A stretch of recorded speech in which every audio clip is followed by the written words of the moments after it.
Chapter 277. Early in the morning, Lin Muyu left the dragon's necropolis while bathing in the warm sunlight. She actually found that warhorse in the forest outside the dragon's necropolis. It seemed like Tang Hao had left it behind for her. Lin Muyu was very grateful. Actually, Tang Hao was a good person, but he had followed the wrong person. If he had continued to follow Tang Bin, he probably wouldn't have been a good person. Luckily, she had killed Tang Bin with a single strike of her sword. Lin Muyu flipped onto the horse and reached out to pull Tang Xiaoxi up into his arms. However, Tang Xiaoxi's 9 fiery tails really blocked her vision. Luckily, Tang Xiaoxi was smart. She stuck out her tongue and sat on the horse, letting her fiery tails hang down beside the horse's belly so that it wouldn't affect Lin Muyu's galloping. However, this way she could only hug Lin Muyu's waist and lean on him tightly. Taking out the map scroll, Lin Muyu glanced at it, then looked at the sun to confirm the direction. He then urged the horse forward. The warhorse had eaten grass in the forest for an entire night, so it had enough legs. With a long neigh, it charged forward. They had to reach Lanyan City as soon as possible. Otherwise, Qinjin, Qinin, and the others would definitely be very worried. However, Lin Muyu didn't know that after he left, Qinin, Chu Chu, Zhen Yifan, and the others had all come to the dragon's necropolis. This part of the dragon's necropolis was very lively. They hadn't traveled far when the auras of experts suddenly appeared in the spirit pulse technique. Instantly, Lin Muyu couldn't help but tremble. She hurriedly turned the horse around and ran into the forest. However, it was already too late. One of the enemy scouts galloped over and shouted, "Brat, don't run. I've already seen you." Looking at the insignia on this person's shoulder, he was from the Divine Might Battalion. Behind him was a group of cavalry galloping over, and Zhen Yifan was among them. Lin Muyu couldn't help but groan inwardly. They had just left the dragon's tomb and they had already run into the Divine Might Battalion. Truly, misfortune never comes alone. Zheng Yifan spurred his horse forward. His gaze swept across Lin Muyu, then landed on Tang Xiaoxi. Looking at Tang Xiaoxi's fox ears and fiery tail, he couldn't help but smile and say, "I originally thought that the 9-tailed demon fox was just a legend, but now it seems like it's true. Princess Shi, are you really Princess Shi?" Tang Xiaoxi jumped down from Lin Muyu's arms and landed lightly on the grass. Her snow-white feet stepped on the ripples of flames as she floated in the air. The 9 tails of flames behind her swayed gently. She bowed like a lady of the empire and smiled, "Greetings to the Marquis. Tang Xiaoxi greets you." Zheng Yifan hastily got off his horse and cupped his fists. "You're too kind, Princess." Zheng Yifan greets Princess Shi. On the side, Sikong Nan's palm was pressed on the hilt of his sword. Behind him, many of the Divine Might Battalion's men also had their swords drawn and were ready to fight at any time. Although Zheng Yifan's expression was respectful, the Divine Might Battalion's true stance was the people behind him, right? Lin Muyu flicked her wrist and took off the dragon spirit sword from her back. She buckled it at her waist so that she could unsheath it at any time. She cupped her fists and smiled, "I didn't expect Divine Marquis to come to the Dragon Forest as well." Zheng Yifan said, "That's because His Majesty is concerned about Princess Shi's safety. As his subjects, we naturally can't just stand by and watch.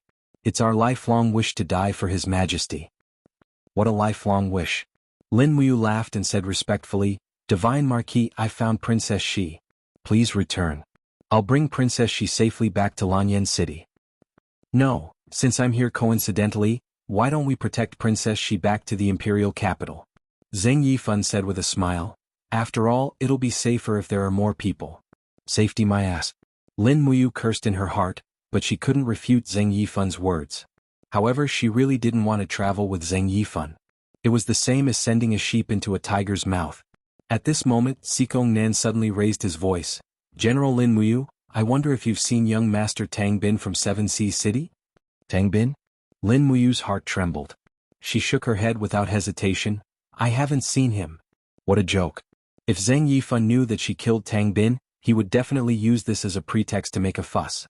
By then he would have even more reason to kill her and Tang Xiaoxi. It might even be possible that he would clean up Tang Lan's family. Tang Xiaoxi bowed again and said with a smile, "Divine Marquis, Xiaoxi has a presumptuous request. I wonder if Divine Marquis can fulfill Xiaoxi's wish." Zheng Yifan laughed, "Princess Shi is too courteous. Please speak." Tang Xiaoxi blinked her golden eyes and said, "Everyone in Lanyan City knows that the person Xiaoxi likes is the Emperor's godson Lin Muyu. Now that I can finally be alone with Mu, I hope that Marquis can fulfill my wish and let me and Mu return to Lanyan City alone." This way we can go sightseeing and talk about love on the way." As she spoke, her face blushed. Even though she was lying, she still couldn't help but feel shy. Zheng Yifan was stunned.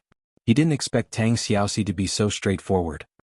He couldn't help but sigh in his heart that beautiful girls in this era were indeed very open. Thinking back to when he was fighting in the north and south, he basically had to fight for women. Frowning, Zheng Yifan came up with an idea. He smiled and said, "There are many dangers in the dragon-seeking forest, so Princess Xi's safety is the most important. Let's travel together. This way, even if we encounter some 10,000-year-old spiritual beasts, we can still avoid danger. What does Princess Xi think?" "He? Is the Marquis doubting Xiaoxi's strength?" Tang Xiaoxi giggled and suddenly raised her left hand. Her palm shone with a golden light and her whole body was enshrouded in flames. With a sudden shout, the soul-suppressing seal broke through the air. With a boom, a huge rock that was a few meters tall not far away was instantly turned into powder. Even the shockwave from the soul-suppressing seal smashed the surrounding trees into pieces. This kind of destructive power made Sikong Nan and the other generals of the Divine Might Battalion dumbfounded. Everyone knew that Tang Xiaoxi's cultivation was not weak, but wasn't she a little too strong at this time? This kind of momentum was not inferior to the Holy Region at all. "How is it? Does the Marquis still think that Xiaoxi doesn't have the ability to protect herself?" Tang Xiaoxi smiled slightly. Zheng Yifan's expression was calm, but in his heart he was extremely shocked. Everyone said that the nine-tailed demon fox was a monster, but now it seemed that this monster was really too strong. It directly allowed Tang Xiaoxi, who was at the first level of the Heaven Realm, to have the cultivation of the Holy Region. This kind of leap in strength was really too shocking. At this time, just as Zheng Yifan was thinking about how to make Tang Xiaoxi and Lin Muyu stay, another group of people suddenly galloped from the north, and their aura was very familiar. Lin Muyu turned around and saw a familiar figure at the forefront of this group of people. It was Qin Yin. Seeing Chu Chu beside Qin Yin, Lin Muyu immediately felt relieved. As long as Chu Chu was there, the fire palm could rule the universe, and Zheng Yifan had no chance of winning. In fact, Lin Muyu even felt that it was necessary to get rid of Zheng Yifan here and now to avoid future troubles. However, this idea was too bold. Although Feng Jixing would definitely approve of it, Chu Chu was a loyal and honest person, so he would definitely not be willing to do so. "Xiaoxi." Qin Yin happily jumped off the horse and flew over. "Xiaoyin." Tang Xiaoxi was also very happy. The two girls hugged each other in the air. Qin Yin hugged her best friend tightly, while Tang Xiaoxi's 9 flame tails swayed gently, looking very excited. At the same time, she used her strength to control her body and safely landed with Qin Yin. "All right." Lin Muyu moved her hand away from the hilt of her sword and cupped her fists. Now that Her Highness, Chu and Feng Jixing are here, Xiaoxi's safety will definitely not be a problem. Divine Marquis, thank you for your concern. We will return to Lanyan City by ourselves. You should also be careful along the way. You are an important official of the Empire, so no accidents can happen to you. Zheng Yifan's expression was extremely ugly. He cupped his fists. "In that case, I will return to Lanyan City with the Divine Might Battalion first. Your Highness Princess Xi, please be careful along the way." Qinin smiled and bowed. "Then Xiaoyin will not see you off, Divine Marquis." At Zheng Yifan's command, the hundreds of Divine Might Battalion immediately turned around and returned the way they came. After a few days of galloping, they probably didn't expect this outcome. The spring wind brushed past them, but it didn't give them a sense of safety. Sikong Nan was furious. "Marquis, are we going back empty-handed?" "Not empty-handed, of course." Zheng Yifan's lips curled into a smile. "I have long known that Tang Bin wants to kill Tang Xiaoxi, and Lin Muyu will definitely protect Tang Xiaoxi, so there will be a fierce battle with Tang Bin. At that time, if Tang Bin can kill Lin Muyu, His Majesty will definitely vent his anger on Seven Seas City. If Lin Muyu kills Tang Bin, Tang Lan will definitely vent her anger on the imperial capital. No matter what, it's good for us. Heh. If Tang Xiaoxi's transformation into a 9-tailed fox demon can cause the alliance between Lanyan City and Seven Seas City to break, then this transformation is really great. Sikong Nan's eyes lit up. Ah, Marquis is wise. I have thought too little. Zheng Yifan glanced at him indifferently. No, your shortcoming is that you have done too little and thought too much. Sikong Nan was stunned and speechless. In the forest outside the dragon's tomb, Tang Xiaoxi and Qin Yin rode side by side. Qin Yin had a smile on her face. After so many days of worry, she could finally let go. Looking at Tang Xiaoxi's golden eyes and fiery tail, she was actually a little envious. She pouted and said, Xiaoxi's eyes are really beautiful now, is that so? Tang Xiaoxi was a little speechless. If you really have it, you will feel afraid instead. I won't be afraid, Qin Yin said with a smile. Look, isn't big brother you also not afraid? Yes, Xiaoxi is still Xiaoxi. What's there to be afraid of? Lin Muyu said with a smile. On the side, Feng Jixing grinned and said mysteriously, Moreover, perhaps you will like Xiaoxi's current appearance even more. It's especially amorous, isn't it? Lin Muyu blushed. Big brother Feng, don't talk nonsense. I'm not that kind of person. At this moment, Zhang Wei said something very inappropriate. I heard that the person Lin Muyu likes is Her Highness Yin, but it seems that she has a good relationship with Princess Shi. Could it be that the Lord wants to marry both of them? Oh my God, a princess and a princess, one adult and one child. This is really a blessing. I'm afraid this has never happened in the 7,000 years of history of the empire. Qin Yin and Tang Xiaoxi blushed at the same time and didn't know what to say. Lin Muyu was also silent. In fact, he also didn't know why. In short, he loved Qin Yin deeply, but he also liked Tang Xiaoxi. Zhang Wei's words made him slightly moved, but he quickly overturned it. This world was changing too quickly. The only thing he wanted to do now was to stay by Qin Yin and Tang Xiaoxi's side. He was already very satisfied to be able to accompany them. At this moment, Chu Chu rode his horse to Lin Muyu's side with a solemn expression and said, when we came here we met Tang Hao and the people from Seven Seas City. Did you kill Tang Bin? Chapter 278. Yes. Lin Muyu nodded and calmly said, if I didn't kill Tang Bin at that moment, Xiaoxi would have died in Tang Bin's hands. Hey? Chu Chu let out a long sigh and said, even so? I'm afraid there would be a dispute. In the end, Tang Bin still died in your hands. Once Tang Hao and the others return to Seven Seas City, I'm afraid this matter will spread. At that time, how should we resolve it? Qin Yin's bright eyes looked at Chu Chu and said, Tang Bin wanted to kill Xiaoxi, this matter can be said to be witnessed by everyone. As long as we explain it to Duke Lan with Duke Lan's love for Xiaoxi, I'm sure he will understand. No. Chu Chu shook his head and said, if it was Xiaoxi who killed Tang Bin, perhaps Duke Lan will forgive Xiaoxi. After all, Xiaoxi was only protecting herself. But you killed Tang Bin, this cannot be forgiven. Think about it, what will Duke Lan think? Even if Tang Bin wanted to kill Xiaoxi, that is Seven Seas City's own matter. Why is it up to you, the foster son of the emperor, to act? Tang Xiaoxi couldn't help but be afraid. What should we do? Chu Chu sighed and said, let's take one step at a time and see how His Majesty will rule on this matter. Your Highness and the princess must speak up for you in front of His Majesty. This way, His Majesty will not sacrifice the rook to protect the general. Sacrifice the rook to protect the general? Qin Yin's eyes widened. No, it won't happen. Father will not abandon brother you, Chu Chu smiled. Your Highness is deceiving yourself. It's not like you don't know His Majesty's character. Between the country and you, who is more important, do you still not understand? Qin Yin fell silent. At the side, Feng Jixing patted Lin Muyu on the shoulder and said, don't worry, there'll always be a way. Chu's words are reasonable, but you should also understand that you're the foster son of the emperor and the strongest cultivator in the younger generation of Lanyan City. Moreover, you have such a good relationship with Xiaoyin. His Majesty needs you to protect his daughter, so he won't touch you. Chu Chu couldn't help but smile. General Feng's words are true. Lin Muyu changed the topic and asked, Chu, the power in Xiaoxi's body has awakened, so she transformed into the nine-tailed fox. I wonder if Chu has any way to restore Xiaoxi's body to its original state. Although we don't mind her current form, it really affects her normal life. Chu Chu nodded. I know very little about the legend of the nine-tailed fox. Even in the ancient books, there are very few records about it. In the long history of tens of thousands of years, every war means the loss of a civilization's ancient books. I'm afraid there's no one in this world who knows about the nine-tailed fox. We're the only ones who have seen the nine-tailed fox. Then what should we do? Lin Muyu was a little speechless. Qin Yin said, fortunately Xiaoxi can now control the flame power in her body. As long as she puts on the cloak, no one will be able to tell anything. We can slowly think of a way. Well, that's the only way. Let's return to Lanyan City at full speed. The dragon-seeking forest is too dangerous. Alright. 3 days later they returned to Lanyan City. It was silent in Zetian Palace. Qin Jin sat on the throne and watched as Chu Chu, Lin Muyu, Qin Yin, Feng Jixing, and Tang Xiaoxi walked in side by side. Xiaoyin Chu, you're back. Qin Jin stood up excitedly and said, Xiaoxi is back too. It's good that she's fine, it's good that she's fine.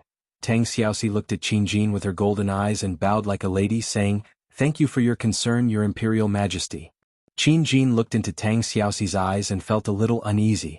Qin Yin lifted the cloak on her head and said to the guards around her, All Imperial guards and attendants are to leave. I want to have a good talk with my father. You guys can just stand guard outside. Everyone cupped their fists together and said, Yes, your Imperial Highness. After all the guards had left, Qin Jin nodded and said, That's enough. Xiaoxi, let us have a look at you. Tang Xiaoxi slowly lifted the cloak and a beautiful face appeared in front of the emperor. However, a pair of fox ears glowed with a faint fiery luster and trembled slightly. She reached out to untie the belt in front of her chest and the cloak fell to the ground with a whoosh. Immediately, 9 fiery tails swayed gently behind her. It was very beautiful. Huff. Qin Jin sucked in a breath of cold air and looked at Tang Xiaoxi in shock. This was the legendary 9-tailed demon fox, but from the looks of it, it was still Tang Xiaoxi. Xiaoxi, that's enough. He waved his hand. Tang Xiaoxi put on the cloak again and lowered her head. She said quietly, I'm sorry Xiaoxi, I've scared your Imperial Majesty. It's fine. Qin Jin nodded and suddenly looked at Lin Muyu with a stern gaze. Lin Muyu, do you know your crime? Lin Muyu took a step forward and said, Imperial Father, what crime have I committed? Qin Jin's gaze was stern as he said, The news of you killing Duke Lan's eldest grandson, Tang Bin, has already spread throughout Lanyan City. Are you still going to feign ignorance? Men, drag Lin Muyu away and behead her. Don't, Imperial Father. Qin Yin hurriedly knelt down. Tang Xiaoxi also knelt on the ground and said, Your Imperial Majesty, Lin Muyu had no choice but to kill Tang Bin in order to save my life.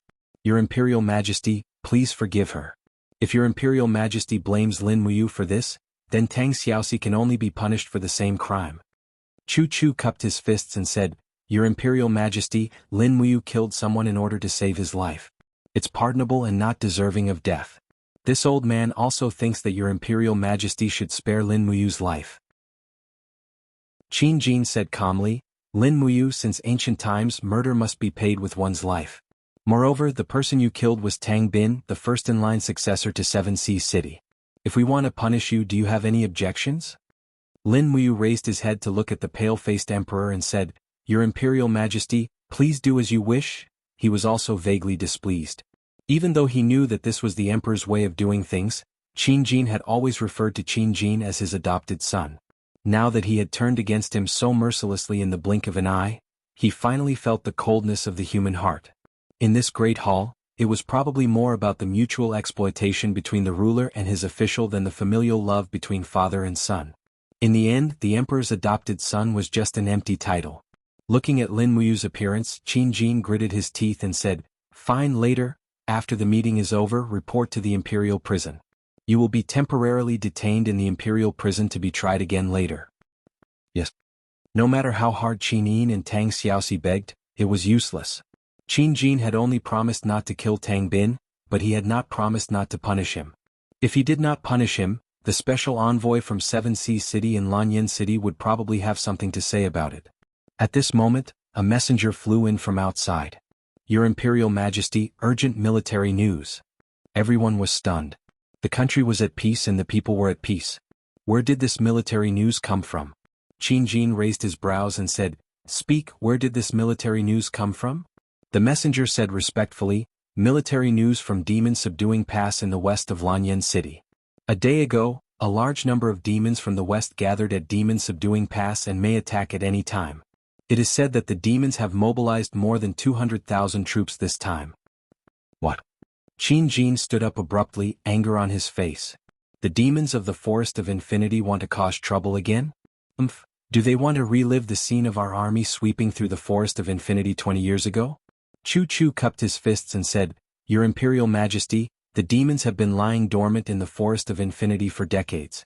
Now that they have invaded again, they must be plotting something. We must send a famous general to defend Demon Subduing Pass. Otherwise, once Demon Subduing Pass is breached, the demon's army may arrive at Lanyan City at any time. At that time, I'm afraid everything will be too late. Qin Jin nodded. Who does Lord Chu Chu want to recommend? Lin Muyu? Chu Chu smiled slightly. It's time for him to gain some real experience. No, Lin Muyu is a criminal and cannot lead an army. Qin Jin's gaze was stern as he said, Men, send an order to the country protector General Wuxia to immediately set out for demon subduing pass. We must stop these 200,000 demons in the west. Yes. A messenger said respectfully and turned to leave. Qin Jin said again, Demon subduing pass only has a measly 10,000 troops. It is not enough to contend against the demon's army. Send a letter to the Seven Seas and order Du Hai to dispatch 30,000 Tianchong troops to reinforce demon subduing pass. Yes. Another messenger accepted the order and left. The demons had not set foot in the Central Plains for 20 years. Now they were coming in a threatening manner, but Qin Yin, Tang Xiaoxi and the others did not feel much fear. This was because when the demons last appeared in the Central Plains, they had not yet been born. However, Chu Chu understood the demon's power. He cupped his fists and said, Your Majesty, forgive me for speaking bluntly. 40,000 troops still cannot stop the demon's attack. At least 150,000 elites are needed to stop them. We know. Qin Jin nodded and said, However, there are only so many troops that can be dispatched within the imperial capital. Sangnan Province, Tianshu Province and Yunzhong Province are too far away, so it is inconvenient to dispatch troops. Only Qihai Province is the closest to the imperial capital. The army can arrive within 3 days, but that brat you just killed Tang Bin. How can Duke Lan dispatch troops to reinforce the imperial capital? Tang Xiaoxi raised her head and said, Your Majesty, if there is a need, Xiaoxi is willing to personally make a trip to Qihai City and beg grandfather to dispatch troops to reinforce demon subduing pass. That is all we can do. We will have to trouble Xiaoxi then. Qin Jin sat on the throne and said, Elder Chu, accompany Xiaoxi to Seven Seas City. You must invite the 10,000-strong army of Seven Seas City. Otherwise, we can only use the Flying Mount Battalion and the Imperial Guards to defend against the demonic race. Yes, Your Majesty, rest assured. Chu Chu and Tang Xiaoxi turned and left. Tang Xiaoxi looked back at Lin Muyu reluctantly and said, Mu, you must be well and wait for my return. Lin Muyu nodded and did not speak. After the meeting, the protector of the state, Yuan Xie, personally led the official guard to demon subduing pass to command the war. Lin Muyu was escorted to the imperial prison by 2 imperial guards.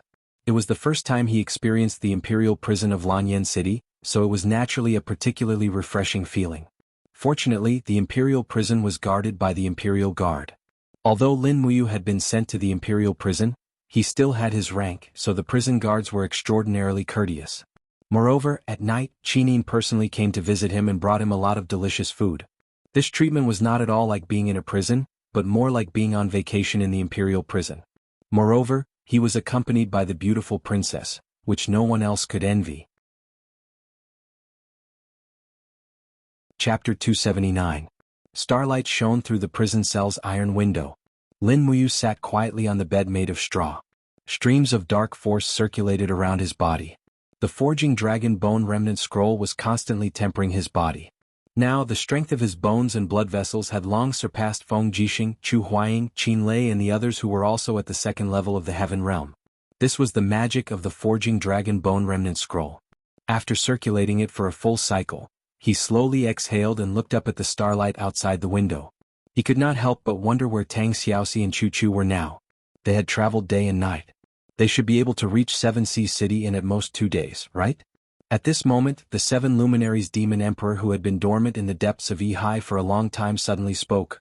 Lin Ruoji say, how did you end up like this? Sai, I really don't know what to say about you. Lin Muyu leaned against the window and smiled. What's wrong? As the emperor's godson, you were actually thrown into prison. Moreover, you killed Tang Bin to save your beloved woman. What crime did you commit? The 7 luminaries demon emperor said indignantly, if I had my temper back then, I would have broken the prison with one palm and gone straight to Dragon Rocky Mountain. You have 20,000 elites like the Longdan army camp, who do you need to be afraid of? Kill your way to Cangnan province, trick them into opening the city gates, threaten the provincial governor Si Kongfan, take away his military power and force your way to Tianshu province. With your ability, you can take down Tianshu province within 7 days, then take over the poor Tongtian province. After that, you can rest and recuperate for 2 years, cross the Qinling Mountains and conquer the 4 big provinces in the south. After that, you can counterattack Lanyan City and proclaim yourself as the emperor. The world will be yours, you won't have to stay in prison so bitterly. Lin Muyu squinted her eyes. Demon Emperor, your plan sounds even better than a psalm. Unfortunately, it is full of mistakes, and if you do this, how many people will die? What are the dead afraid of? The 7 luminaries. Demon Emperor laughed coldly. I was born to be a king. Whoever makes me feel wronged, I'll turn them into ashes. Let me tell you, kid, if you want others to respect you, you must first make them fear you. If you can't even do that, what right do you have to protect the people you care about? What right do you have to make others follow your will? Lin Muyu agreed. I've known you for so long. What you said makes sense, but it's too arrogant. I'm arrogant? Ah. The 7 luminaries. Demon Emperor was laughing so hard that he was about to cry. I only said what I could do. This is called arrogance. If you want to talk about arrogance, you actually dared to challenge a holy domain like Xian Yifan when you were as weak as a chicken. You're the King arrogant one. It wouldn't be an exaggeration to call you the world's #1 madman. You're mocking me again. I'm mocking you. The 7 luminaries. Demon Emperor laughed heartlessly. Lin Muyu slammed the table and said, I've already gotten to this point and you're still mocking me. We share the same Ihai after all. Can't you have some sympathy for me? The 7 luminaries. Demon Emperor laughed loudly. Sympathy? I've never sympathized with the weak. I only respect the strong. If you can start a rebellion, destroy Cloud Province, 7 Seas Province, and make the world submit to you, I'll respect you. Otherwise you're not worthy. Lin Muyu laughed. Demon Emperor, you've made the world submit to you before, right? In the end you didn't even have a body. Did others respect you? In the end, did you even have half a person who loved you? The 7 luminaries. Demon Emperor was stunned. After a few seconds of silence he said, Lin Ruoji, you really don't know how to chat. I'm going to sleep. Lin Muyu threw a tantrum and buried her head in sleep. 10 days later. Amidst the sound of the chains being unlocked, there was a whiff of the fragrance of wine. Feng Jixing came over with a bottle of fine wine. He was dressed in a handsome Imperial Army commander's armor. It was a huge contrast to Lin Muyu, who was dressed in black. Aha, you brother Feng is here to see you. Feng Jixing held the wine jug and ordered the servants to put down a few delicacies.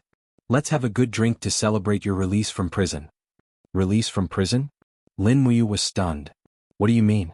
Has His Majesty decided to pardon me? Dream on. Feng Jixing glanced at him and said, His Majesty locked you up for Duke Lan to see. If Duke Lan doesn't relent, do you think His Majesty will let you out? But now there is a chance to get out. What do you mean? You know about the battle at Demon Subduing Pass, right? And the 7 Seas City sent out troops and sent 100,000 troops to reinforce Demon Subduing Pass.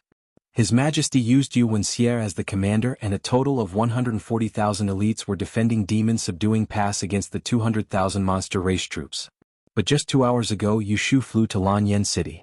Yu Wenxia's troops were defeated and fell into the monster race's trap. Almost none of the 70,000 people who went out to kill the enemy returned. All of them died in battle, and even the vanguard general died in battle. Damn? Lin Muyu frowned. What good thing is this? Feng Jixing smiled. Yu Wenxia is old and useless. Moreover, he is obstinate and self-opinionated. Among the many generals in Lanyan City, I, Feng Jixing, need to guard the imperial city. Chu Huaying needs to stay in the Flying Mount camp to continue training this army that originally didn't belong to His Majesty. Qin Lei, this fellow, is brave but not astute. Only you, Lin Muyu, displayed outstanding strategy in the battle with Long Qianlin on Fire Axe Mountain, so the Battle of Demon Subduing Pass must be ended by you. It won't take more than 3 days for His Majesty's Imperial Edict of Appointment to arrive at the Sky Prison. Lin Muyu also smiled. Big brother Feng, drink, haha. Haha, drink. As Feng Jixing had expected, the next day, an attendant brought the Emperor's Imperial Edict into Lin Muyu's Sky Prison and brought her back to Zetian Palace Hall. At this time there were many officials standing in Zetian Palace Hall. At least 100 important officials were watching this godson of the Emperor walk in step by step. Lin Muyu had already changed into the attire of a divine temple deacon. Tang Xiaoxi had returned and was standing beside Chu Chu. She stuck out her tongue at Lin Muyu and smiled. Greetings, Your Majesty. Lin Muyu didn't even preface her tone. She directly performed an empire's military salute to Qin Jin. There was no need to mention kneeling on both knees as a subject. Qin Jin frowned and said, the matter of you accidentally killing young Master Tang Bin? Duke Lan has already agreed not to pursue it for now. Now that demon-subduing pass is in a bloody battle, the Empire needs people. We have decided to appoint you as the commander of the frontline army. You will lead 700 men from the Eagle Nest camp to demon-subduing pass and take over the command of General Wuxia. Are you willing? Lin Muyu nodded. Yes. Someone bring the tiger tally? Qin Jin said loudly. An attendant brought an embroidered box in front of Lin Muyu. Inside the box was a golden tiger tally, which was different from the dragon talisman. There was also an imperial edict to the side. That was his letter of appointment. Only with this imperial edict could he take over military power from Wuxia's hands. Qin Jin looked at him from afar and said, "You, go and make up for your mistakes with your merits. If you didn't defeat the demon army, then you don't need to return to Lanyan City. What other requests do you have?" Lin Muyu nodded and said, "Your Majesty, I've never seen a demon before, and I've never commanded an army of 100,000. Therefore, can you please assign me a veteran general who has experienced war as my assistant general so that he can remind me at all times?" The corner of Qin Jin's mouth rose. Which old general is willing to go into battle with the army? Everyone in the crowd was silent. Zheng Yifun's face was ashen. The group of God Might battalion generals behind him were also silent. At this time they naturally wouldn't help Lin Muyu. At this time an old general with white hair and a white beard walked out of the crowd. He cupped his hands and said, "This old subject Su Ying is willing to assist the young general." Qin Jin smiled. "That's good. General Su is already close to 70 years old, but you are still as sharp as ever. It couldn't be better to have you accompany you to battle. Remember to take care of our son. He is our only son." Su Ying cupped his hands. "Yes, Your Majesty." The insignia on Su Ying's collar was a purple flower with 1 gold star. This was the rank of Lieutenant General and Chiliarch. It turned out that this old general's rank was even lower than Lin Muyu's.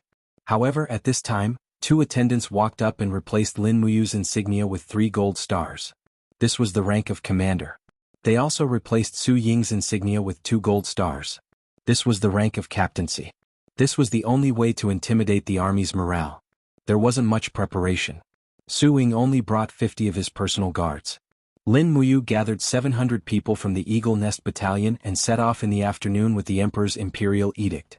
Qin Yin, Tang Xiaoxi, Feng Jixing, and Chu Huaying escorted them all the way to the north gate of Swallow Orchid City.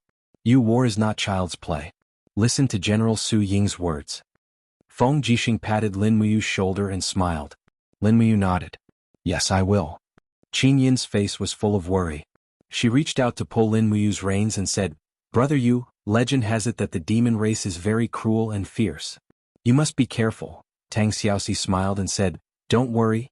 Mu will definitely come back to see us in one piece. Isn't that right, Mu?" Lin Muyu cupped her fists and smiled brightly. "Princess Xiao Yin and Princess Xiao Shi, please don't worry. Although I don't know what the demon race is like, I won't lose. Trust me." "Yes." The 2 girls raised their heads.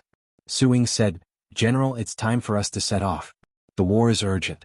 We can't afford to be sentimental." Wei Chou laughed. "Yes, sir. It's time for us to set off. Our brothers are all waiting to kill the demon race. Moreover, we all want to see what the legendary demon race is like. Yes, let's go." The demon race was a huge race that lived in the endless forest in the west of the empire. It was said that there were more than 1 million demon race members, but only about 30% of them could fight. However, the demon race's armor and weapons were very simple and crude. They mostly used their primitive abilities to fight, so their battle strength was not very strong.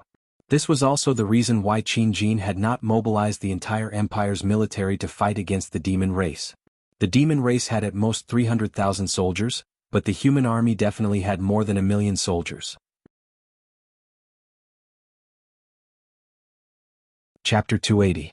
A day and a night later, Lin Muyu, Su Ying, Wei Chou, and the others arrived at Yao Subduing Pass. From a distance, they could see smoke rising from the pass, and soldiers were constantly moving supplies to and fro. The main camp of the Imperial Army was within the pass. At this time, the gates were wide open, and a group of heavy cavalry charged out, spears in hand. "Is it Lady Lin Muyu?" a blood-stained cavalryman asked respectfully. Lin Muyu nodded. "Yes, it is us. How is the situation?" The cavalryman wiped the blood from his face. "These demons seem to be attacking like crazy. This is the 2nd attack today and the casualties among the Imperial soldiers are very high. The commander of the vanguard, Wuxia, is waiting to hand over military authority to Milord. Please follow me. Amen. They galloped into the city. The moment they entered the pass, they heard wails all over the ground. All of the Imperial Army's camps were set up inside the pass, and the entire camp was about to become a camp for wounded soldiers. Wounded soldiers who had not received treatment were everywhere. Not far away there were at least 100 wounded soldiers lying on the ground, most of them wounded by arrows. A general drenched in blood ran back and forth with a long saber in his hand. He suddenly grabbed a logistician and shouted angrily, "Where are the medical officers? Where are the medical officers? Hurry up and treat my brothers." The logistician's face was ashen. "General Tang, we really don't have enough medical officers. Where are the people from the spiritual medicine department?" General Tang continued to ask. The logistician trembled with fear. More than 100 people from the spiritual medicine department went to the vanguard to treat the wounded soldiers of the Tianchong army first. Bullshit. General Tang sent him flying with a slap. The wounded soldiers of the Tianchong army are imperial soldiers, but are the wounded soldiers of our Qihai city not imperial soldiers? Why should we treat them first? General, this has nothing to do with this lowly one. It's General Yu Wenxia's order. At this time Lin Muyu and the others had already arrived. Su Ying raised his eyebrows. "Hey, what's going on here?"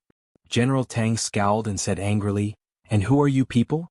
You're probably here for nothing." "How dare you?" Su Ying sternly said, "We were sent by His Majesty to defend the demon-subduing pass. This is the former Commander-in-Chief Lin Muyu. I am the Deputy Commander-in-Chief Su Ying. Who are you?" "Lousy. I am 7C City's Deputy General Tang Zhen." Tang Zhen raised his head to look at Lin Muyu.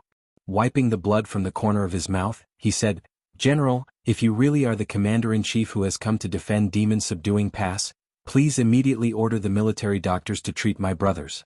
They won't last much longer. The archery of those dear demons is frighteningly accurate." Lin Muyu nodded. "General Tang Zhen, there's no need to say anything. A doctor will be here soon." "Thank you, General. Come with me." "Yes." The Central Army tent was at the heart of demon-subduing pass and was surrounded and protected by layers upon layers of barracks.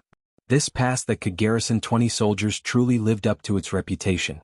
At this time, everyone in the Central Army tent was frowning. General Yuanxia's face was ashen, his armor broken as he sat there. Beside him was his son Yuan Lian. In this battle the Imperial Army had suffered heavy losses. After Yuanxia returned to the Imperial capital, he most likely wouldn't be able to keep his position as General Yuanxia. Lin Muyu walked forward and took out the Imperial Edict. "General Yuanxia, I have come by His Majesty's Imperial Edict to defend demon-subduing pass. I order you to immediately lead your personal guards back to Lanyan City to hand over the edict."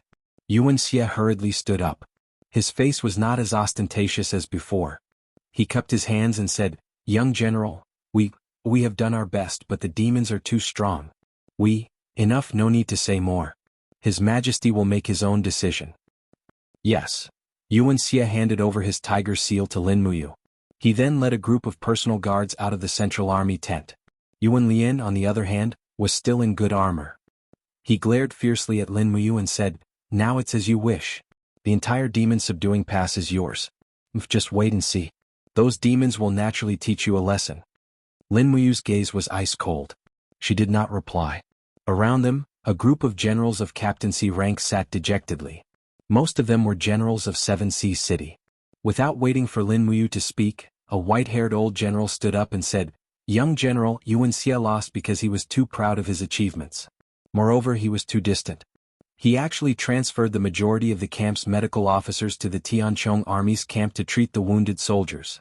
Our 7C City, in one night, over 1,000 soldiers from 7C City died because they didn't receive treatment." Lin Muyu cupped her fists and said, "Old General, don't worry. Someone send 70% of the medical officers to the 7C City's casualty camp. Go do it immediately." "Yes." An employee of the spiritual medicine department cupped his fists and accepted the order. Instantly, all the captaincy of 7C City cast praising gazes. Just an order had allowed Lin Muyu to quickly rally the morale of the 7C City army. Although the news of Lin Muyu killing Tang Bin had already spread throughout the world, the majority of these generals of 7C City were border generals. They had not even met Tang Bin once, so naturally they would not feel hatred towards Lin Muyu. At this time, a military supply officer said in a low voice, "Young General, our rations are seriously insufficient. This morning, the number of arrows was already less than 100,000. What's worse is the lack of medicine. The gold wound medicine and healing medicine have almost been used up. The news of Yu Shu returning to Lanyan City to request for medicine has been delayed." Lin Muyu frowned and said, "What's going on? It should be the spiritual medicine department supervising this matter. Why haven't the medicine arrived yet?" Su Ying narrowed his eyes and said with a smile, "It must be Minister Luo Xing's doing. His son Luo Bin is in charge of half the spiritual medicine department. Luo Xing and Yu Wuxia have always been at odds, so he would delay the delivery of medicine to drag down the entire demon-subduing pass battle situation." Lin Muyu took a deep breath. Immediately, all the captaincy stood up and cupped their fists, saying, "Young General, please give us justice. We, the soldiers, charge and break through the enemy lines, but the nobles of Lanyan City are enjoying fine wine and delicacies. They are not even willing to give us life-saving medicine. If that's the case, why are we still fighting? We might as well let the demon race pass through demon-subduing pass and slaughter Lanyan City." Lin Muyu hurriedly pacified the hearts of the people, saying, "Generals, don't be impatient. Don't worry, leave the matter of supplies and armaments to me." As he said this, he raised his eyebrows and said, "Wei Chou, immediately send a letter to the Imperial Guard Commander Feng Jixing Darren. Say that I asked him to help me supervise the supply of medicine, provisions and weapons. It would be best if he could send Zhang Wei to personally deliver these goods. Tell him that these are life-saving goods." Wei Chou cupped his fists, saying, "Yes, Darren." Lin Muyu then looked at the crowd and said, "How is the situation at Demon Subduing Pass?" Tang Jin's face was ashen as he said, "The military strength of the 5 main branches of the demon race has already appeared. They have gathered at least 200,000 troops and are unstoppable. If not for Demon Subduing Pass being sturdy, I'm afraid our camp would have long been breached." When General Yu Wuxia commanded the troops, he only looked at the sand table and commanded the battle. "Young General, are you the same?" Lin Muyu smiled and raised her hand to pick up the dragon spirit sword at the side, saying, "Wei Chou, Su Ying, follow me to Demon Subduing Pass. I want to see with my own eyes how powerful these legendary demon race are." Tang Jin was startled and hurriedly said, "Young General, be careful. The deer demon of the demon race is born with the ability to shoot a willow leaf 100 steps away. General, be careful of those stray arrows." "And got it?" Su Ying frowned and said, "Men, form a shield battalion and protect the young general." "Yes." The stone steps leading to Demon Subduing Pass had been weathered and damaged. At this time, they were stained with blood and the corpses of dead soldiers could be seen everywhere. Lin Muyu led Wei Chou and Su Ying up the city wall step by step. Behind the black battlements, rows upon rows of imperial soldiers were defending. Outside the city walls was an incomparably frightening scene. A densely packed demon race army was fiercely charging at the city walls. The main force of the attack was a group of people covered in scales. No, they were not humans because their lower bodies were long and black. They were twisting and turning madly, brandishing the spears and axes in their hands as they charged towards the walls of Demon Subduing Pass. Their faces were ferocious and their mouths were wide open, spitting out long tongues. Further away, there were demon race members with the upper bodies of beautiful women and the lower bodies of deer. They held longbows in their hands and aimed from afar at the soldiers on the city walls. With a whoosh whoosh sound they shot cold arrows. Their ability to shoot a willow leaf 100 steps away was not an exaggeration. With the sound of the bowstrings, soldiers on the city walls immediately fell. Su Ying looked coldly at the city walls and said, "The ones attacking the city are the snakemen, a deformed race formed by the mating of humans and snakes. The ones shooting the arrows are the deer demons, the descendants of humans and deer. Among the 5 main branches of the demon race, the snake men are the most numerous and their battle strength is also the strongest. The deer demons have the most accurate archery, the bear demons are the strongest in strength, and the lizard men are the strongest at night. However, the true leader is still the half-fox demons." "Half-fox demons?" Lin Muyu frowned and said, "What are half-fox demons?" Half-fox demons are a group of demon race members with fox tails, fox ears, and a cunning nature. They are born with the ability to control fire, and among the 5 main branches of the demon race, their intelligence is the closest to that of humans. This time, the demon race has turned out in full force to attack Middle-earth. How despicable. Su Ying was a veteran general who had once followed Qin Jin to battle all over the world. He must have fought against the demon race before and must have suffered greatly. Otherwise he wouldn't have such a deep hatred for them. A captaincy of the Seven Sea Cities army said in a deep voice, "Young general, be careful. The deer demons are aiming at you." Lin Muyu turned around and saw a group of deer demons about 200 meters away aiming their arrows in her direction. These deer demons had already seen through Lin Muyu's identity and status, so they wanted to kill her. Whoosh whoosh whoosh, the accurate arrows pierced through the air and arrived in the blink of an eye. Instantly, the group of human generals behind her were shocked. "Young general, be careful." The golden light shone brightly and the walls of the gourd penetrated the body, transforming into a huge gourd with a radius of several meters, enveloping a small part of the city walls. Those arrows were all blocked with bangs, causing the group of generals behind her to be dumbfounded. Many of them were valiant generals who had been through many battles, but their true strength was far inferior to the Divine Temple staff who were proficient in cultivation like Lin Muyu. Chapter 281. 3 soldiers had their throats pierced and fell to the ground with blood gushing out of their mouths. They trembled for a few seconds before losing their lives and lying there motionless. "Damn deer demons." Su Ying gritted his teeth and said, "Men, bring me my bow." 2 personal guards immediately carried a huge bow made of pure iron over. The old General Su Ying suddenly pulled the bowstring and placed a specially made arrow about a meter long on the bow. In the blink of an eye he shot it out. In the distant forest, a deer demon fell to the ground. The arrow pierced through her heart and nailed her to the rock behind her. "Good archery, old general." Lin Muyu couldn't help but cheer. Even Wei Chou couldn't help but feel his blood boil. "Old general's archery is godly, truly admirable." Su Ying smiled faintly. "You flatter me, Major General." Su Ying hasn't had any great achievements in this life. The only thing I've learned is my arm strength. With this iron bow, I fulfilled my wish to defend the Empire's borders. Wei Chou also took out his demon-devouring bow and shot a few arrows consecutively, killing the few Nagas that were climbing at the edge of the city. He only shot at their eyes and necks where there were no scales. His archery skills were also extraordinary. Su Ying's eyes went wide as he looked at Wei Chou in a new light. Who would have thought there would be such an archery expert in the Imperial Guard? This old man is truly in awe. Lin Muyu's gaze was fixed on the densely packed demon army below the city. "Are they going to keep attacking?" "Yes."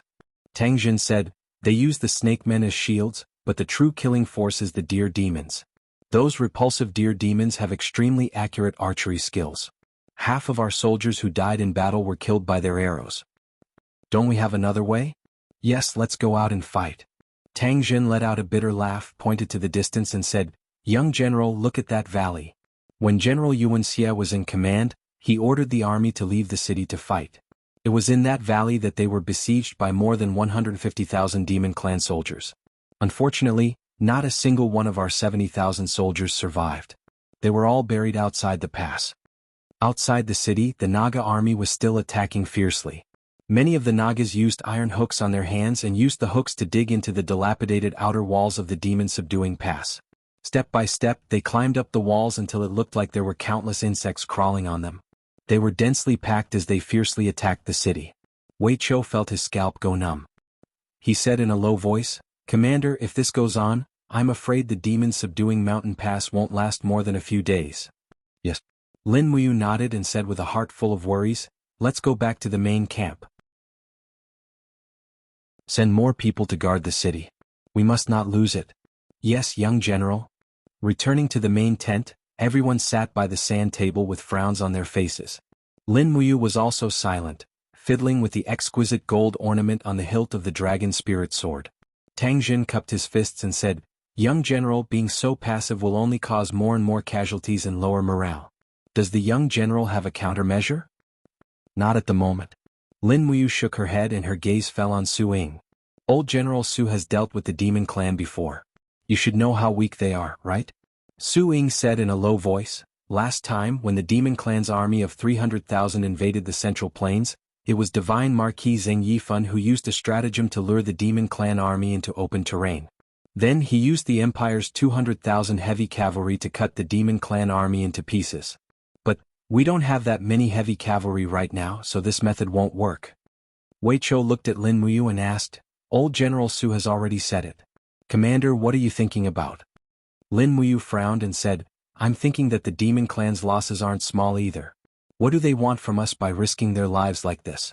If they want to conquer Lanyan City, their military strength isn't enough. A Tianchong captaincy gnashed his teeth.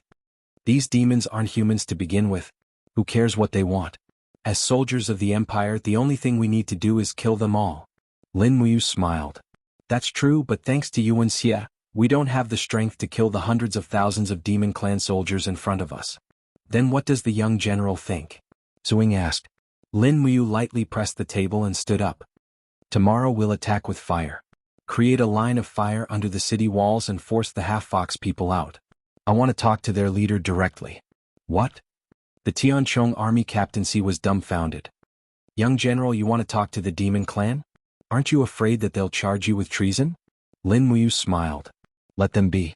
I can't do anything about it. That night, 10,000 soldiers entered the forest behind the pass to cut down dead trees and collect black beech oil. The black beech oil was produced from the black beech tree and would ignite upon contact with fire. It was a natural fire material. Although there wasn't much, it was enough to start a fire. The cold night wind blew over demon-subduing pass. It was especially cold. A bright moon hung high in the sky.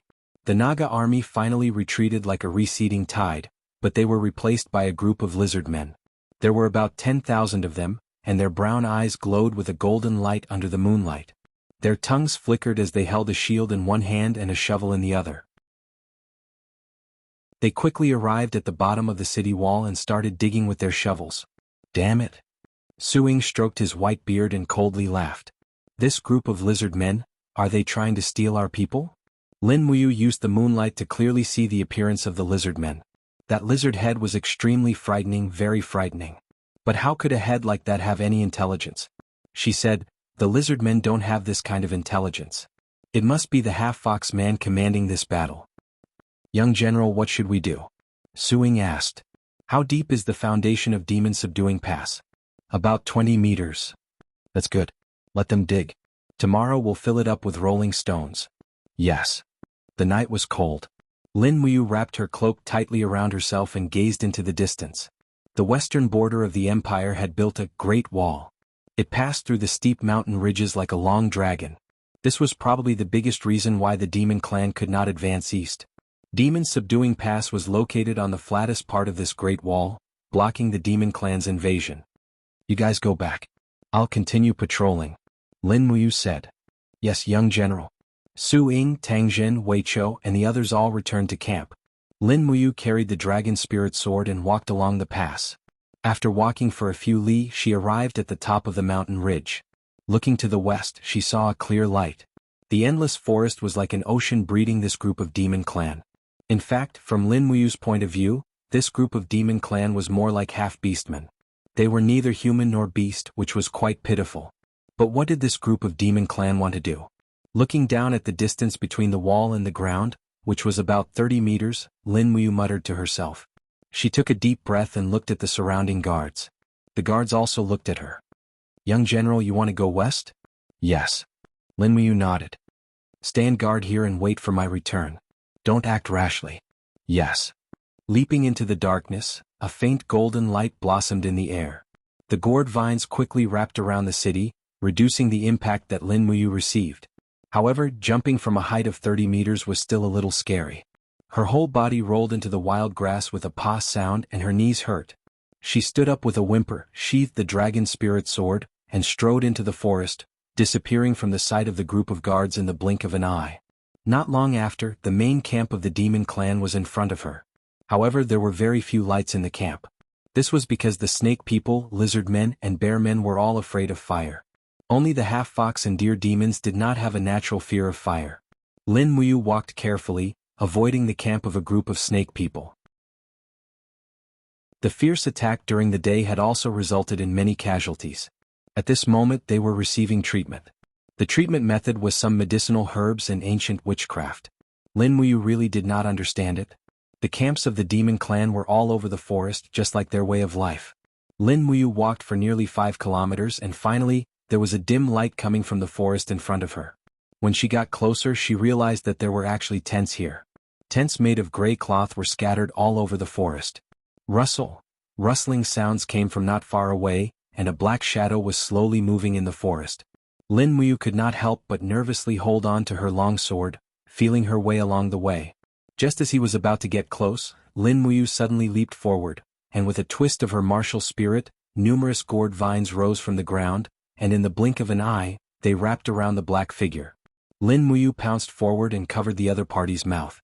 She drew her sword, and the blade of the sword, which was shrouded in flames, was placed on the other party's neck. She whispered, "Don't scream or else I'll kill you." However, under the light of the dragon spirit sword, Lin Muyu saw that the person in front of her was a young girl. She looked a little coquettish, with a pair of fox ears on her head and a fluffy tail swaying behind her. She looked at Lin Muyu in horror and struggled with all her might, but she could not break free from the tough gourd vines. Lin Muyu was startled. She had never thought that the half-fox people would have women. However, thinking about it, how could they reproduce without women? She couldn't help but laugh at herself. "If you don't say anything, I'll let go of you. Otherwise, I'll kill you," he said coldly. "If you agree, then your head is up." The half-fox girl quickly nodded her head, and Lin Muyu let go of her and asked, "Who are you?" The half-fox girl's eyes widened and she said in an indistinct voice, I'm the Saintess Maid, Saintess? The Endless Forest Fire God Sect Saintess. Lin Muyu was at a loss and said, "Tell me, the demon race has been dormant for several decades, why did they suddenly attack the human empire?" A trace of panic flashed through the girl's eyes and she shook her head. I can't say, or else I'll be betraying the Saintess." "Are you going to say it or not?" Lin Muyu's sword was pressed against her snow-white neck. The girl closed her eyes and tears flowed down. Her tail swayed back and forth and her ears trembled. She cried and said, "Kill me, it's a pity that Hong Luo can no longer serve the Saintess. Truly unyielding." Lin Muyu sighed. Chapter 282. Then why did you come out so late at night? Lin Muyu changed the topic and asked another question. The girl named Hong Luo had tears flowing down her face.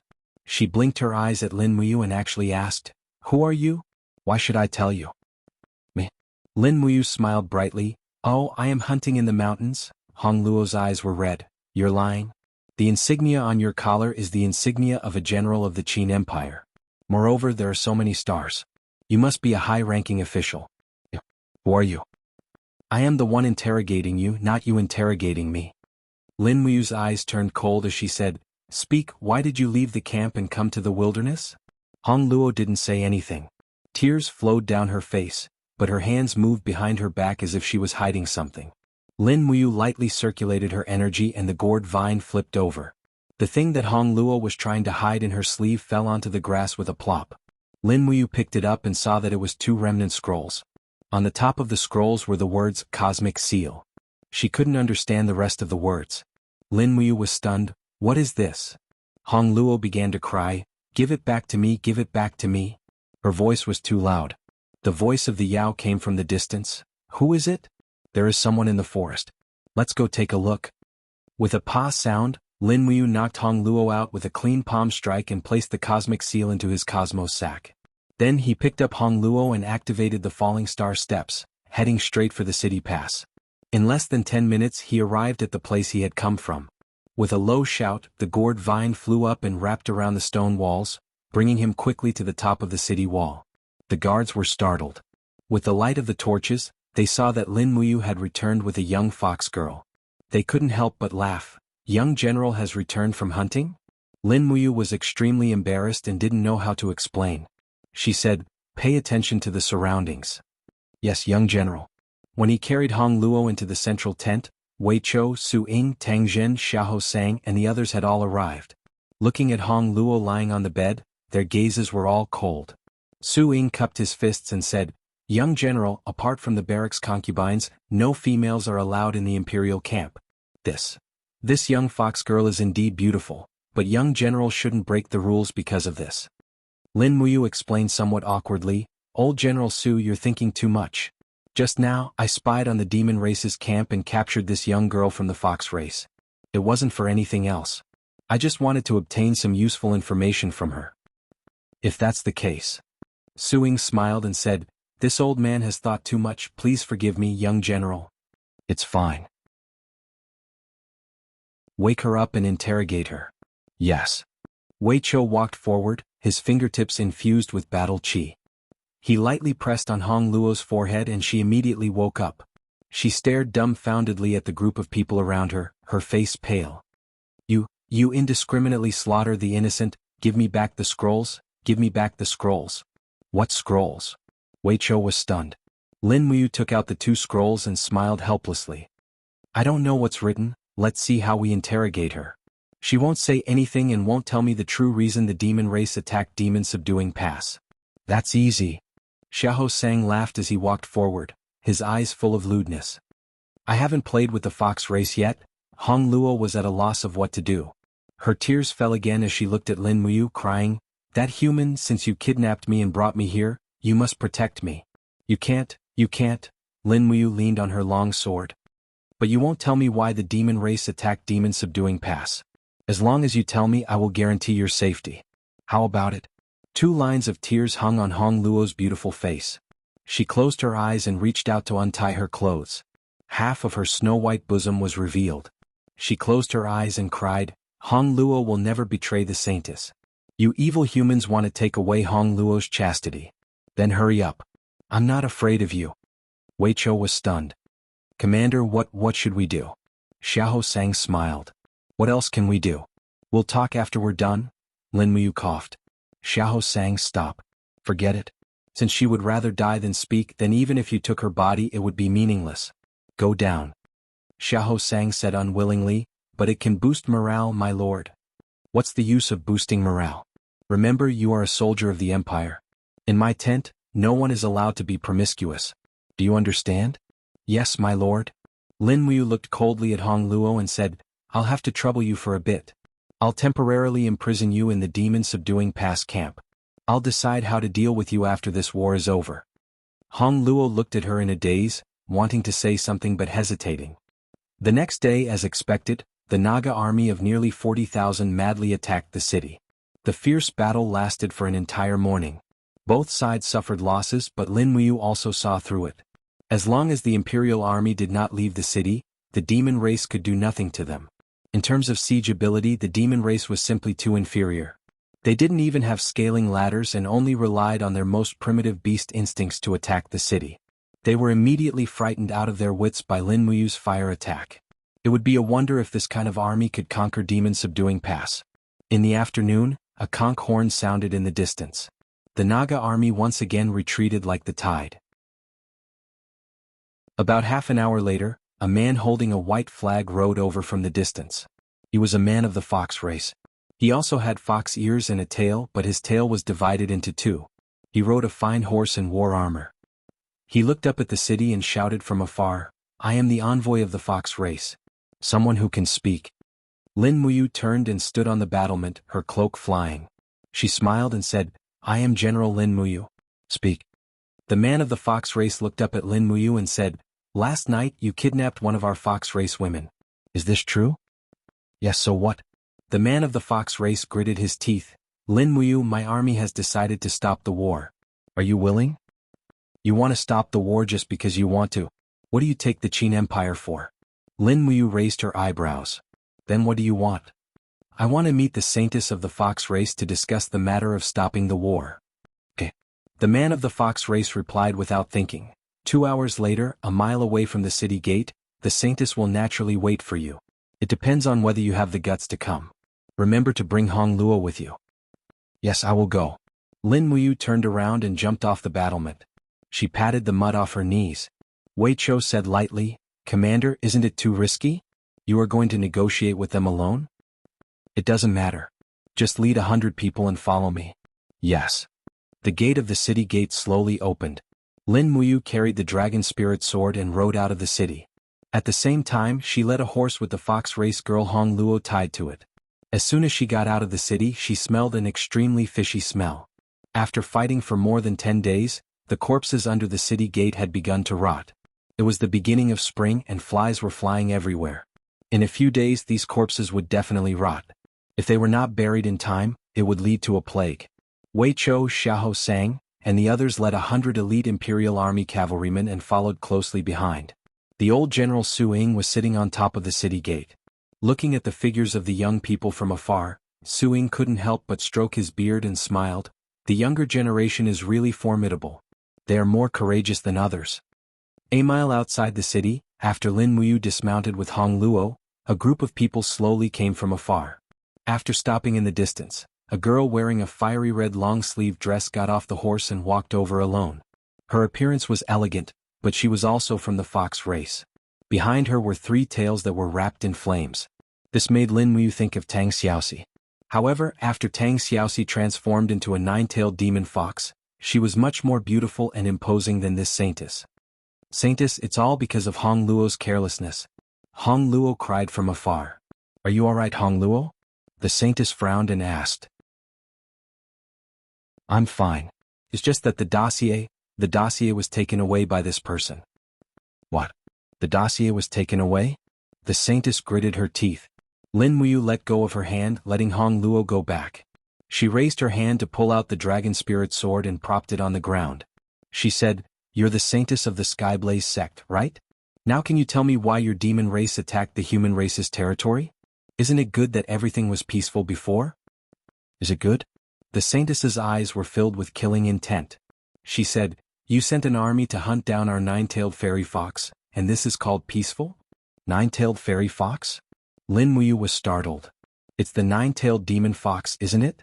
Even if we humans hunt down the nine-tailed demon fox, what does it have to do with you? The saintess suddenly shook her sleeves. Flames lingered around her body, and the three tails behind her rapidly burst into flames. Her expression was even somewhat sinister. She sneered and said, The nine-tailed fairy fox is the god that our Skyblaze sect believes in. Why do you think? Wait. Lin Muyu opened her hand and said, Don't be in a hurry to act. I'm not the one who hunts down the nine-tailed fairy fox. On the contrary, I'm the one who protects her. Moreover, Xiaoxi is my best friend. How could I kill her? You know the nine-tailed fairy fox? Nonsense. Her name is Tang Xiaoxi, one of the successors of the Seven Seas Tang sect. You attacked the demon-subduing pass without understanding anything. You were too reckless. The saintess actually revealed an ashamed expression. She said, My lord, if you know the nine-tailed fairy fox, can you let me meet her? What do you mean? Lin Muyu asked. It's like this. The saintess explained, The Skyblaze sect has waited for the nine-tailed fairy fox for nearly 10,000 years. Our only mission is to help the nine-tailed fairy fox ascend to the heavenly realm. If my lord knows the nine-tailed fairy fox, please invite her to see me. This little girl will offer you the 3 Fire God Seal fragments. The Fire God Seal fragments? Lin Muyu was stunned. Yes, the one you took away was the 10-star universe seal. I still have 2 here, the 11th God Seal and the 12th God Seal. My lord, do you know the Fire God Seal? Lin Muyu was flabbergasted. After a few seconds of silence she said, On the human continent, the Fire God Seal is also known as the Fire Fox Seal. It's the unique technique of the Seven Seas Tang sect. The saintess was speechless. However, everyone thought that the Fire Fox Seal only had 9 heavens. They didn't know that there were 3 fragments, a total of 12 heavens. It was hard to imagine how strong Tang Xiaoxi would be if she learned the complete 12 heavens of the Fire God Seal. Thinking of this, Lin Muyu actually became a little excited.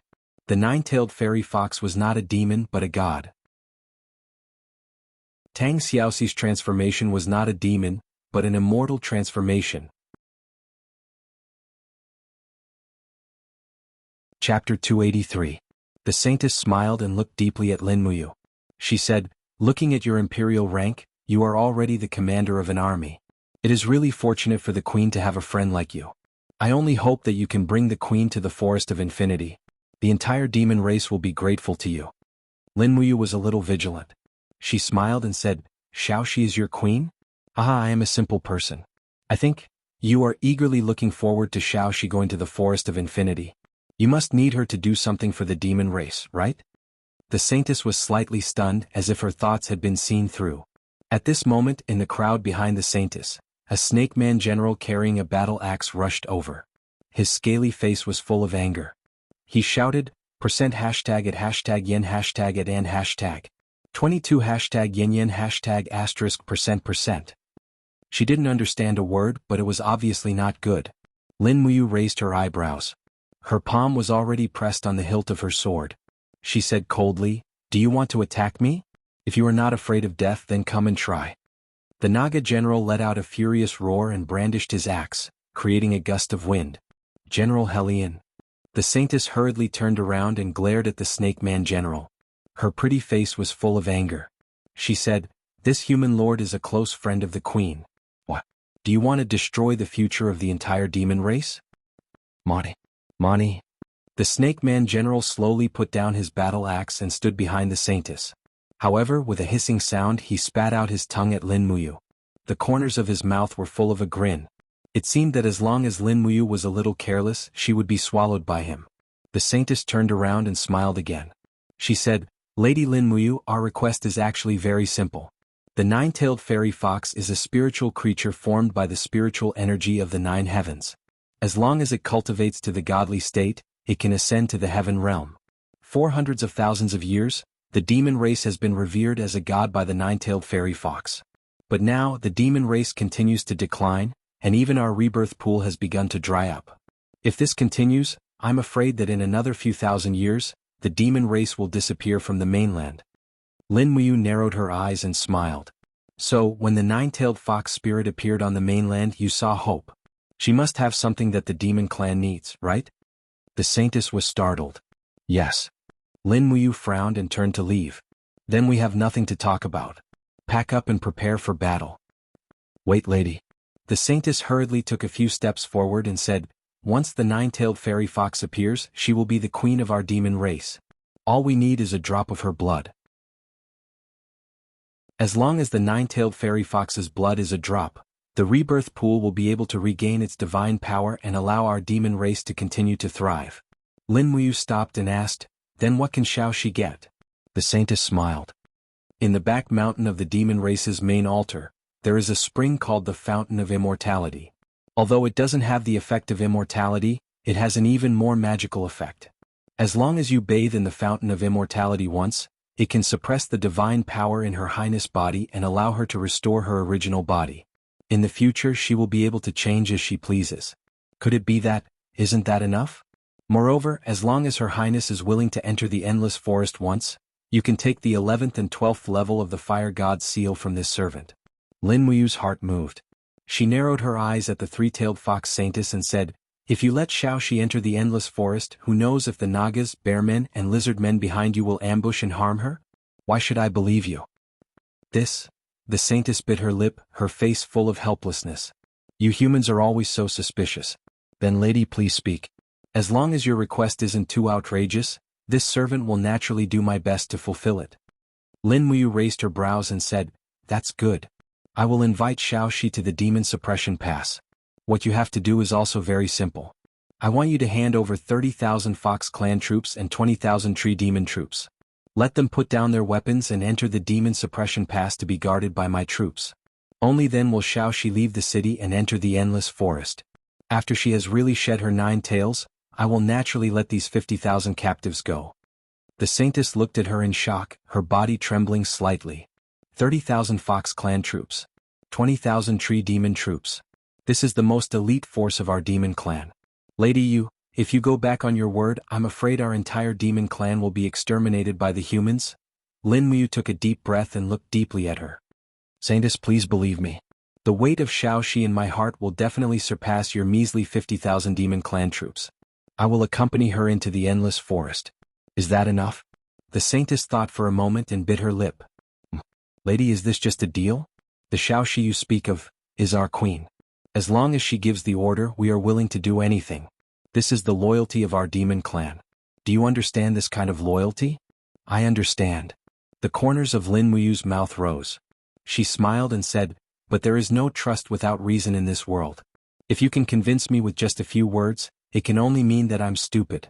If I'm so stupid, won't I harm Xiaoxi?" The saintess smiled. "This servant understands.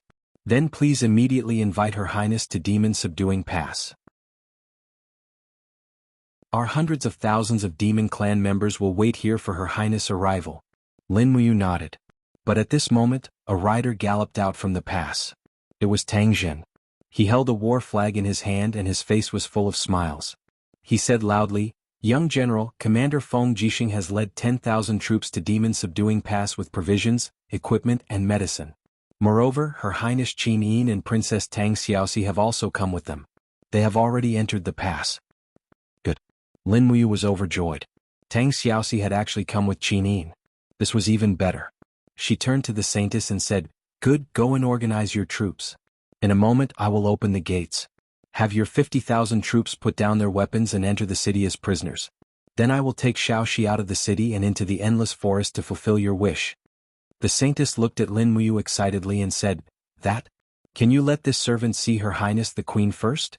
As long as I see her, I will have no doubts about you. I will certainly carry out the deal you suggested." Lin Muyu nodded. "All right then, follow me into the pass, but you can only go in alone. Get the other Fox clan members to guard outside." "Yes."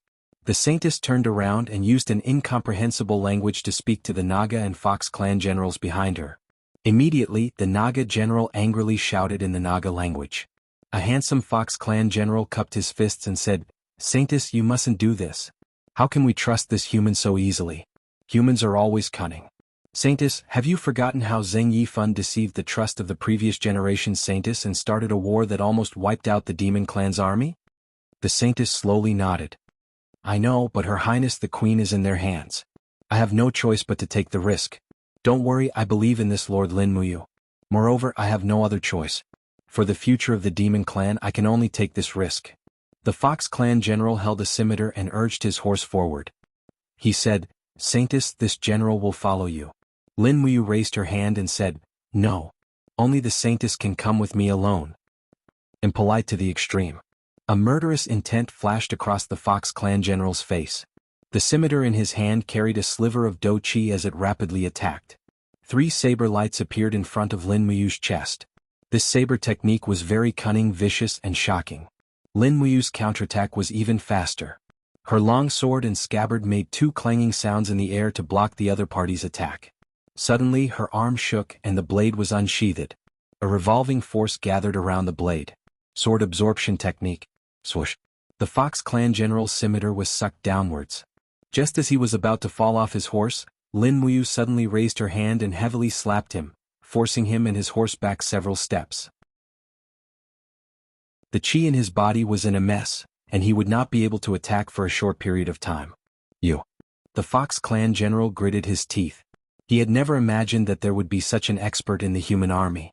He had already suffered a great loss after being caught off guard. If the other party had any killing intent, he would probably have lost at least one of his right arms. The saintess's face was filled with blame. She said, "General Linghu, stand down." "Yes." "Saintess?" He raised his scimitar and slowly retreated a few steps. Looking at Lin Muyu, he said, "If you humans harm the saintess, we will definitely bathe Lanyan City in blood no matter the cost." Lin Muyu smiled faintly and did not say anything. She only waved her hand and respectfully said, "Saintess, follow me into the city." When Lin Muyu brought this beautiful Fox clan woman with 3 wagging tails into the demon-subduing pass, the soldiers of the Tianchong army and the 7 Sea City army were all dumbfounded. Naturally, there were many who could not help but draw their bows and aim straight at this beautiful Fox clan woman. After all, they had been fighting for so many days, and the 2 sides had already become mortal enemies. No one is allowed to attack. Put away your weapons. Lin Muyu raised her arm and loudly ordered, "She is only one person. She cannot harm you." Wei Chou stood guard at the side and looked at the saintess warily. At the same time he said, "Commander, Her Highness, the Princess, and General Feng are all waiting for you in the central tent." "Yes, we will go now." "Are we bringing this Fox clan woman with us?" "Yes, otherwise there will be no point in going." "Yes." Wei Chou cupped his fists and did not doubt Lin Muyu's orders. This was also the result of Lin Muyu's strength and strategy in battle after battle to conquer this group of subordinates. In the central tent, Xiahou Sang galloped away with a group of imperial guards. He dismounted and stood guard on both sides. Lin Muyu reached out and helped the Fox clan saintess dismount, then led her into the central tent. She suddenly lifted the curtain and saw Qin Yin, Feng Jixing, and Tang Xiaoxi standing there from afar.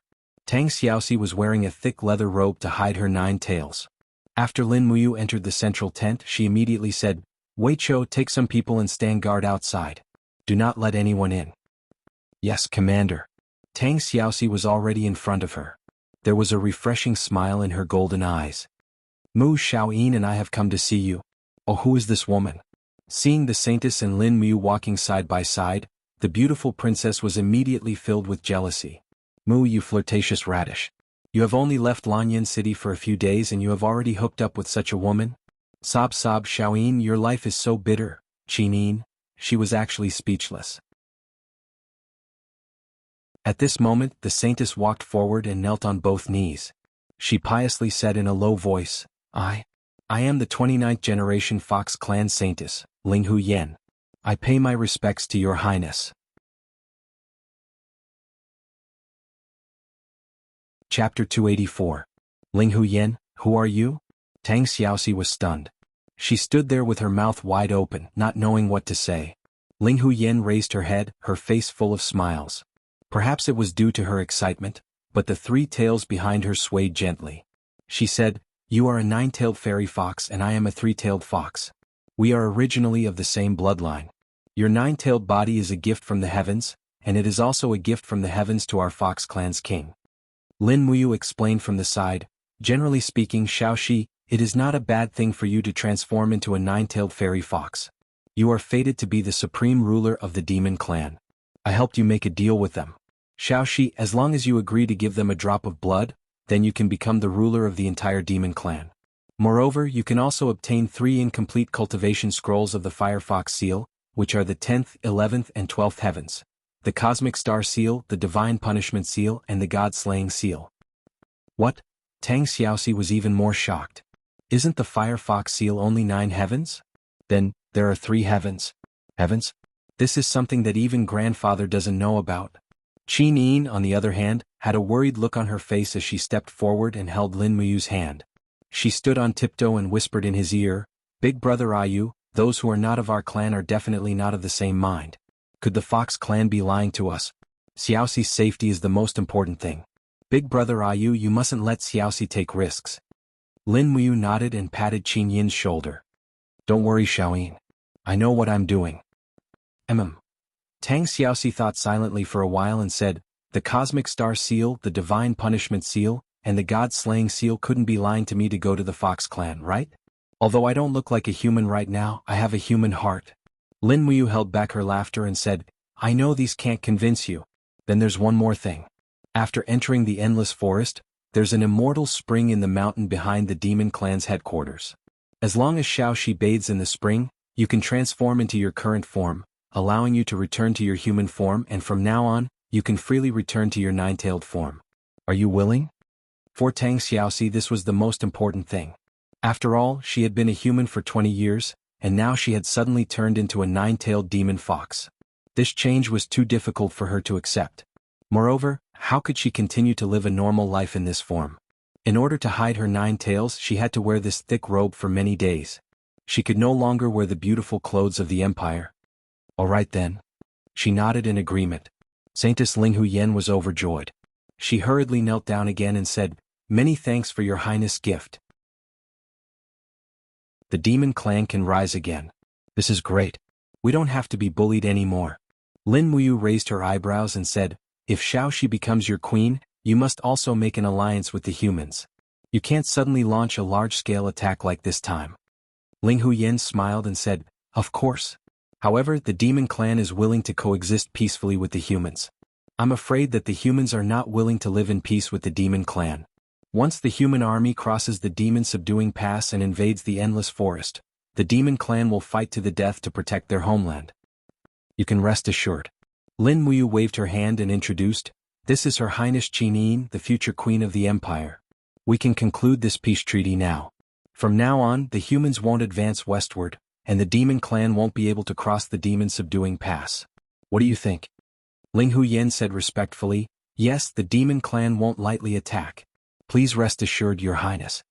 Qinin nodded and said, The humans won't advance westward either. Linghu Yen straightened her body and looked at Tang Xiaoxi. She smiled and said, This servant has a presumptuous request. Now, can Your Highness let this servant see the true appearance of the nine-tailed fox? Tang Xiaoxi was stunned and looked at Lin Muyu. Linghu Yen wanted to verify her identity. Lin Muyu nodded and said, Yes, let her see. Okay. Tang Xiaoxi raised her hand to untie the tie at her collar and handed the robe to Qinin. The next moment, the 9 flame tails behind her swayed slowly in the air. The fox ears on her head trembled lightly. She was very intelligent. Her golden eyes were smiling and she asked, Ling Huyen, now that you've seen it, are you satisfied with my current appearance? Ling Huyen was dumbfounded. She opened her small mouth and murmured, so beautiful, such a beautiful nine-tailed fox. I don't want to always be like this, Tang Xiaoxi said sullenly. Ling Huyen chuckled. Yes, it's understandable. After all, your highness has always lived as a human. But your highness can rest assured in the future. In our demon clan, no one will make fun of your highness. They will only revere you. No. Tang Xiaoxi looked nervous and said, I won't live in the demon clan. I want to live in the imperial capital. Yes, that's fine. The demon clan awaits your highness's arrival at any time. That's good. Lin Muyu said, now, Saintess, you can go back and let your 50,000 captives enter the city. Then I will naturally bring Xiaoxi to the headquarters of the demon forest. It's the endless forest. Call it whatever you want as long as you're happy. Ling Huyen looked helpless. Feng Jixing said, You want to let the demon clan captives into the demon subduing pass? Yes. Lin Muyu nodded and said, Xiaoxi and I can't rashly go to the endless forest, so we must hold a bargaining chip in our hands. 30,000 Fox clan troops and 20,000 Tree Demon troops are the most elite troops of the demon clan. We will keep them as captives in the demon subduing pass. Big Brother Feng, you must help me guard them well. If Xiaoxi and I don't return in 3 days, Big Brother Feng will slaughter these 50,000 demons. Okay. Feng Jixing smiled slightly. It just so happens that His Majesty has given me a decree to help you. If we can really quell the demon clan's chaos, it will be a great service. Ling Huyen felt a chill in her heart when she heard this. Lin Muyu and Feng Jixing looked like elegant young generals, but in their hearts they hid murderous intent. Tens of thousands of lives could be wiped out in a puff of smoke while they were chatting. Watching Saintess Ling Huyen leave the demon subduing pass, Lin Muyu and Feng Jixing protected Qin Yin and Tang Xiaoxi. In addition, Wei Chou, Su Ying and the other generals stood guard at the side, waiting for the demon clan's captives. About half an hour later, as expected, a dense crowd of Fox clan troops and Tree Demon troops had arrived. The Fox clan troops were all male and very strong. Their women were probably only used for reproduction. The Tree Demons had all placed their bows and arrows at the foot of the city and entered the city one after another.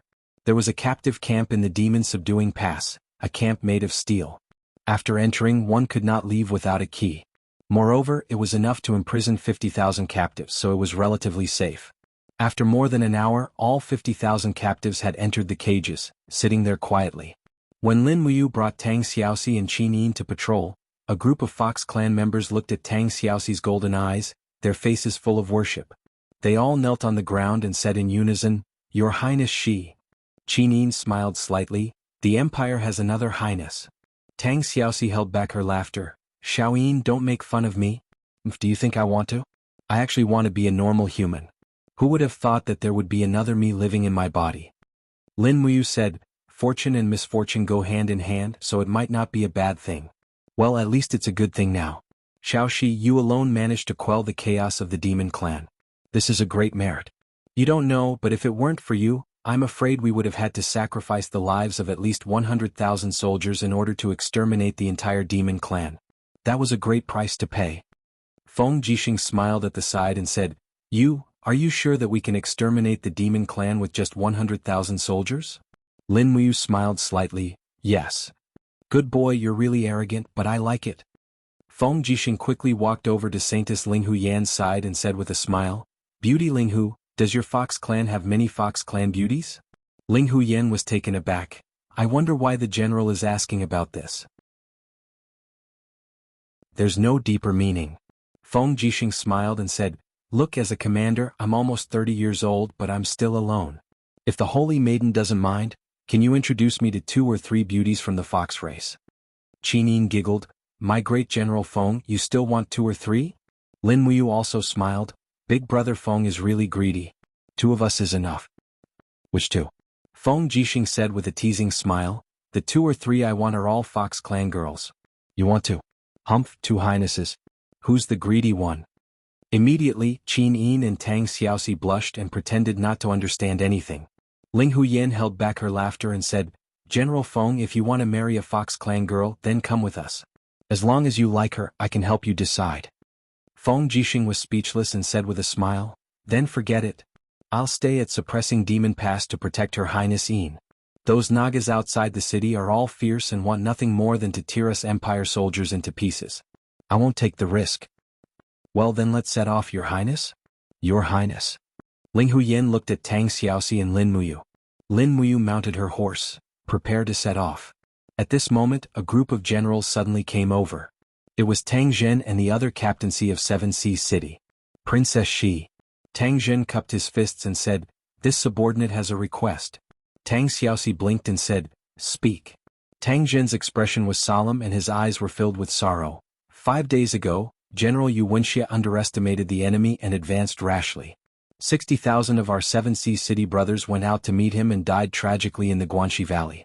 I hope Princess Shi can make a decision for us and ask the demon race to withdraw their troops. We want to take shovels to Guanxi to bury our brothers' corpses and not let them be eaten by wolves and tigers. Tang Xiaoxi was startled and looked at Ling Huyen saying, "Ling Hu, order the troops to withdraw." "Yes, Your Highness." Ling Huyen nodded respectfully. It seemed that what she said was true. As long as Tang Xiaoxi was willing to go to the demon race's main altar, she would be the queen and her orders would be obeyed. Tang Zhen was overjoyed. "Thank you, Princess."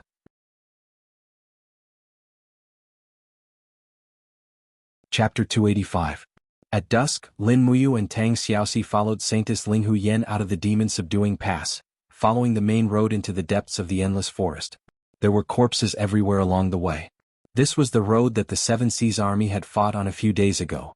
The road was covered in messy hoof prints, and the corpses of Imperial soldiers lay on both sides of the road. At this time, flies were flying everywhere, emitting a strong stench. Tang Xiaoxi frowned. These soldiers were all from the Seven Seas province, which also meant that they were soldiers of Tang Xiaoxi's family. Seeing them die in a foreign land was naturally not a good feeling. Lin Muyu could see that she couldn't bear to see it and urged her horse closer. She grasped her hand and said, "If it wasn't for these soldiers sacrificing their lives, the demon-subduing pass would have been broken before I arrived. Their sacrifice was worth it." Tang Xiaoxi didn't say much, but she knew very well that this sacrifice was actually worthless. This was a meaningless war. Torches were lit on both sides of the road. The Fox tribe soldiers set up defenses along the sides of the road, seemingly guarding against attacks from the snake men and lizard men. The Fox tribe was a highly intelligent race and knew the importance of Tang Xiaoxi, the queen.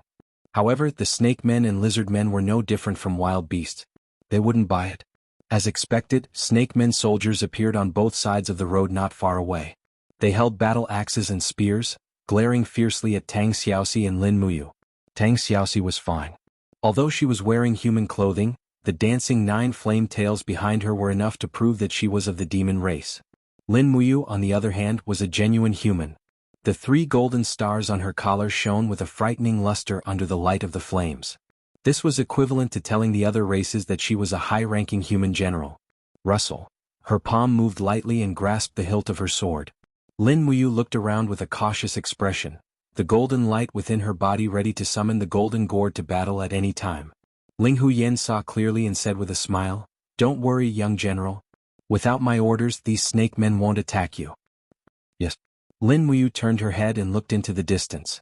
She saw 2 bearmen soldiers fighting over food in the grass, and the food was actually a human arm. The insignia on the arm was the garrison insignia of the Seven Seas City. These bearmen actually ate humans. Heavens! His whole body trembled slightly and he said in a stern voice, "Ling Huyen, you people eat people?" Ling Huyen was slightly taken aback and faintly said, "The Fox clan will never eat humans, but the snake men, bear men and lizard men have very low intelligence, and are only very low-level warriors. This is a kind of innate instinct of theirs and we ask the young general to forgive us. It's already very difficult for the Fox clan to command them. If we let them restrain this natural instinct, I'm afraid it will be very difficult for the entire demon clan to unite." Lin Muyu remained silent. Tang Xiaoxi couldn't help but say, "No? Absolutely not. We can't let them continue to eat people in the future. We must stop them. Yes, Your Highness. This servant will do her best to change everything." The holy maiden said respectfully, while looking at Lin Muyu's expression and said, "Young general, what are you thinking about?" Lin Muyu's hand did not move away from the hilt of his sword. He suddenly turned his face and his handsome face was covered in frost and he said in a cold voice, "I have an urge, to lead the human army and sweep through the endless forest, and kill all the demon clan." You, Ling Huyen felt a chill from the bottom of her heart. She believed that the young man in front of her would do this, and as long as he was willing, he had the ability to do it. Young general, give the demon clan another chance. I will change everything in front of me, Ling Huyen said in a pleading tone. Without the blood of the nine-tailed fairy fox as a guide, the holy power of the rebirth pool will become weaker and weaker, and the power of the Fox clan will also continue to weaken. So we are unable to control the overall situation, and we also have no way to completely control the snake men, bear men, and lizard men. But as long as Her Highness she adds new divine power to the rebirth pool, our Fox clan will be able to become the true rulers of the demon clan. Young general, please believe me. Oh. Lin Muyu slowly nodded and said, you have all the time in the world to change. The demon clan's headquarters in the endless forest was not far away. It was about a 3-hour journey, and as they advanced, the surroundings became more prosperous. Ancient buildings appeared on both sides of the road, and there were more high-intelligence races like the Fox clan and the Deer men here. The Snake men, Lizard men, and the others were isolated outside the headquarters. Hiss. A few Snake men aggressively raised their weapons as if they wanted to attack Lin Muyu. But more than 10 Fox clan soldiers raised their scimitars and charged over. With a low roar, their scimitars were covered in flames, and they shouted at the Snake men in a language that Lin Muyu did not understand, quickly driving away the group of Snake men. It seemed that the combat strength of the Fox clan could not be underestimated, and those Snake men were not easy to deal with. If they could defeat them, they would have fought. The reason they were driven away was only because they were afraid. We've reached the sacred altar. Ling Huyen dismounted and said with a smile, Your Highness, come with me. Tang Xiaoxi also dismounted. The sacred altar was surrounded by flames, and it was very warm. She took off her robe and her 9 flame tails gently swayed behind her, making her look especially beautiful. On both sides of the sacred altar, there were countless Fox clan members that were devoutly kneeling down. None of them dared to raise their heads, as if the 9-tailed demon fox in front of them was a god that could not be blasphemed.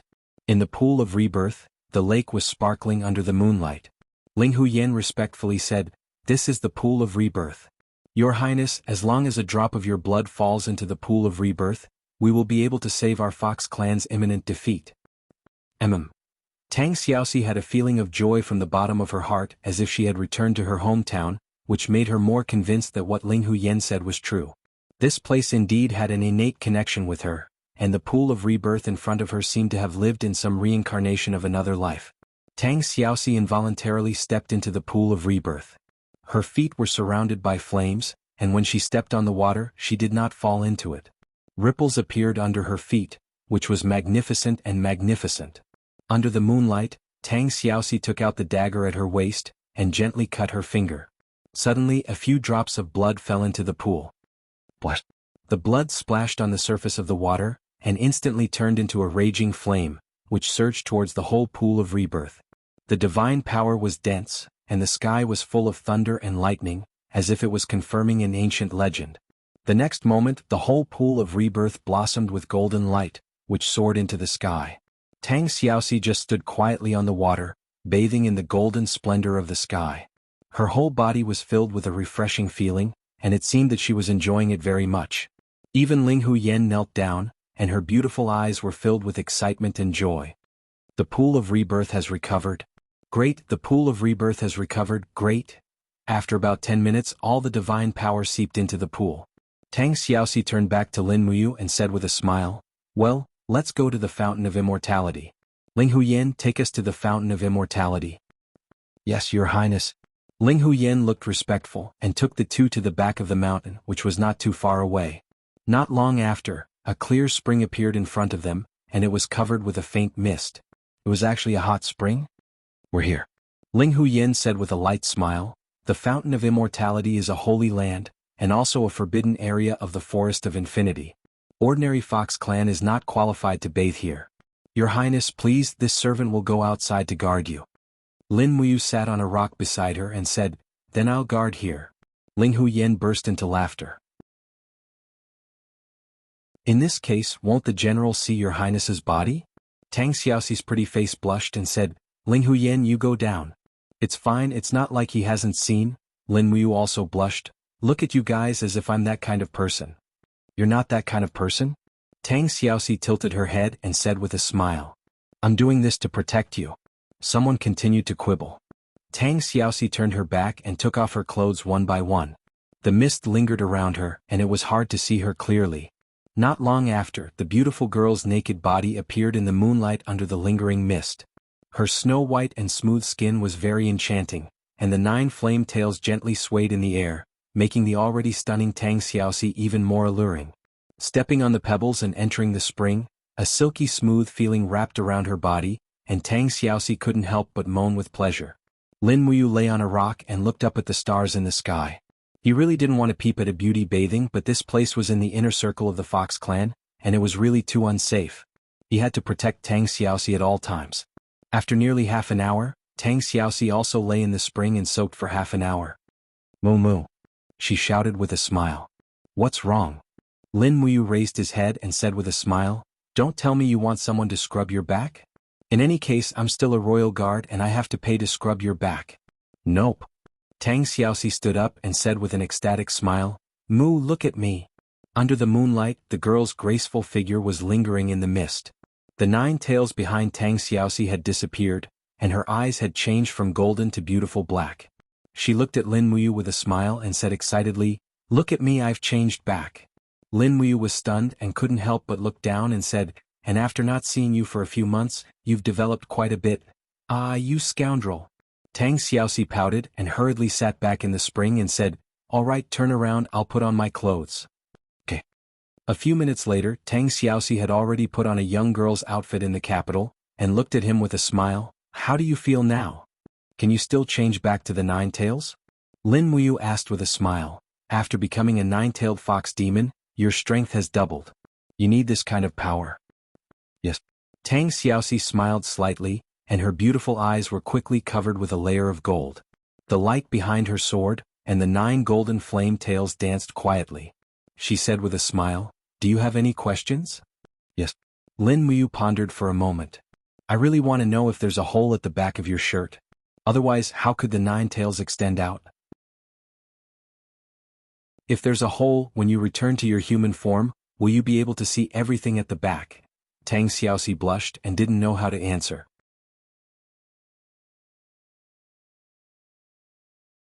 Chapter 286. Early in the morning mist lingered in the demon race's headquarters in the endless forest. The distant building was simple and unadorned, but it also seemed like a holy object enshrouded in immortal qi. When Lin Muyu pushed open the door, 2 young girls of the Fox clan were holding a basin of clean water outside. They respectfully said, My lord, we have come to help your highness get up and change your clothes. Lin Muyu nodded. Go in. Tang Xiaoxi washed up while Lin Muyu leaned against the railing and looked at the scene in the distance. A group of youths of the Fox clan were urging their warhorses to gallop on the drill ground. They were training cavalry tactics such as stabbing, hacking, and encirclement. It seemed that after their failure decades ago, the demon race seemed to be looking for tactics to deal with the heavy cavalry of the humans. On the side, Saintess Linghu Yen was sitting on the stone platform under the railing. She said with a smile, Young general, how are the light cavalry of our Fox clan? Average. Lin Muyu rubbed his nose. He was not lying. The skills and riding skills of these youths of the Fox clan were indeed very immature compared to those of the Imperial Army, Forbidden Army, and Longdan Army camp. Their understanding of cavalry tactics was only superficial. However, he still narrowed his eyes and said, But the warhorses of the Fox clan are indeed of excellent quality. Their speed and charging power are both considered top-notch. Young general has good eyesight. Linghu Yen said with a smile, The warhorses of our Fox clan are all wild horses captured from the grasslands to the northwest of the endless forest. They are naturally wild, and in terms of leg strength and endurance, they are definitely much better than the warhorses of the Central Plains. Why don't Linghu Yen make the decision on her own and gift the young general a warhorse? Lin Muyu's eyes lit up. In this world, a warhorse was equivalent to a carriage, signifying a person's mobility. Naturally, Lin Muyu was overjoyed and said with a smile, Can I really? Linghu Yen burst into laughter, covering her small mouth as she said, Young general is Princess Xi's closest relative, and also the person who resolved the conflict between the demon clan and the humans. If it weren't for young general, our demon clan's rebirth pool would not have been filled with divine power again. You are the benefactor of our demon clan, so a warhorse is naturally nothing. Ling Huyen has already ordered servants to bring the 2 best horses in the Forest of Infinity over. You and Princess Shi will each have one. What do you think? Good, very good. Lin Muyu nodded and said with a smile. At this moment, Tang Xiaoxi walked out of the door dressed in luxurious clothes. This was the beautiful embroidery unique to the Empire's Lanyan city, and together with the Firefox emblem of Qihai City, it was very beautiful. What was even rarer was that the Firefox family emblem of Qihai City was actually similar to the emblem of the Fox clan in the Endless Forest. This caused Ling Huyen to stare dumbfounded. She bowed and said, "Servant Ling who greets Princess Shi. Wow, your highness's clothes are so beautiful. The craftsmanship of the humans is truly wonderful." Tang Xiaoxi chuckled and said, "Ling Hu, if you want it, I will customize a set according to your figure when I return to the imperial capital and send someone to deliver it to you. What do you think?" "Thank you, Princess Shi." Ling Huyen smiled and thanked her with a red face. It seemed that although she was the supreme ruler of the Fox clan, she was still a young girl of the Fox clan after all, so she yearned for beautiful things just like human girls. Tang Xiaoxi smiled and asked, "What were you talking about just now? I heard that you were going to give me a gift." "Yes." Ling Huyen nodded and said, "Young General has high praise for our Fox clan's warhorses. So this servant has decided to choose the 2 best warhorses of the Fox clan to gift to young General and Princess Shi. Here they are already here. Come with me to take a look." Okay. As they walked down the pavilion, 2 sturdy Fox clan soldiers led the warhorses over. One was white and the other was black. The white one was a mare and the black one was a stallion. Ling Huyen smiled and said, "These are 2 warhorses that I tamed 2 years ago. The white one is called Snow Pear, and the black one is called Danger Ground. I named them myself, but if Princess Shi and young General are not satisfied with them, you can rename them." Lin Muyu chuckled and said, "I'm satisfied, how could I not be satisfied? Xiao Shi, with your personality you must want Snow Pear, right?" Tang Xiaoxi nodded and said, "Yes, Mu wants Danger Ground. Danger Ground is more robust and suits you better." "Yes." Lin Muyu walked forward and caressed Danger Ground's face. She subconsciously used the spirit pulse technique, and the beast-taming power of the spirit communication technique slowly seeped into the warhorse's brain. They instantly formed a preliminary contract. Danger Ground raised its head and neighed. It then walked forward and rubbed its head against Lin Muyu's arm. The Fox clan soldier leading the horse was stunned and said, "Heavens! What is it?" Although Danger Ground has been tamed into a warhorse, no one has ever been able to tame it. Even the most outstanding warrior of the Fox clan cannot ride Danger Ground. But now Lin Muyu smiled slightly and said, "It means that it is fated with me, ha." As she spoke, she pulled on the reins and flipped onto the horse. Danger Ground was instantly excited and suddenly stood up with a long neigh. Under Lin Muyu's scolding, it galloped away at an astonishing speed. It turned back in the blink of an eye and brought with it the wind. Tang Xiaoxi giggled and said, "Mu, do you like it?" "I like it." Lin Muyu praised from the bottom of her heart, "I have never ridden such a good horse in my life." Ling Huyen was also extremely happy and said, "It's great that the young general likes it. Your Highness Shi, this Snow Pear has a gentle temperament, but its speed is not slow either. Do you want to try it?" "There's no need." Tang Xiaoxi smiled and walked forward. After flipping onto the horse, she said, "Since the matter with the Fox clan has been settled, I should return to the Demon Suppression Pass. Ling Huyen, you must guard the Endless Forest well and truly control the entire demon clan. At the very least, you can't let those snake people and bear people recklessly attack humans or even eat them." Ling Huyen nodded respectfully and said, This servant understands. Your Highness Shi, please rest assured." "That's good. We will return."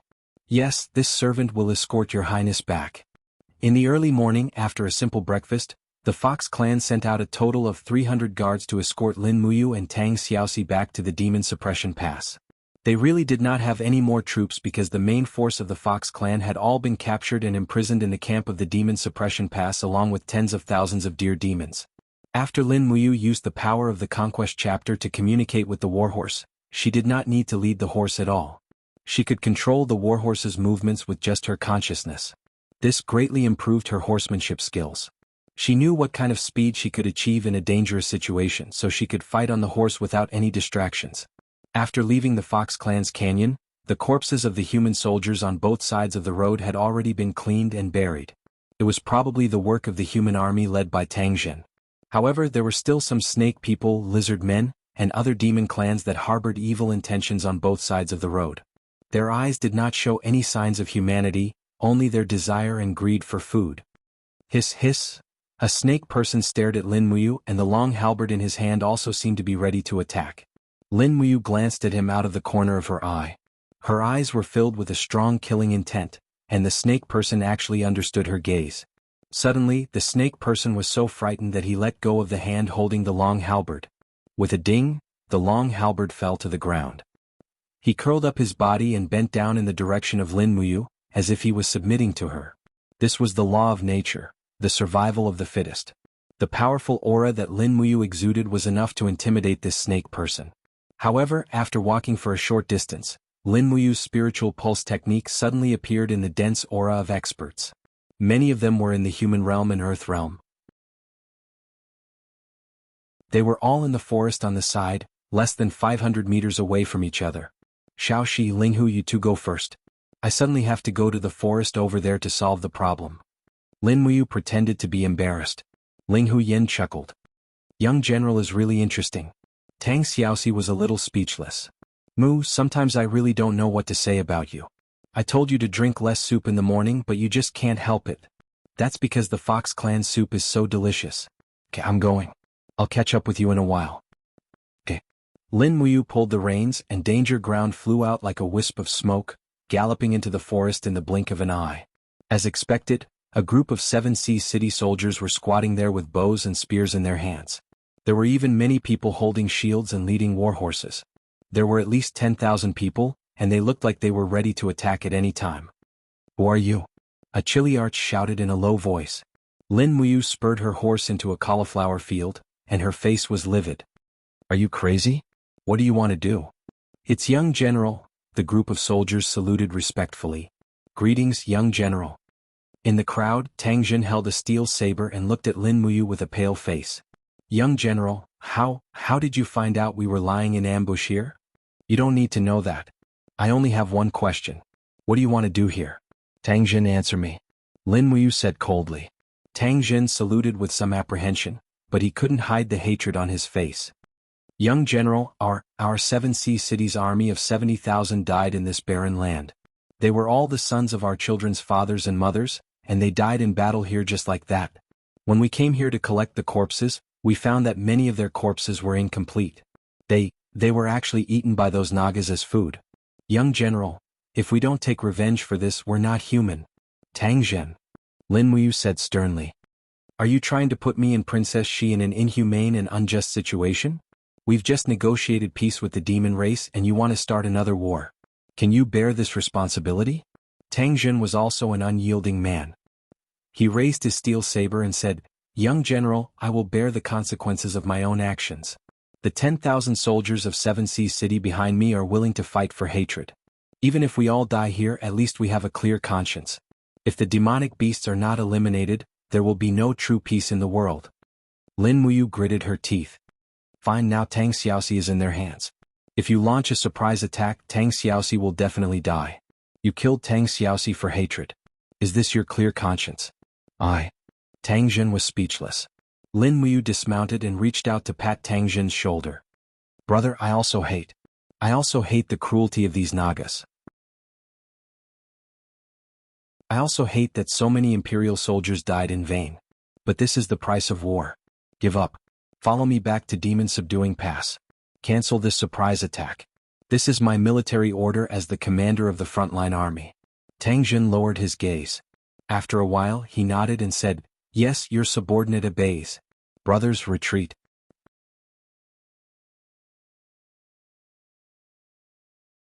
Chapter 287.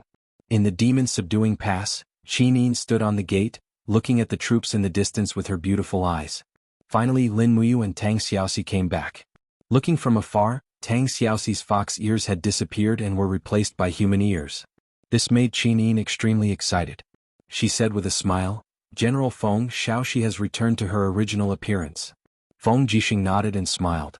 Yes, I just don't know if Beauty Linghu has chosen a fox beauty as a wife for me. Qinyin. After Lin Muyu, Tang Xiaoxi, and Linghu Yan entered the pass, Qinyin and Feng Jixing immediately went to greet them. Tang Zhen and the others also followed. It was a large group of people. Xiaoxi, did you succeed? Qin Yin asked with a smile. Yes. Tang Xiaoxi chuckled. That's good. On the side, Feng Jixing was a little disappointed because Ling Huyan didn't take the matter of choosing a wife for him to heart. Perhaps in Ling Huyan's view, Feng Jixing was handsome and powerful. Besides, as the commander of an army, it was impossible that no girls would like such a man. With so many young girls in Lanyan City, how could Feng Jixing not worry about women? But in fact, General Feng had always been obsessed with military affairs and rarely went out to play with women. Of course, it was only a matter of rarely. Standing on the gate, Lin Muyu looked back at the group of demon soldiers imprisoned in the pass. They were unarmed and could only fight back with the instinct of the demon race. At this time it was easy to kill them, but it also meant that they would lose the alliance with the demon race. Even if they killed these 5 elites and Ling Huyan, the saintess inside the pass, what could they do? The reward would be nothing more than more cruel revenge from the Naga and Lizardmen. At that time the Empire would probably pay a greater price. Open the door and release the demon captives. Lin Muyu gave a simple order. Instantly, the group of 7 Seas City captaincy fell silent. One of them cupped his fists and said, "Young General, are we really going to release them? If that's the case, it might be equivalent to releasing a tiger back into the mountains."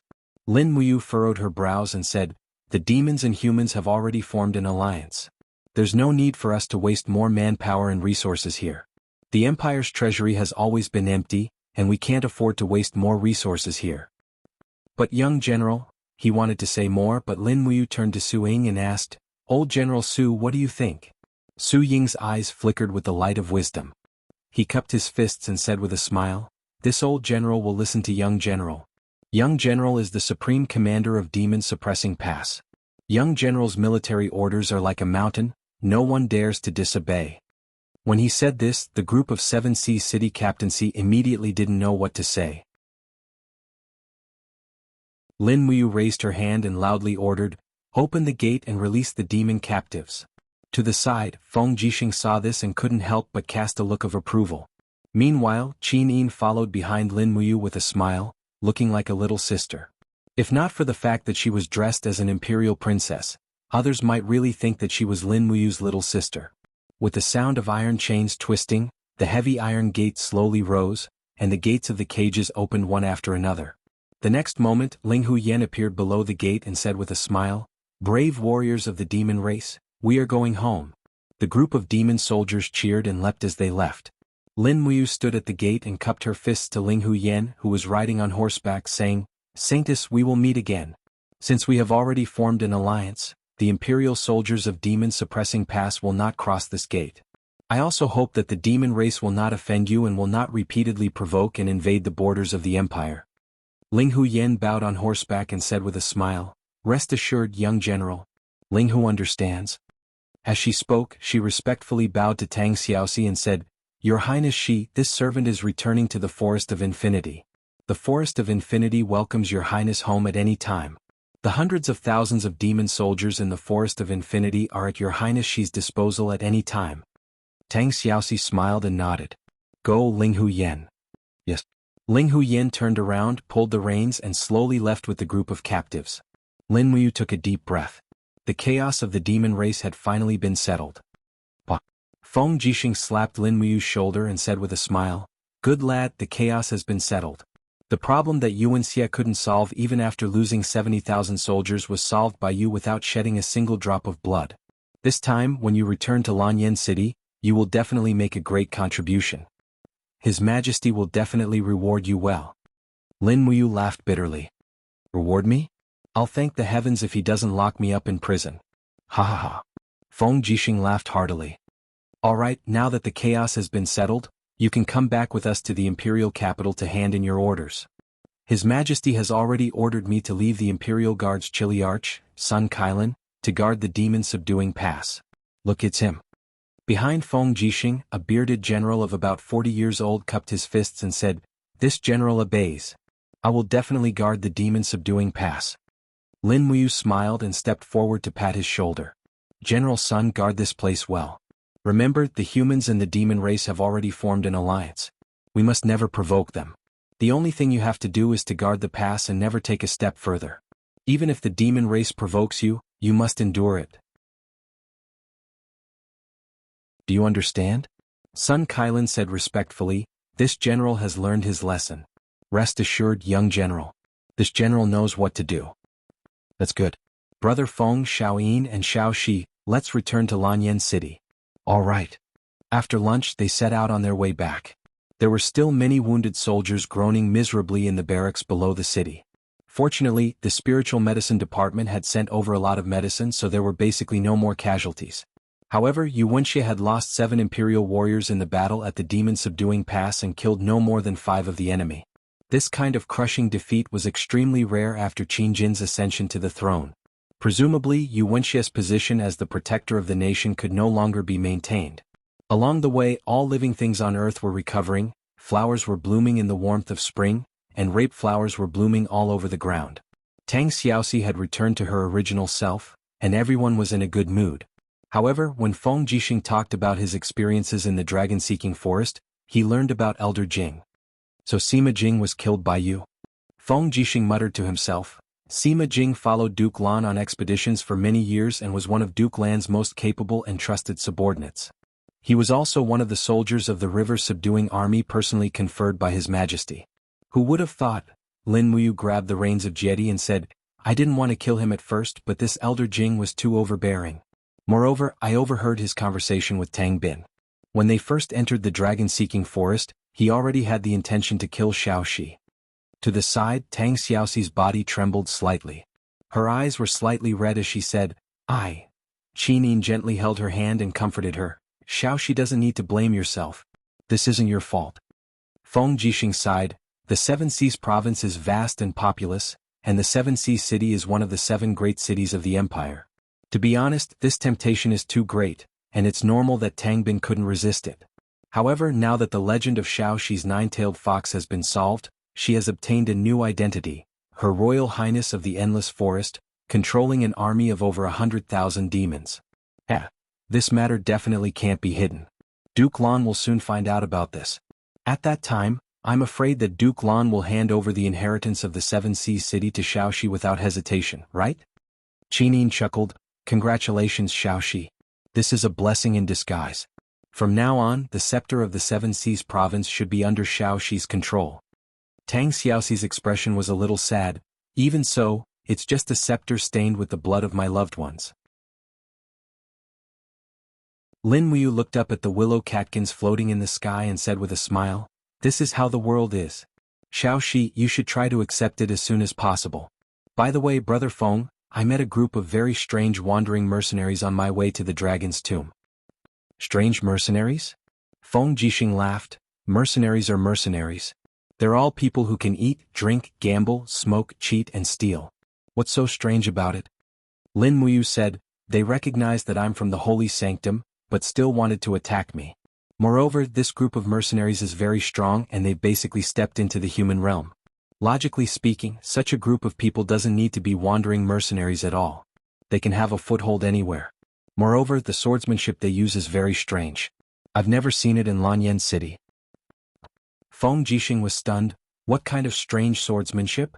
Show me. Yes. Lin Muyu tried hard to recall. Then he pulled out the dragon spirit sword and waved it a few times on the horse. The air was filled with the light of the sword, and it was very beautiful.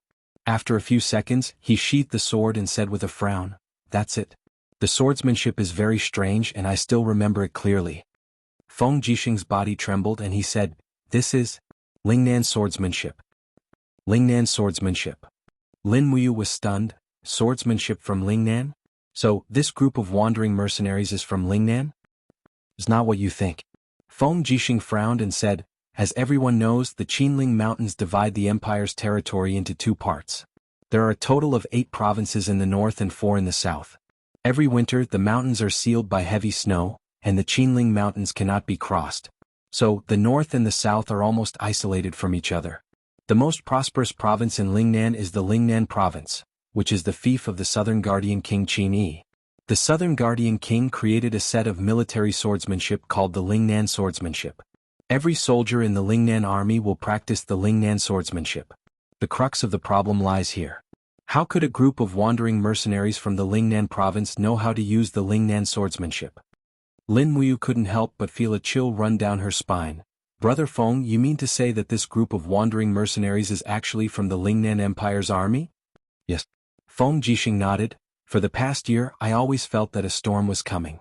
Now it seems that it is really coming. At the side, Qinyin blinked her eyes and said, Second uncle, he shouldn't have any disloyal intentions, right? After all, he is father's younger brother and, although the Lingnan province has sufficient military strength, it should not be able to contend against the 8 provinces of the Lingnan province. Moreover, there is still the natural moat of the Qinling Mountains between the north and the south. Feng Jixing nodded. Yes, that is true, but there are always accidents. When we return to the imperial capital, Your Highness, you and I will report this matter to His Majesty together. Okay.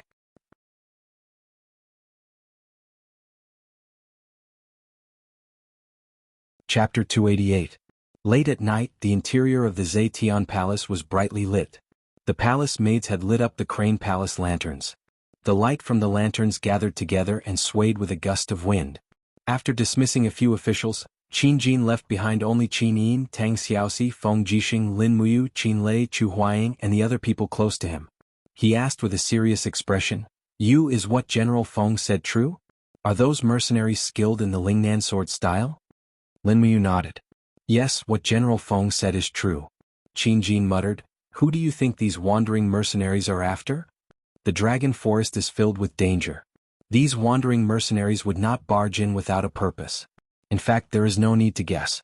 They are also after Xiao Shi, Lin Muyu said calmly. Tang Xiaoxi was slightly startled. She said, Even if they are from the Lingnan Empire, why are they looking for me? Qin Yin's beautiful eyes shone with wisdom. She said, Xiao Shi, you are Duke Lan's most cherished descendant and one of the successors of the entire Seven Seas province. Therefore there are only 2 reasons why the Lingnan army is looking for you. First, they want to save you and then claim credit from Duke Lan to build a good relationship with the Seven Seas province. Second, they want to bring you back to Lingnan after finding you and use you to threaten Duke Lan. These are the only 2 reasons. Tang Xiaoxi was silent. There was an indescribable sadness in her eyes. When did the carefree her become an important chess piece on the chessboard of the empire? Feng Jixing took a deep breath and cupped his fists. Thinking about how the House of Chivalry has tried to make a move against Xiaoxi time and time again, this seems to make more sense. The House of Chivalry's influence in Lingnan has not been affected in the slightest by the imperial edict and is still growing strong. I believe that the true mastermind behind the House of Chivalry is perhaps one of the powerful ministers in Lingnan. One of the powerful ministers. Qin Jin's eyes shone brightly as he said, Ah Lei. Qin Lei cupped his fists and said, This subordinate is here. Summon your father to Lanyan City tomorrow morning. I haven't seen my 3rd brother for a long time. Yes, I understand. Qin Jin raised his head to look at the crowd again and said, Feng Jixing, tighten the security of the imperial capital. Chu Huayao, you must finish the reorganization of the Flying Mount Battalion within 3 days. I want an invincible Flying Mount Battalion to protect the imperial capital. Chu Huaijin cupped his fists. I will not let you down. Qin Jin then looked at Lin Muyu. His gaze softened as he said, Son, you have done a great service in quelling the demon race's war. Also, you saved Princess Xiaoxi in the dragon-seeking forest by yourself, which is also a great service. However, I really don't know how to reward you for killing Tang Bin by mistake. Now, what kind of reward do you want? Lin Muyu thought for a moment, then cupped his fists and said, Father, I don't want anything else. I only ask that you give me 20,000 Empire Army badges. Is that okay? Empire Army badges? Qin Jin was surprised. What do you want these for? Lin Muyu explained, Does father still remember the Longdan army camp? This mercenary group is under my control, but mercenaries are mercenaries after all. They don't have a final goal, so I hope that father can secretly bestow me 20,000 Empire Army badges. This way the Longdan army camp will belong to the Imperial Army, just not directly under the control of the Ministry of War. This way I can comfort the hearts of these mercenaries. This way, even if there are any changes in the future, their blood and tears will still flow for the Empire. All right. Qin Jin stood up excitedly and said, Everyone needs comfort. We will definitely not let the Longdan army camp down. Someone, immediately order the Ministry of Works to quickly cast 20,000 Empire Army badges made of pure gold and hand them to Lin Muyu. Yes, Your Majesty. An attendant received the order from a distance and left. Is there anything else that you need? Qin Jin asked with a smile. He seemed to feel that these 20,000 badges were far from enough to make up for Lin Muyu's achievements. However, Lin Muyu shook her head and said, "There's no need for anything else." "You really don't need it?" Qin Jin smiled. The protector of the state, Wuxia, made a mistake in command in the Battle of Demon Subduing Pass, causing the Seven Seas province to lose nearly 70,000 elite soldiers. I've already stripped him of his military position. I was originally planning to give this third-rank military rank to you. Lin Muyu was stunned. Father wants to promote me? That's naturally good. Just do it. Qin Jin couldn't help but laugh. Good. Immediately promote Lin Muyu to rank 3 national general. Her salary and duties will be promoted accordingly. She will be specially granted the Dragon Talisman and can mobilize no more than 20,000 troops within the Empire's borders at any time. Thank you, Father.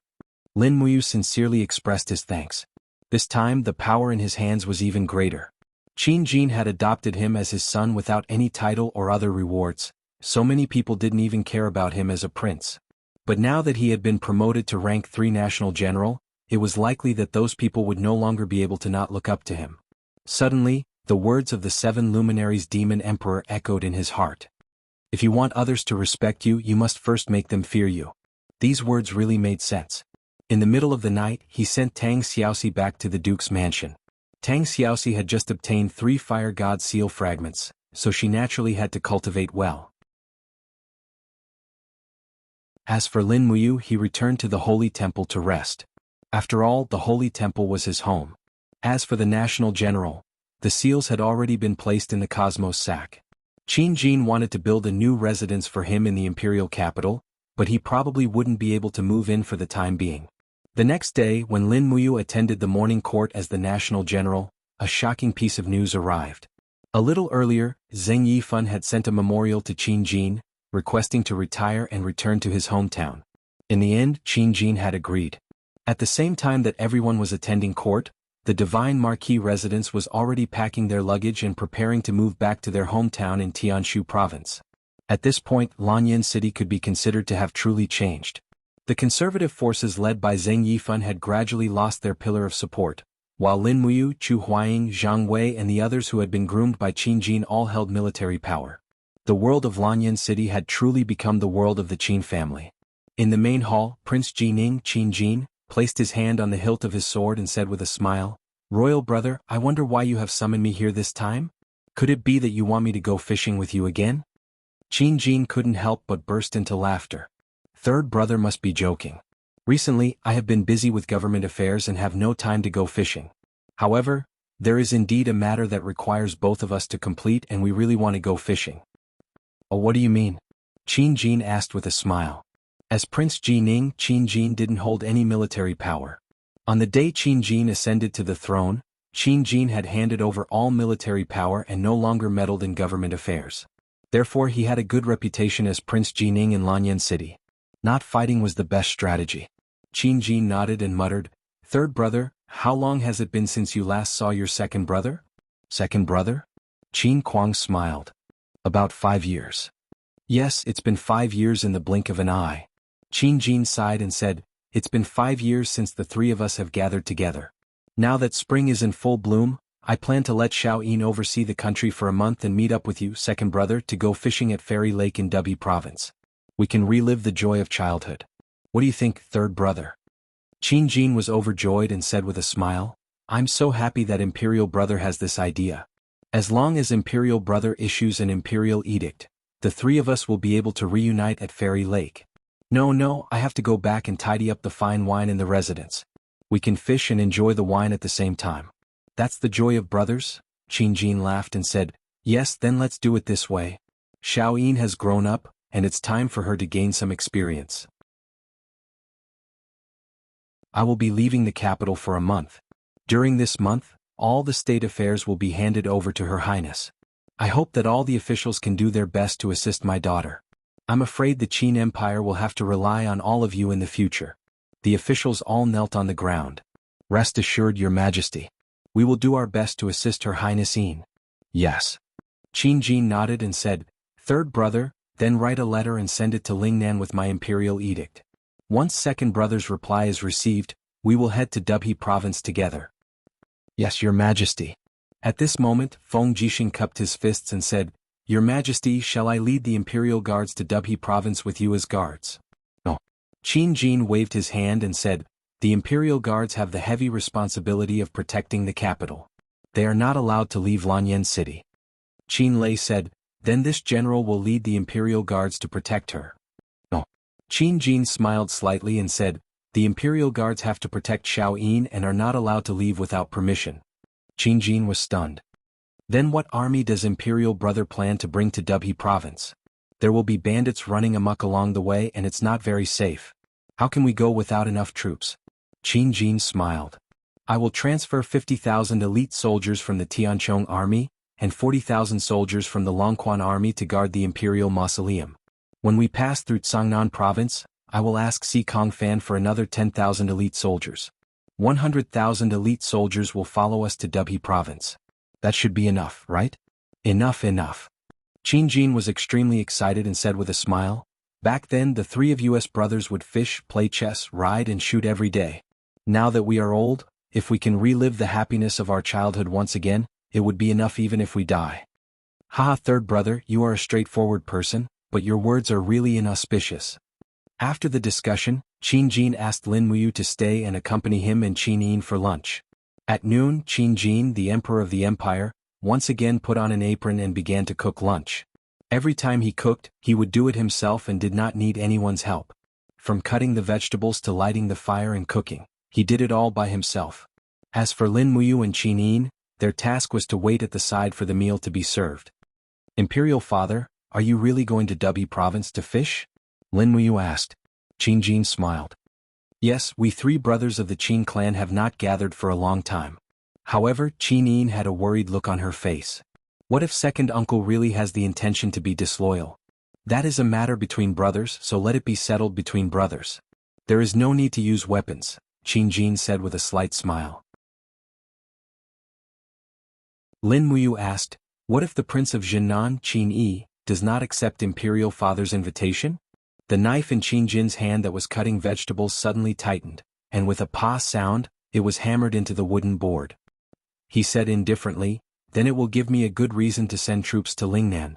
I have already sent a letter to Duke Lan and Duke Yun. As long as Lingnan has the intention to be disloyal, Lingbei will send 700,000 soldiers to cross the Qinling Mountains and redraw the territory of the empire at all costs."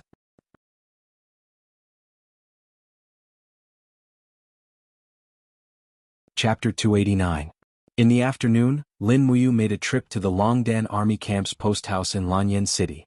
She discovered that the post house had expanded quite a bit.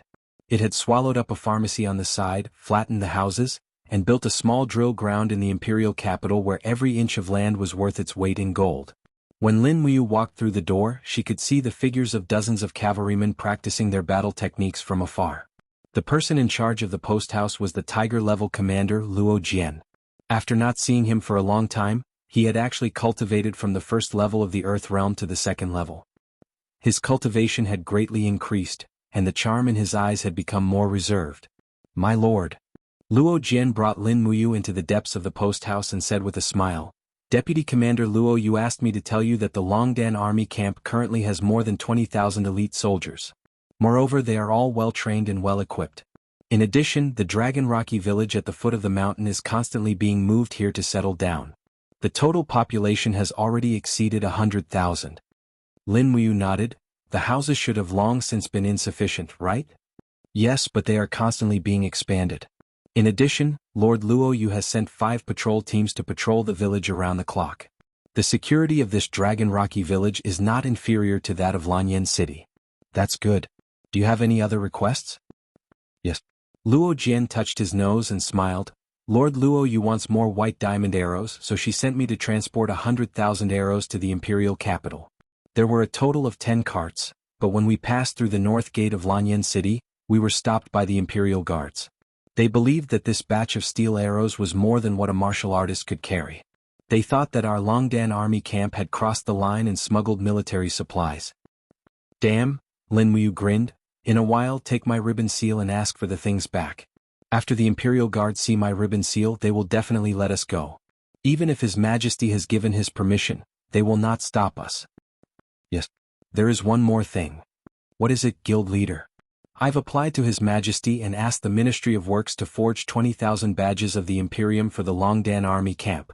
They'll be shipped here soon. Take these badges back to Dragon Rocky Mountain and tell our brothers that His Majesty knows of their existence and recognizes them as warriors who fight for the Imperium. Let them train and improve their combat ability with peace of mind, so that they can become a powerful troop in Lanyan City that cannot be ignored. Yes. Luo Jian was overjoyed and said with a smile, everyone will be overjoyed when they see this batch of emblems, especially Lady Luo Yu. Lin Muyu nodded. She also knew that Luo Yu's ancestor was Luo Tonghai, who was ranked second among the Soaring Clouds Pavilion's 26 meritorious subjects. Luo Yu's greatest wish was to become a famous general like her ancestor.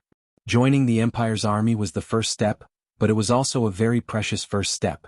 Not long after, a cart of golden badges was transported over by the officers from the Ministry of Works. Lin Muyu personally signed the receipt and sent the people from the Ministry of Works away. When she opened the box, she saw a golden light in front of her. She picked up a badge and looked at it.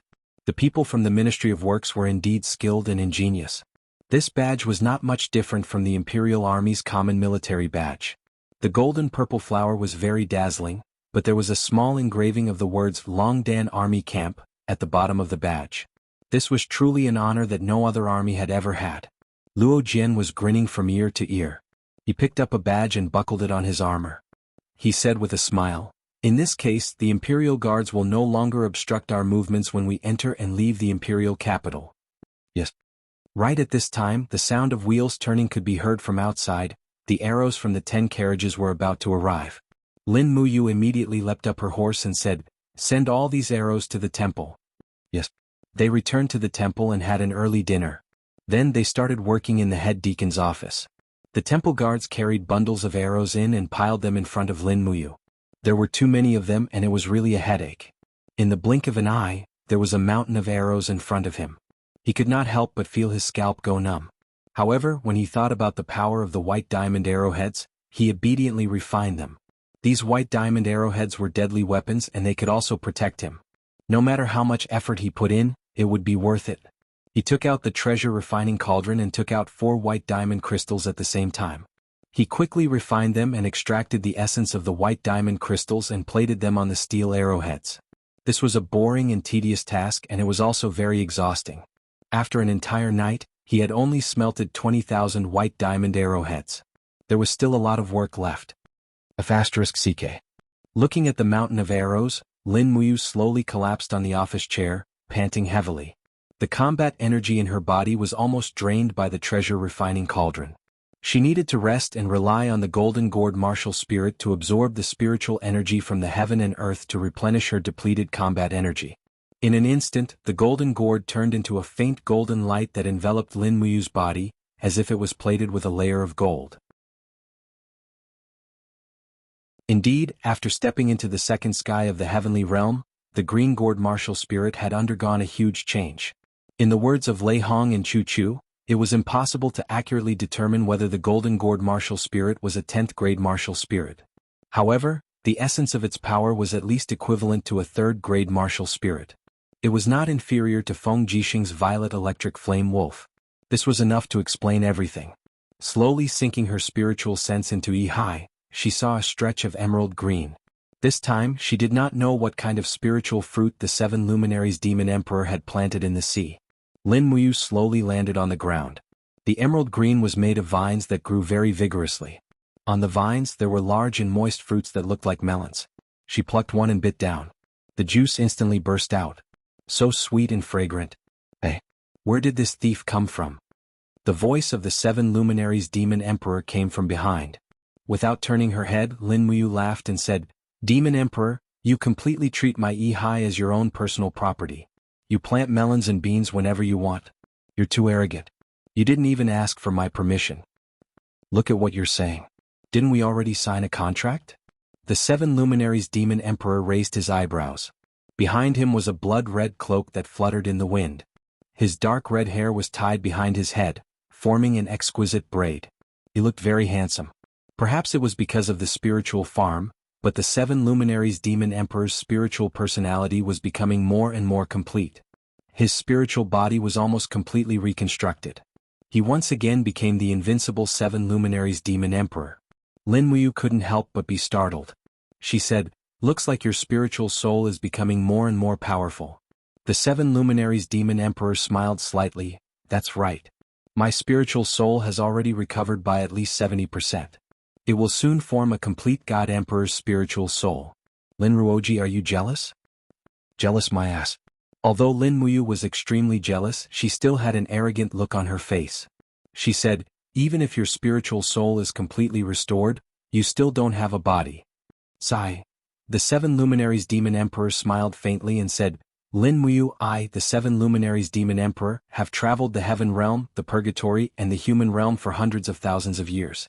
I have seen countless people, but I only look at you in a different light. To be honest, I originally wanted to seize your soul, seize your body and make it mine. Within the three realms, your body is probably the most suitable for me. However, we have known each other for so long, and I don't want to see the day you become a soul without a master. How about this? Before I leave, I will teach you the Seven Luminaries' profound energy. You can learn as much as you can. Consider it as a final gift from me, the Seven Luminaries Demon Emperor, to you." "Why, you want to leave?" Lin Muyu suddenly froze. She actually felt a sense of loss in her heart. That's right, after being in the Shattered Cauldron realm for so long, every time she faced danger, there would always be someone who would silently help her. Although the Seven Luminaries Demon Emperor had always wanted to seize her body, in the end, he had always been helping her. Suddenly, the Seven Luminaries Demon Emperor said that he wanted to leave, and she actually felt a sense of reluctance in her heart. The Seven Luminaries Demon Emperor's spiritual soul was residing in Lin Muyu's Yi, so she could naturally sense the changes in his emotions. She couldn't help but laugh and say, "Stinking brat, you are usually so domineering, why are you so wishy-washy now? This isn't the Lin Ruoji we know. Brat, when my spiritual soul is complete, I will have enough divine power to leave your Yi and reconstruct my physical body. However, I still have to leave in the end. You will have to walk your own path in the future. My journey is to the vast heaven realm, where there are many gods, and your journey is to this chaotic world where there are iron horses and gold spears. Take care of yourselves. Now you can sleep. I will impart the power of the last three luminaries to you. How much you can comprehend will depend on yourself." Lin Muyu nodded lightly, closed her eyes and fell asleep. Not long after, images flashed past her mind. The sea of stars, the forest of evil spirits and so on. Not long after, waves of profound energy violently attacked her soul and body without mercy. The Seven Luminaries Demon Emperor was such a person. He was called a demon by the gods of the heaven realm, so how kind could he be? For Lin Muyu to be able to consume the Seven Luminaries' profound energy, it was his good fortune. If he couldn't, it meant that he didn't have this kind of fate. He could only blame himself if his body exploded and he died. Of course, the Seven Luminaries Demon Emperor had actually been merciful. Otherwise, the profound energy attack could have been even more violent. It wouldn't have been a problem to burn Lin Muyu's central nervous system in an instant. In front of the Seven Luminaries Demon Emperor's powerful God Emperor Godhead, even if Lin Muyu's soul had strengthened quite a bit through cultivation, he was still as weak as a chicken. Although he was asleep, the pain that Lin Muyu was enduring was incomparably clear. He couldn't help but clench his teeth, furrow his brows and let out miserable howls. At the same time, there was an "owu owu owu" sound in his mind. It was the Acatosaurus's cry. It had signed a main pet contract with Lin Muyu, so naturally, it was the same as Lin Muyu, sharing the pain brought by the Seven Luminaries' profound energy attack. It was really hard on that tender little fellow. No, it had already lived for 1,000 years, so it couldn't be considered a little fellow.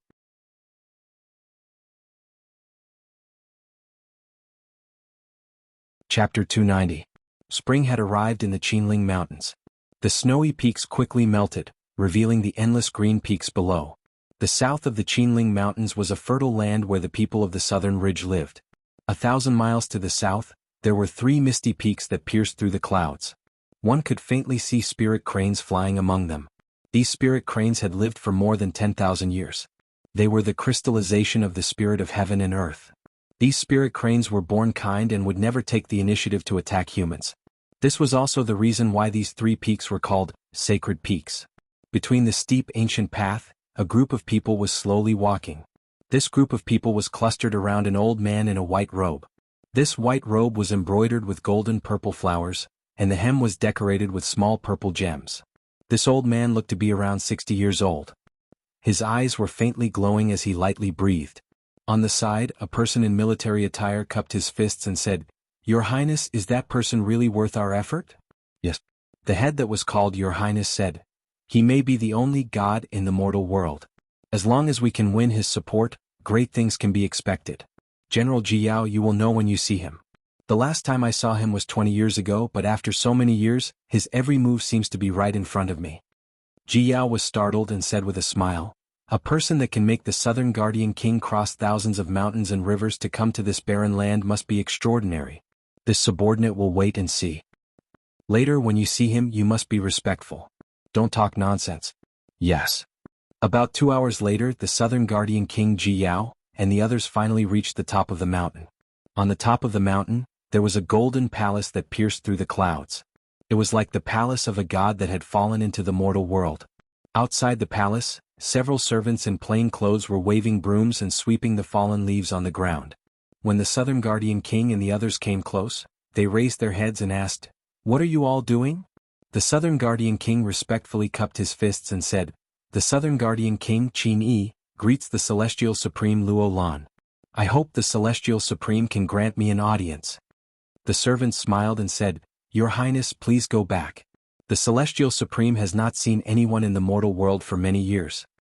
Qin Yi was taken aback. "This?" Jiao angrily put his hand on the hilt of his sword and yelled, "You are so unreasonable. Our Lord has come to invite him, but he is so rude. He doesn't even let him see the door. What kind of logic is this?" The attendant smiled, "General, Senior Immortal was originally one of the gods in the heaven realm. He cultivated in the mortal realm and did not want to come into contact with the mortal world. I hope General can understand." "I understand you." Jiao had a violent temperament. He drew his sword and slashed. The blade was filled with dou qi. He was going to split the attendant into two. The Southern Guardian King wanted to stop him, but it was too late. However, at this moment, a faint smile appeared on the attendant's face. He suddenly let out a shout that was like a golden bell, and the sound waves struck the surrounding people to the point that they could not move at all. However, Jiao's sword could not continue slashing down no matter how hard he tried. It was as if his body was no longer under his control. Domain.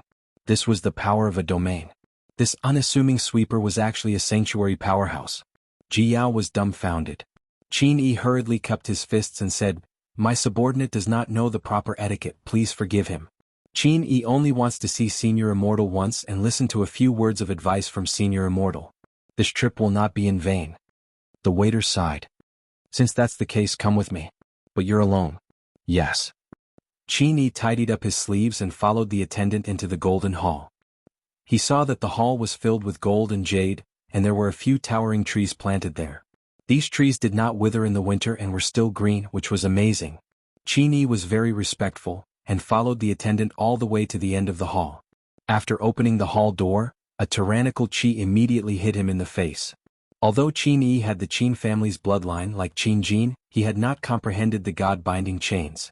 His cultivation was only at the first level of the earth realm.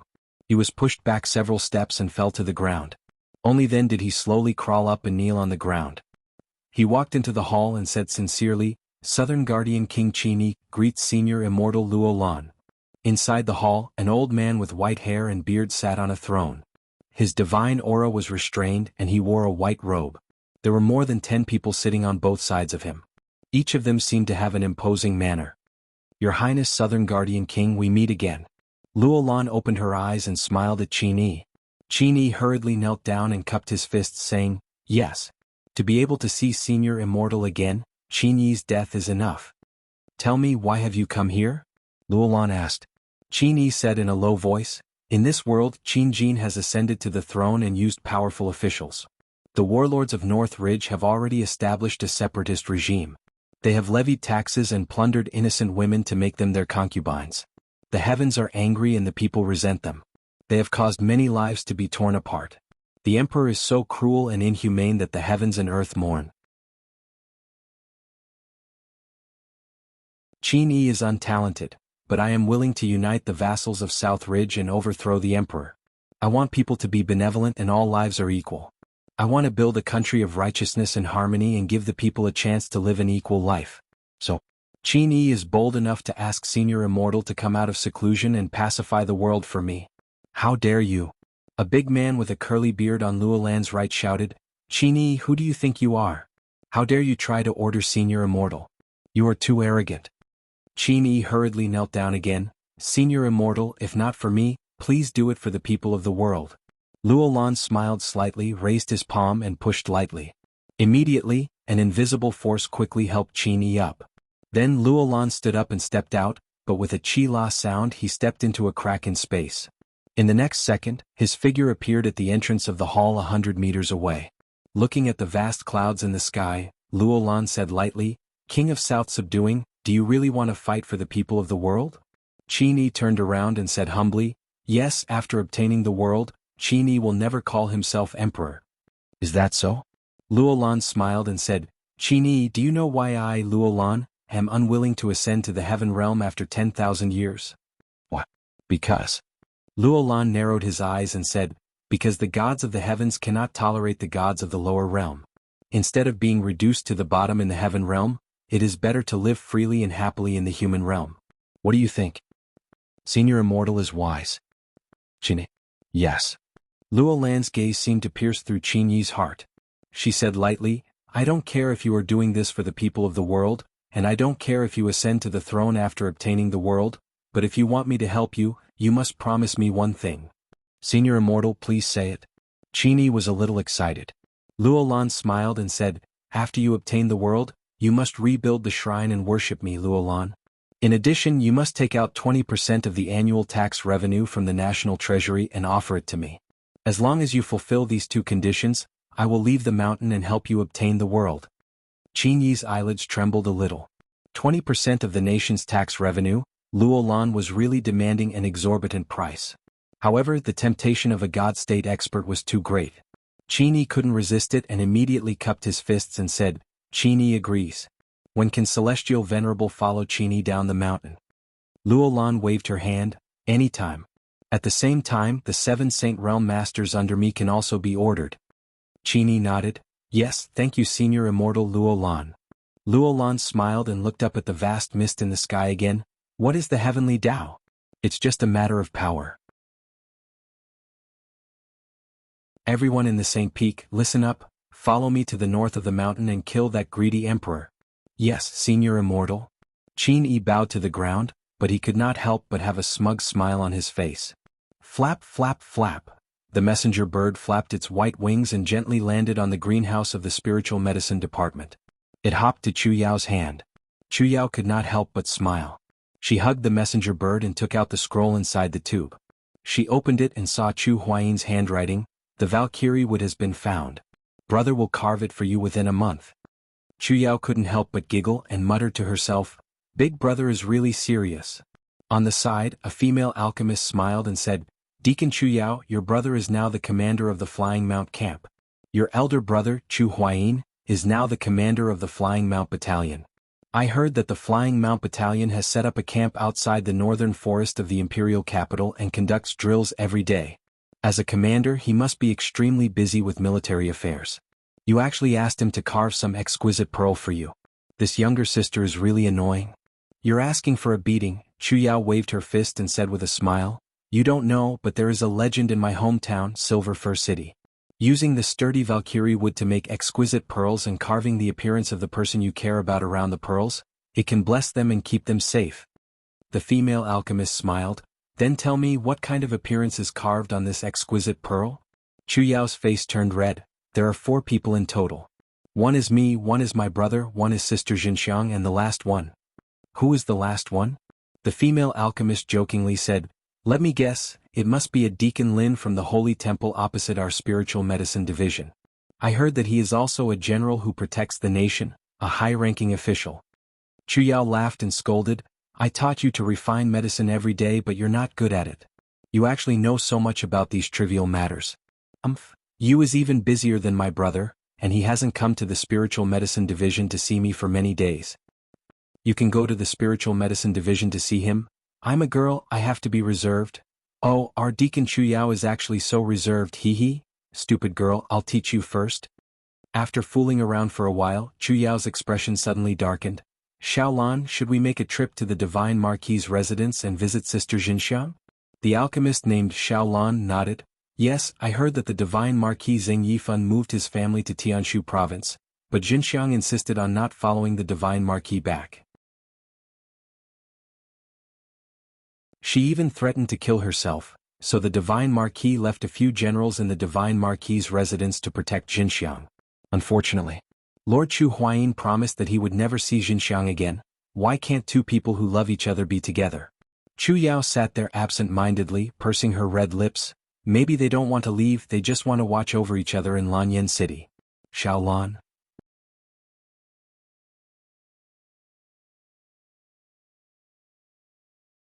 Chapter 291.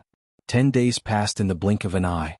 100,000 arrows had already been refined into white diamond arrowheads and they had been handed over to Luo Jian to be delivered to Dragon Cliff Mountain. Lin Muyu's understanding of the seven luminaries' profound energy had also deepened to the sixth luminary's realm. Over the past few days, he had been constantly, secretly eating the spirit fields planted by the seven luminaries' demon emperor in the sea, and the strength of his spirit soul had increased at an extremely fast pace. He could already easily control the fifth luminary's power of 5 elements 8 desolation, and he had even forcefully activated his battle energy and could barely use the profound energy of the 6 luminaries' heaven and earth tribulation. Only the 7th luminaries, the strongest form of the 7 luminary star transformation, had not been able to gain a basic understanding of it. As a result, the 7 luminaries' demon emperor had often called him a weak chicken. But in reality, this fellow who was as weak as a chicken, was able to use the 6 luminaries' heaven and earth tribulation with merely the cultivation of the 2nd level of the heaven realm. This had already caused the 7 luminaries' demon emperor to sigh in admiration. However, the 7 luminaries' demon emperor was naturally competitive and arrogant, so other than scolding others, his words were as precious as gold. As a result, he would not praise Lin Muyu with even a single word. Early in the morning, the 50,000-strong army of the Tianchong Legion gathered outside Lanyan City to escort the monarch and Prince Yuning on their eastern patrol. Naturally, Lin Muyu, Feng Jixing, Chu Huayin and the other important generals had to send them off as well. A thick fog rose from the forest outside the city and the fog turned into strands of dew that fell on Qin Yin's body, wetting the ends of her hair. Even when she blinked her eyes, tiny droplets of dew would slide down her slender eyelashes. The war drums thundered. This time the Eastern Patrol was like an expedition. Qin Jin was dressed in golden armor and at his waist hung the Desolation Sword which symbolized imperial authority. His face was full of smiles as he chatted cheerfully with Prince Yuning Qin Yin while Qin Yin's beautiful face was filled with reluctance and worry. Xiaoyin, don't be so worried. It's not like Imperial Father won't come back. Qin Jin looked at his daughter dotingly and said, while Imperial Father is patrolling the east, you must be more humble in managing government affairs. Remember, if you encounter any problems, ask Chu Leihong and the right minister. They are all important officials of the empire and will be able to provide you with the correct opinions. You cannot slack off in military affairs either. Feng Jixing, Chu Huayin, and Qin Lei control all of the troops defending the imperial capital. Yes, Imperial Father, I understand. You have to be careful along the way and take care of yourself. Don't worry. Qin Jin smiled and nodded. Then he looked deeply at Lin Muyu and said, you, protect your little sister Xiaoyin and wait for father to return from his tour. Do you understand? Lin Muyu cupped her fists and said, don't worry, Imperial Father. I will definitely ensure Xiaoyin's safety. Then I'm relieved. Qin Jin smiled and said loudly, East Patrol, depart. The war drums rumbled once more and the frontline heavy cavalry set off. The Tianchong Legion had a total of 90,000 soldiers, but there were less than 30,000 heavy cavalry. This was enough to show how valuable cavalry was. This time, the cavalry had all set off for the East Patrol, while the Central Army was guarded by shield soldiers and pikemen. The rear army was guarded by archers. The 50,000-strong army set off in a majestic manner and left Lanyan City. Qin Yin looked at the back of the East Patrol with a lost look in her eyes. Beside her, Tang Xiaoxi said, Xiaoyin, let's go back as well. It's cold outside, don't freeze your body. Qin Yin nodded and frowned slightly. Xiaoxi, I keep feeling a little uneasy. I really hope that Imperial Father can cancel this East Patrol. Why? Are you worried about the Prince of Southern Defense, Qini? Tang Xiaoxi asked with a smile.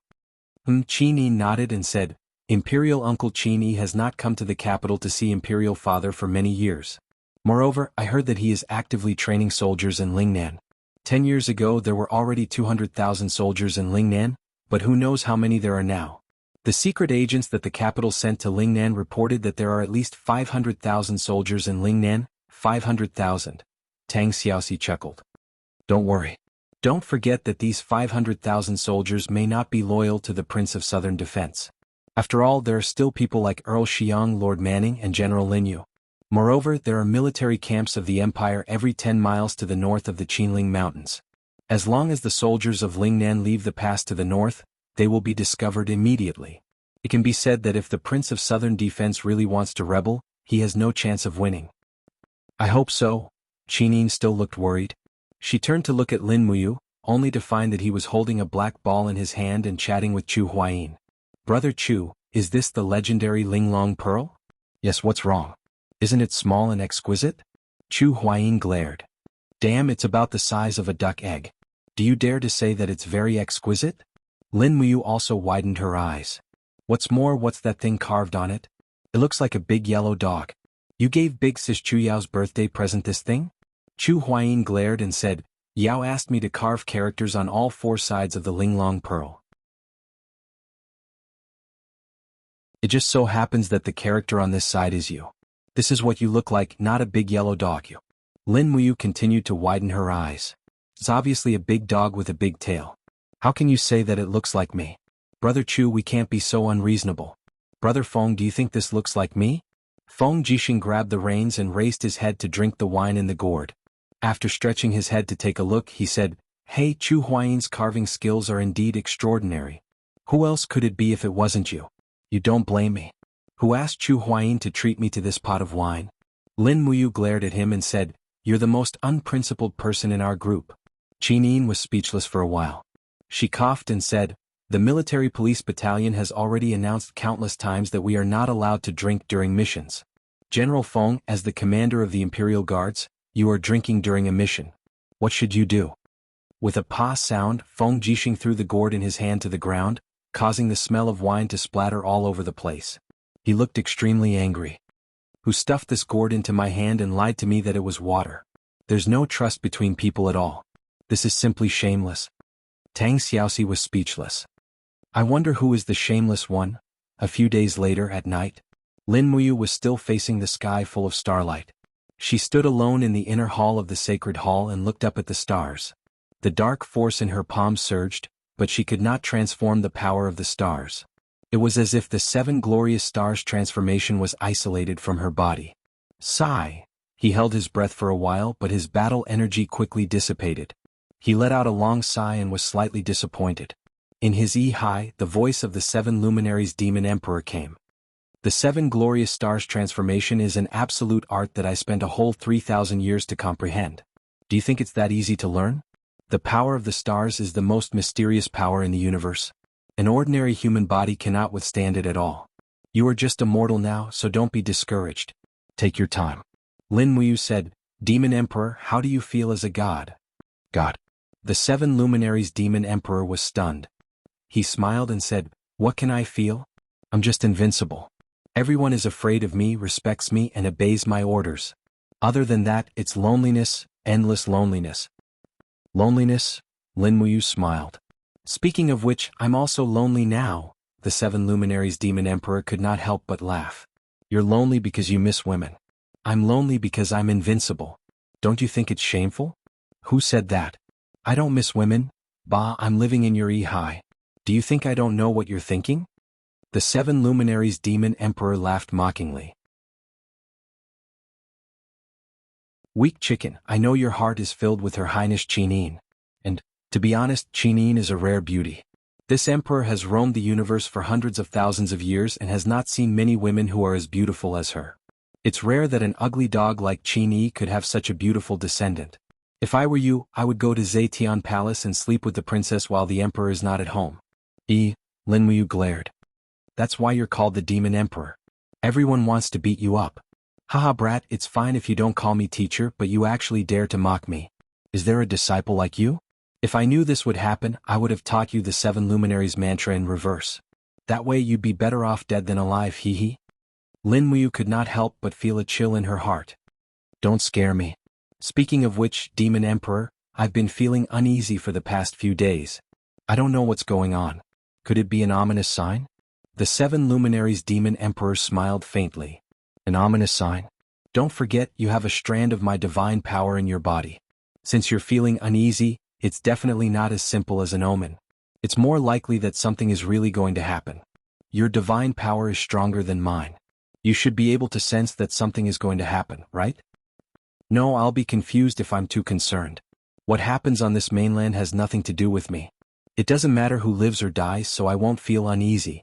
The Demon Emperor spoke very calmly. In fact, he really did not care about these things. Lin Muyu took a deep breath and turned to look at a temple guard behind her. Call Luo Jian from the Longdan army camp. Yes. Not long after, Luo Jian rode his horse into the temple. After dismounting, he asked, Madam, what's wrong? Is something the matter? Nothing for now. Lin Muyu said faintly, go to the Dragon Rocky Mountain personally and pass the order. Let the Longdan army camp maintain its vigilance and be ready to go out at any time. Don't slack on any training and wait for my orders. Yes, madam. With this, Lin Muyu felt a little more at ease. With the Longdan army camp around, at least they would not be caught off guard in any situation. Thousands of miles away in the Qinling Mountains. Spring had arrived and it was the rainy season at this time. It was drizzling in the air, and this rain lasted for 3 consecutive days as if it would not stop. In the darkness of the night, a group of people in green straw raincoats led horses draped in green grass as they walked slowly on the mountain path. The morning light shone from the eastern sky and shone on the mountains. Suddenly, countless people in green raincoats could be seen leading horses and holding weapons as they quietly crossed the Qinling Mountains.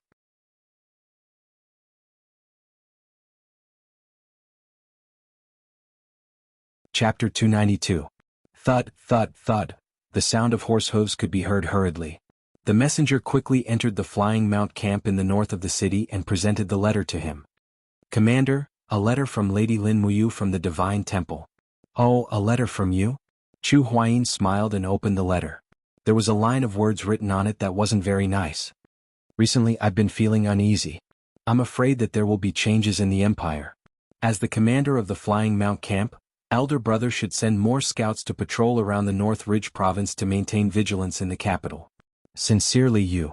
Commander, what's the matter with General Lin Muyu? A cavalry captain asked. Chu Huayin frowned and said, you said that he has an ominous premonition that something will happen to the empire. Men, have the East Patrol team sent back any news? How is Her Majesty's current situation?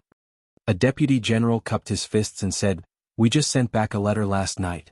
Everything is safe. Her Majesty has already met the Prince of South Garrison, Qin Yi. The 3 brothers should be enjoying fishing by the fairy lake now. That's good. Chu Huayin took a deep breath and said, Captain Li, pick 500 people from the Flying Mount camp and form a team of 5.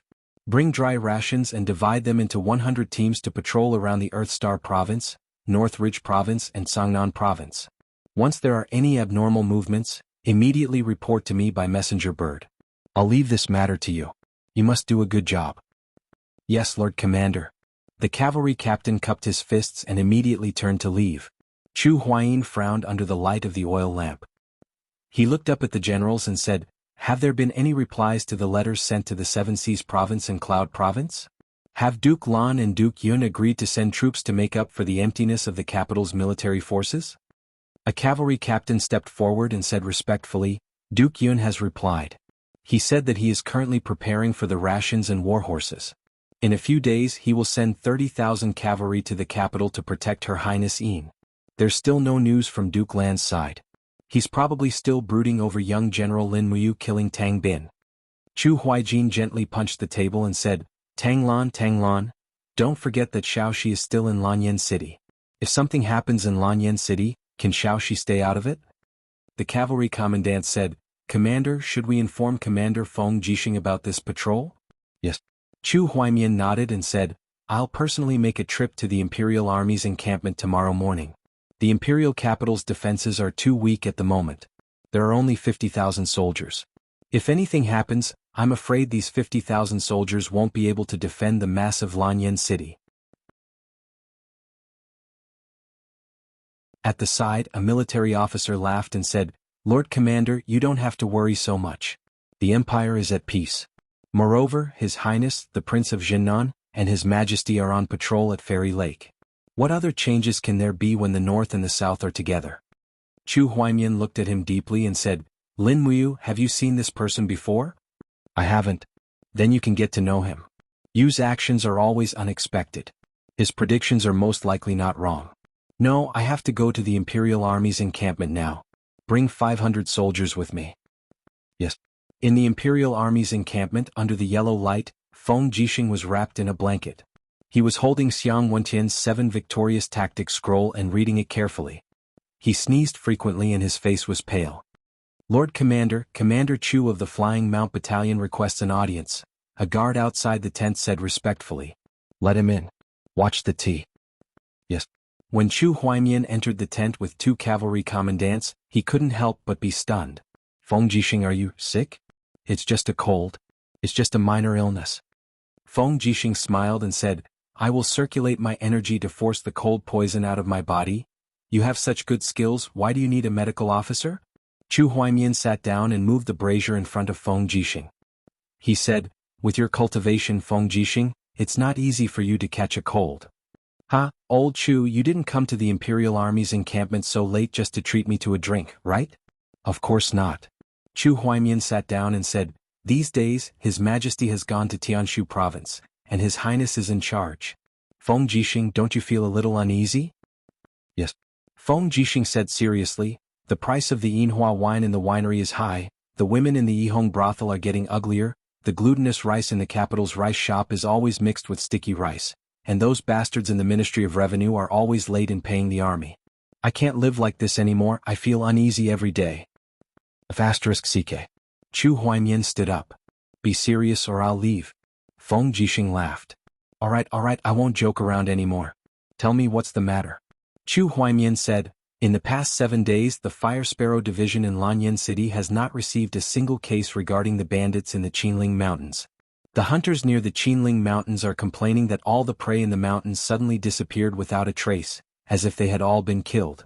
In addition, the hundreds of hostels and inns in the villages outside Lanyan City are almost all full, and people even have to go to Lanyan City to buy food. All of this is so unusual. This? Feng Jixing looked at Chu Huaimian with his clear eyes and said, someone has taken advantage of the situation and entered the capital, right? Yes, and there are quite a few of them. Chu Huaimian said lightly, I've sent people to investigate. In terms of food rations, there are at least 200,000 people who have entered the territory of the capital. This is very unusual. But the patrol teams that come and go have not found any clues, right? Yes, how do you know? Because the Imperial Guards have also sent out many scouts. Feng Jixing looked at him lightly and said, do you think you are the only ones who feel uneasy? My premonition is even stronger. This storm is finally coming to the capital. Who could it be? Chu Huaimian clenched his fists and said, is there really nothing we can do? Yes. Feng Jixing smiled slightly and said, tomorrow I'll ask Her Highness Yin to make an announcement. Martial law will be imposed in the North Ridge province. Merchants who come and go must be checked carefully. If they find any metal weapons, they must be taken away. How about it? The Empire values martial arts. This is too much. How many people are they going to take away? This is the only way. All right then. At the same time in the Five Valleys city, a group of people wearing black cloaks entered the governor's manor. They were led into the meeting hall by a servant. Governor Si Kongfan was dressed in black armor with a sword hanging from his waist. Behind him was a group of trusted generals. He cupped his fists and smiled. Si Kongfan greets General Ji Yao. I wonder why General Ji Yao has come to visit so late at night? The person who came took off his cloak and revealed a face with a sinister smile. It was Ji Yao. He cupped his fists and said, Governor Si Kongfan hasn't realized that a storm is coming? Si Kongfan sneered. I don't know what kind of storm it is. Could it be that it will topple the Qin Empire? But General, as a general of Lingnan, you came to Lingnan without His Majesty's imperial edict. Don't you know it's a crime? Crime? Ji Yao smiled. He pointed to the south and said, Do you know that there are a total of 200,000 Lingnan elite soldiers waiting for my order to raze this city to the ground? Si Kongfan was furious. He pulled out his sword and shouted, Ji Yao, as one of the 7 generals of the empire, do you want to rebel? Rebel? Ji Yao laughed loudly. I'm just following the will of heaven and winning the hearts of the people.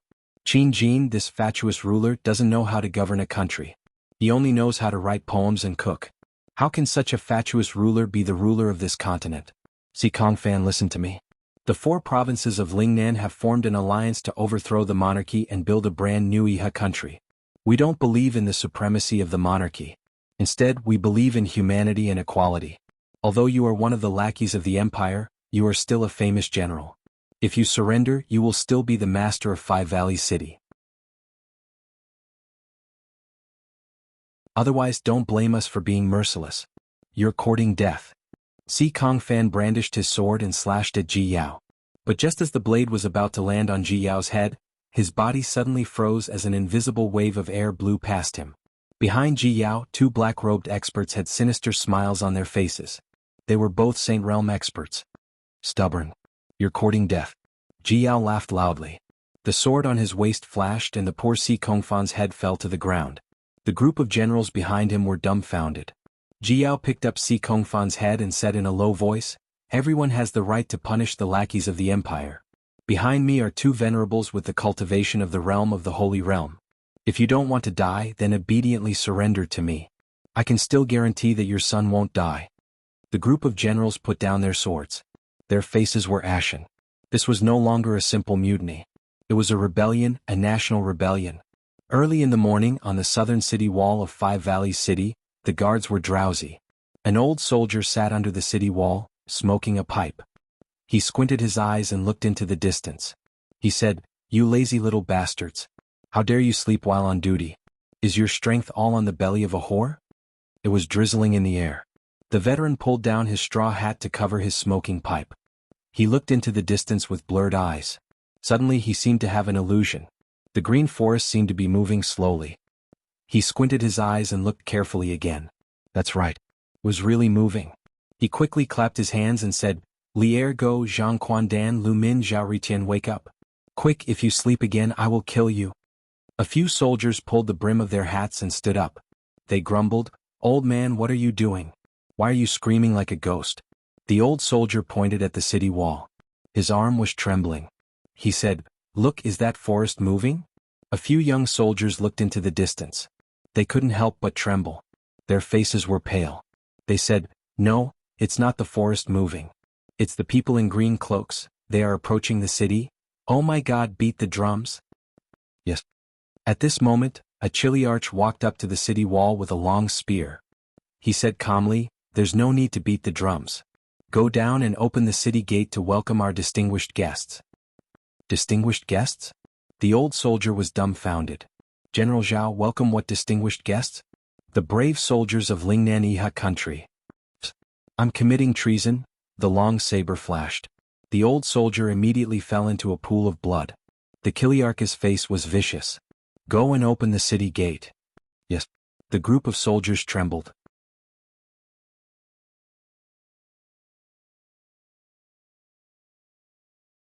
Chapter 293. Songnan province has fallen into the enemy's hands. The letter in his hand fell to the ground. Feng Jixing's face was full of shock. What a fast speed. Luo Lai and Zhang Wei were both shocked. Luo Lai asked, How could it be so fast? General Si Kongfan is the new governor of the province. With him around, how could it fall so quickly? Si Kongfan has been killed. Feng Jixing said indifferently, I don't know where Lingnan found a few divine domain experts from. Things are not looking good. Come, follow me into the palace to meet Her Highness Yin. The empire's turmoil has already begun. Yes. In Zetian Palace there were many officials. Everyone was restless. Many of them were gritting their teeth, but there was nothing they could do. When Feng Jixing stepped into the palace with Zhang Wei and Luo Lai, Lin Muyu and Chu Huaijin also came forward.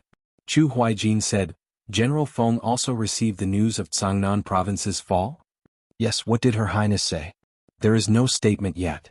Lin Muyu placed her hand on the hilt of her sword and followed Feng Jixing and Chu Huaiying to the throne.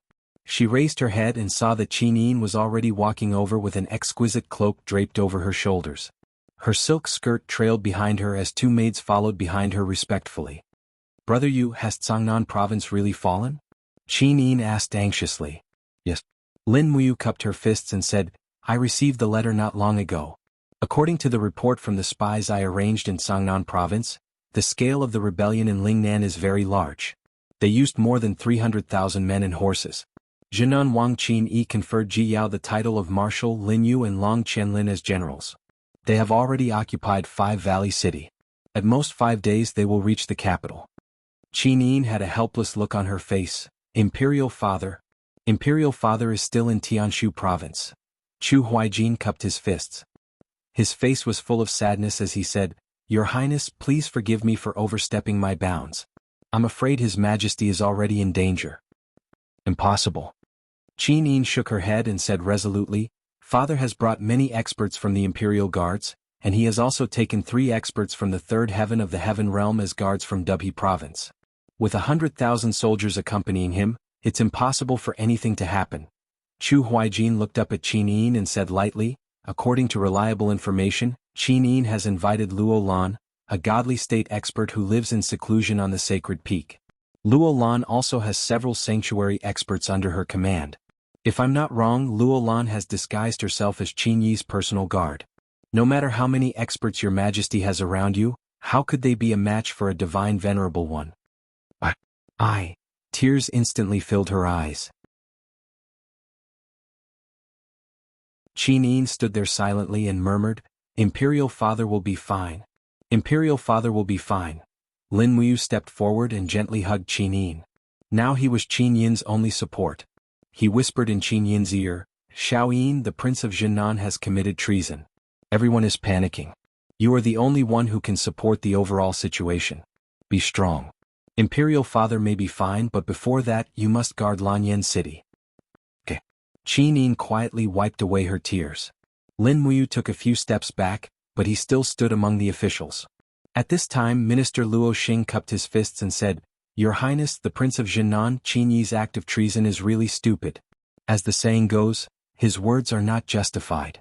As long as we send an elite army to Cangnan province immediately, they will definitely be easily defeated." Feng Jixing couldn't help but laugh. The 200,000 elite soldiers of Bailing City are a motley crew? This is really a big joke. Lin Yu is one of the 7 divine generals of the present age. He is well versed in the art of war and strategy. Together with Long Qianlin, who can't be underestimated, if we underestimate our opponents, I'm afraid the history of the empire will really end today. I hope your highness will understand." Luo Xing raised his eyebrows and said, "General Feng has been leading the imperial army to occupy the imperial capital for many years and hasn't participated in any battles. No wonder he is like a tiger whose claws have been sharpened." "Is that so?" Feng Jixing sneered. Qin Yin frowned and looked at the crowd and asked, "Chu, before Imperial Father left, he asked you to assist Xiao Yin. At this moment, what do you think we should do?" Chu's brows were tightly locked as he said, "If Luo Lan really came, the Empire would not be able to escape this catastrophe, but we cannot sit still and await death. His Highness personally wrote a letter and sent it to the Seven Seas City and Muyu City to request for reinforcements. It is necessary to let the Seven Seas City and Muyu City's military forces come out in full strength to turn the tide. In addition, in order to prevent any accidents from happening to the letter, send trusted subordinates to these 2 cities on fast horses. Whether Lanyan City can be saved or not will depend on how many troops the Seven Seas City and Muyu City send out.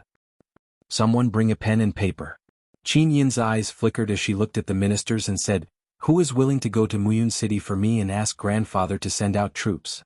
In the crowd, Yuan Xia's son Yuan Lian cupped his fists and said, "This general is willing to go." Qin Yin nodded, "Then I will have to trouble General Yuan Lian. If you can get reinforcements, I will pardon your father's crime of being defeated and promote him to the position of country protector general." "Thank you, your highness." Yuan Lian was overjoyed. Qin Yin looked at Tang Xiaoxi who was beside Lin Muyu and said, "Shaoxi Qihai City? Only you are the most suitable person to go, so I will have to trouble you to make this trip." Tang Xiaoxi's eyes turned red and said, "Let others go. I want to stay in the imperial capital to accompany you and Mu." "No." Qin Yin's voice was full of determination. There is a gap between Duke Lan and Imperial Father. You must go personally. Otherwise, I am worried that Duke Lan will not send troops to reinforce Lanyan City. Xiaoxi, I am begging you, you must go on this trip. Tang Xiaoxi silently stood in the same place, her shoulders slightly trembling, and said, Xiaoyin, if Lanyan City is really besieged, I will come back even if I can't get reinforcements. Yes. Qin Yi nodded gently. Soon, 2 letters were written and sent to Muyu City and Qihai City respectively. Tang Xiaoxi also led the Snow Pair warhorse and was ready to set off. Lin Muyu accompanied them all the way to the main hall. He had mixed feelings. This time it was not a joke. Lanyan City might really fall. Jinan Wang had sent out a hierarch expert. Perhaps this would be the last time he saw Tang Xiaoxi. Tang Xiaoxi led the warhorse and looked at him with red eyes and said, Can you hug me again? Lin Muyu was stunned and walked forward. Without hesitation, he held Tang Xiaoxi's delicate body in his arms. Tang Xiaoxi trembled all over and tears came out of her eyes. She cried loudly, I'm afraid. I'm so afraid. I'm afraid that I won't see you again after I come back. I'm afraid. Lin Muyu gently stroked her long hair and said softly, Xiaoxi, don't be afraid. I promise you that I will wait for you in Lanyan City. Xiaoyin and I will wait here for you to come back and save us. You have to be quick. Tang Xiaoxi nodded her head. Yes, I will. With that, she left Lin Muyu's arms. This time she did not look back. She turned over and mounted the horse, galloping away. In the blink of an eye, she disappeared on the main road. Lin Muyu stood there in a daze. Looking at Tang Xiaoxi, who was far away, he felt a sense of loss. A turmoil was right in front of him. How many more things could he lose? When he returned to the main hall, he found that the officials were arguing about whether to send troops or to defend Lanyan City. The minister's office and the Ministry of War argued until their faces were red with anger. Both sides did not give in at all. Moreover, Luo Xing and the Minister of War Lu Fang had many supporters in the imperial court. Dozens of people argued endlessly. It seemed that waiting for them to come up with a conclusion would take at least another 100 years. Feng Jixing, Qin Lei, Chu Huaying, Zhang Wei, and the other generals stood at the side with dark faces and did not speak. As for the senior officials who had made meritorious contributions such as Chu Chu, Lei Hong and Qin Hao, the dean of Ares College, they also remained silent, waiting for Qin Yin to come up with a decision. At this time, everyone was faintly uneasy and confused. Be quiet. Qin Yin lightly patted the armrest of the throne and said, Should we take the initiative to attack or defend Lanyan City? Isn't there a conclusion? The Minister of War Lu Fang immediately cupped his fists and said, Your Highness, this old official thinks that we should defend. The Lingnan army is aggressive and they call themselves the Volunteer Army. Every time they arrive at a place, they seize the land of the local vassals and use the equal distribution system to divide the land to the local commoners. Therefore, the Volunteer Army is supported by the commoners. There is even a letter saying that the people of Tsangnan province are already celebrating the Volunteer Army this morning. Nonsense. Luo Xing sneered and said, What Volunteer Army? They're just a motley crew. What is there to be afraid of? We still have 50,000 soldiers in Lanyan City and 40,000 soldiers in Qihai City. Adding the official army in Northridge province, we have more than 100,000 soldiers. I believe we have the power to fight. Moreover, we have Feng Jixing, Qin Lei, Lin Muyu and other new and fierce generals. In addition, the Empire's #1 warrior, Du Hai, is about to be recalled. What volunteer army are we afraid of? You are the one who is talking nonsense. Seeing that the two sides were about to quarrel again, Qin Yin hurriedly coughed and looked at Lin Muyu and Feng Jixing. She asked, You General Feng, what do you think? Feng Jixing cupped his fists and said, There is Earthstar province to the south of Lanyan City and Sangnan province to the east. Let's figure out the situation in these two provinces first. What I want to know is that our spies did not receive any news that the Lingnan army had crossed the Qinling Mountains. How did their army of hundreds of thousands come to the border of Northridge? In the crowd, the State General Ling Nantian cupped his fists and said, Your Highness, I know why. My spies in Lingnan have just reported back. The King of Jinan used General Lin Yu's strategy. All the Lingnan army wore green coats and crossed the Qinling Mountains during the rainy season for 7 consecutive days. They called it Green Cowhide Crossing the Mountains. It is precisely because of this that we did not notice and they took advantage of the situation to occupy the Five Valley City. Feng Jixing frowned and said, Green Cowhide Crossing the Mountains. Damn it, Qin Yin said. there are about 20,000 troops stationed in Earthstar Province. Maybe we can mobilize this army? Lin Muyu cupped her fists and said, Your Highness, Earthstar Province is in the south of the imperial capital and bears the brunt of the attack. If there is no accident, it has already fallen. At this moment, a messenger flew in from outside and said loudly, Your Highness, urgent report. Speak. Qin Yin's beautiful eyes were full of worry. The messenger panted and said, I just received a letter. Lingnan General Lin Yu led 100,000 troops to attack Cold Star City. Earthstar Province has fallen. As expected. Feng Jixing felt a chill in his heart and said, Lingnan is aggressive and this general also thinks that we should defend. Lanyan City has been through thousands of years and has been repeatedly repaired. The city walls are very strong and there is enough food in the city. In addition to the large population, there will not be a shortage of civilian workers. As long as we defend, it should not be a problem to defend for a few months, enough to wait for the reinforcements from Muyu City and Qihai City. Yes. Qin Yi nodded, then we will defend.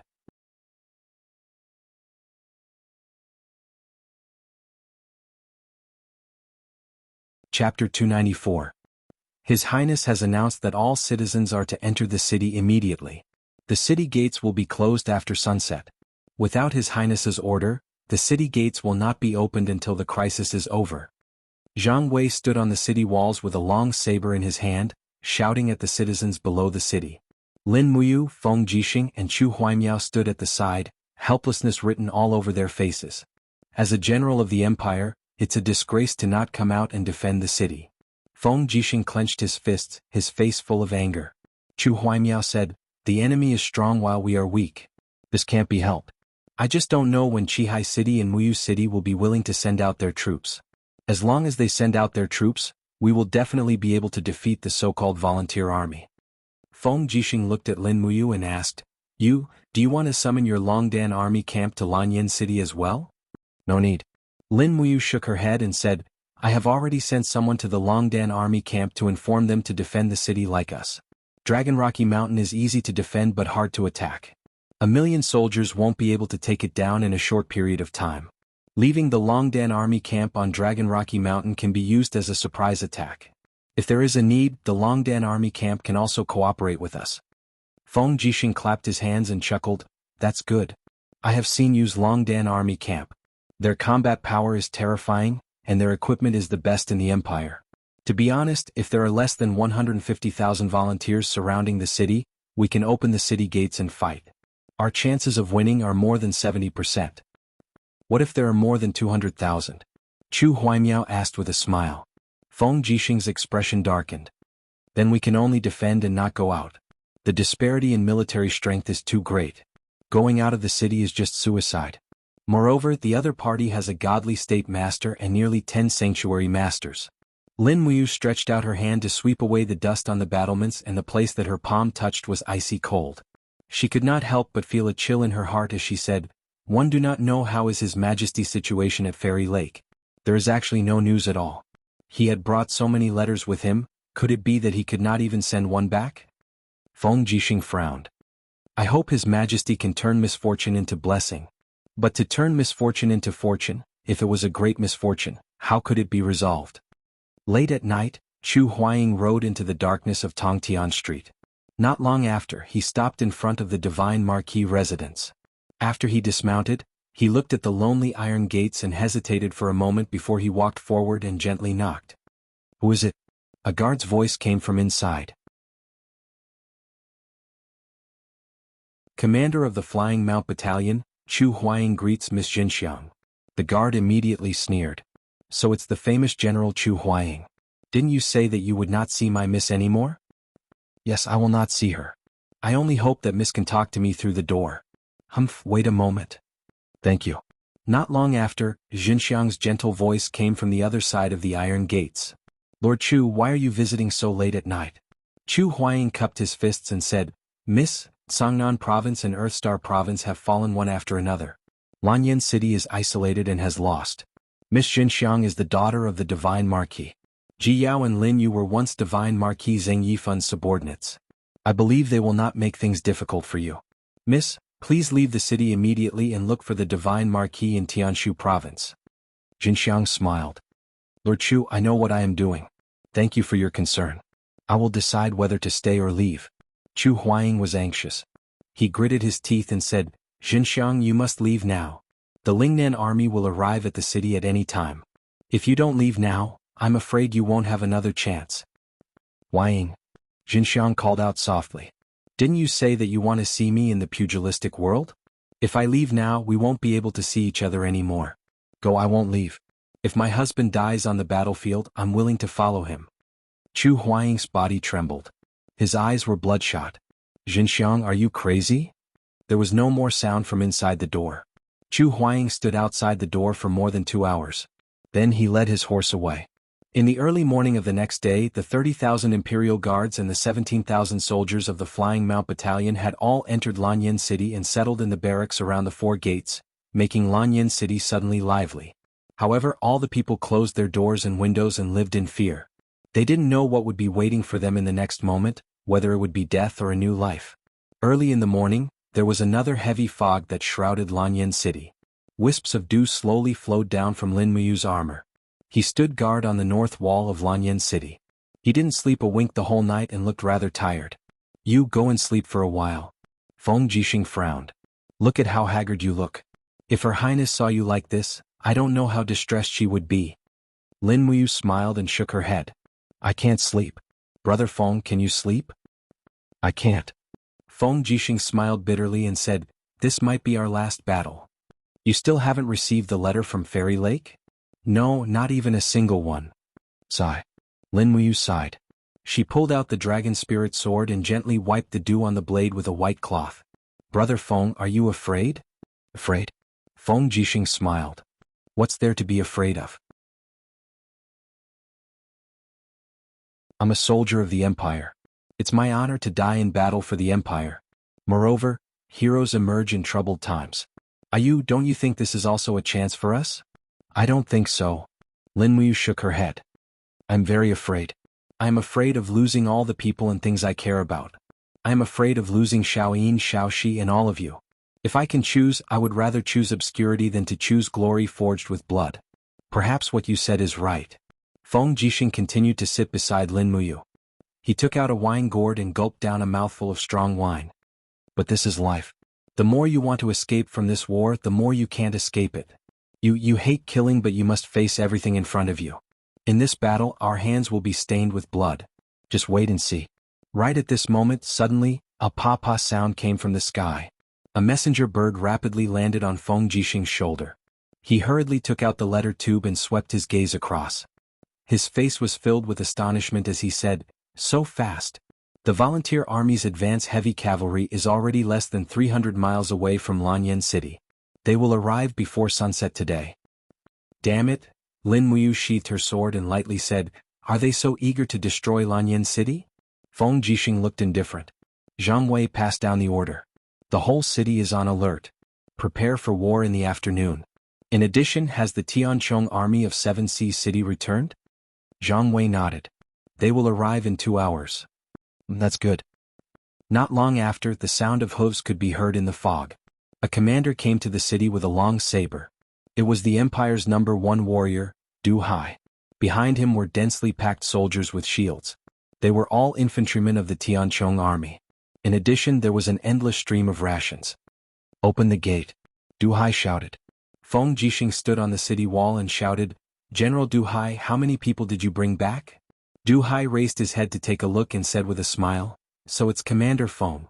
The Tianchong army is no longer as strong as before. Suppressing Demon Pass lost close to 10,000 men, and His Majesty took away 50,000 men. Now there are less than 30,000 infantrymen and archers. Feng Jixing nodded. 30,000 is good. Come into the city.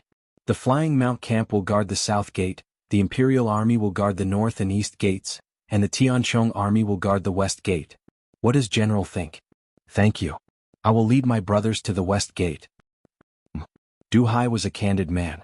Although his military rank was higher than Feng Jixing's, he could follow Feng Jixing's orders to defend the city. He could be considered a good general. Moreover, the volunteer army was coming aggressively. There were generals everywhere in the empire who had defected and surrendered. Du Hai's willingness to return to Lanyan City to defend at this time was enough to prove his loyalty. After watching the Tianchong army enter the city, Lin Muyu also stood up slowly. Holding her sword, she said, "Wei Chou, how is the situation in the Eagle Nest camp?" Wei Chou cupped his fists and said, "All 724 brothers are on the north wall, ready to be deployed at any time." "That's good. Everyone is equipped with a bow. Once the volunteer army enters the shooting range, just shoot them." "Yes, I understand." It was close to noon. The sun pierced through the clouds and dispersed the fog. The Lingnan army's footsteps were getting closer. More and more messenger birds were flying in the sky. The news sent chills down people's spines. Lin Yu had led 100,000 soldiers and left Planet Earth Province. They had entered North Ridge Province and would arrive soon. In the direction of Cangnan Province, Marshal Ji Yao of the League of Volunteers led an army of 250,000 people to Cangnan Province. With Long Qianlin as the vanguard, they successively conquered 17 cities between Lanyan City and Wugu City. They would reach the city in 6 hours. Near the Qinling Mountains, the Lingnan army soldiers were seen entering North Ridge. There was no news from Fairy Lake. Lin Muyu, Feng Jixing, Chu Huaying, and Du Hai were responsible for defending the city. Qin Lei led the Imperial Guards to defend Zetian Palace. The State General Ling Nantian supervised the battle. The entire Lanyan City was on the verge of a war. At this moment, Dubhe Province, Fairy Lake. The lake water had been dyed red with blood. Countless corpses floated on the surface of the lake. Most of the corpses had begun to rot and were bloated. They were being eaten by fishes. Flags of the Tianchong army and Longquan army floated on the water. The blood flowed for hundreds of miles. The entire Fairy Lake was dead silent. Messy footprints covered the mud on the lakeside. A man had sunk deep into the shallow mud. Water plants were entangled around his red and swollen neck. His eyes were wide open and filled with indignation and anger. His palms were in the shape of claws. His fingernails were cracked. He had fought many battles in his life, but he was not strong enough. That was why he had drowned. No matter how arrogant he was when he was alive, how he was one of the 9 Supremes and how he controlled the universe, he was just a cold corpse after death.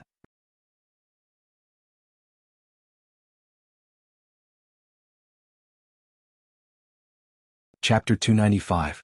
At dusk, the heavy and dense sound of horse hooves came from outside the city. A large number of cavalrymen appeared in sight.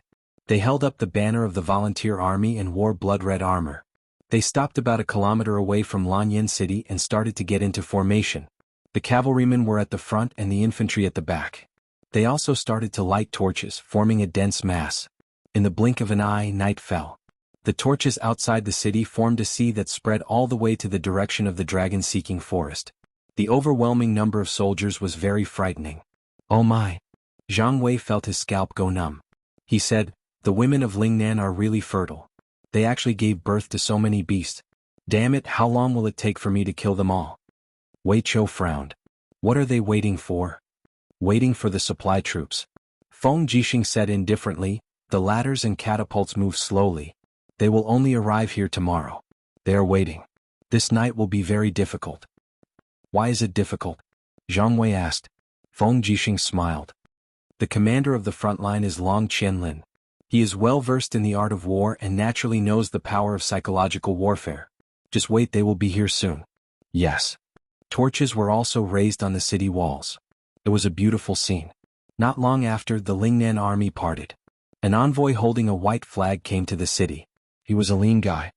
He laughed toward the city walls and said, "Lingnan General Long Qianlin has led 100,000 troops to deliver congratulatory gifts to the imperial capital. I hope the generals in the imperial capital will kindly accept them." As he said this, he waved the white flag. Instantly, hundreds of cavalrymen galloped to the city walls. They spread out a black object under the city walls and then mounted their horses and left. "What is it?" Zhang Wei frowned. Feng Jixing squinted and looked into the distance. Suddenly, his body trembled. He said, "It's the war flag." "What war flag?"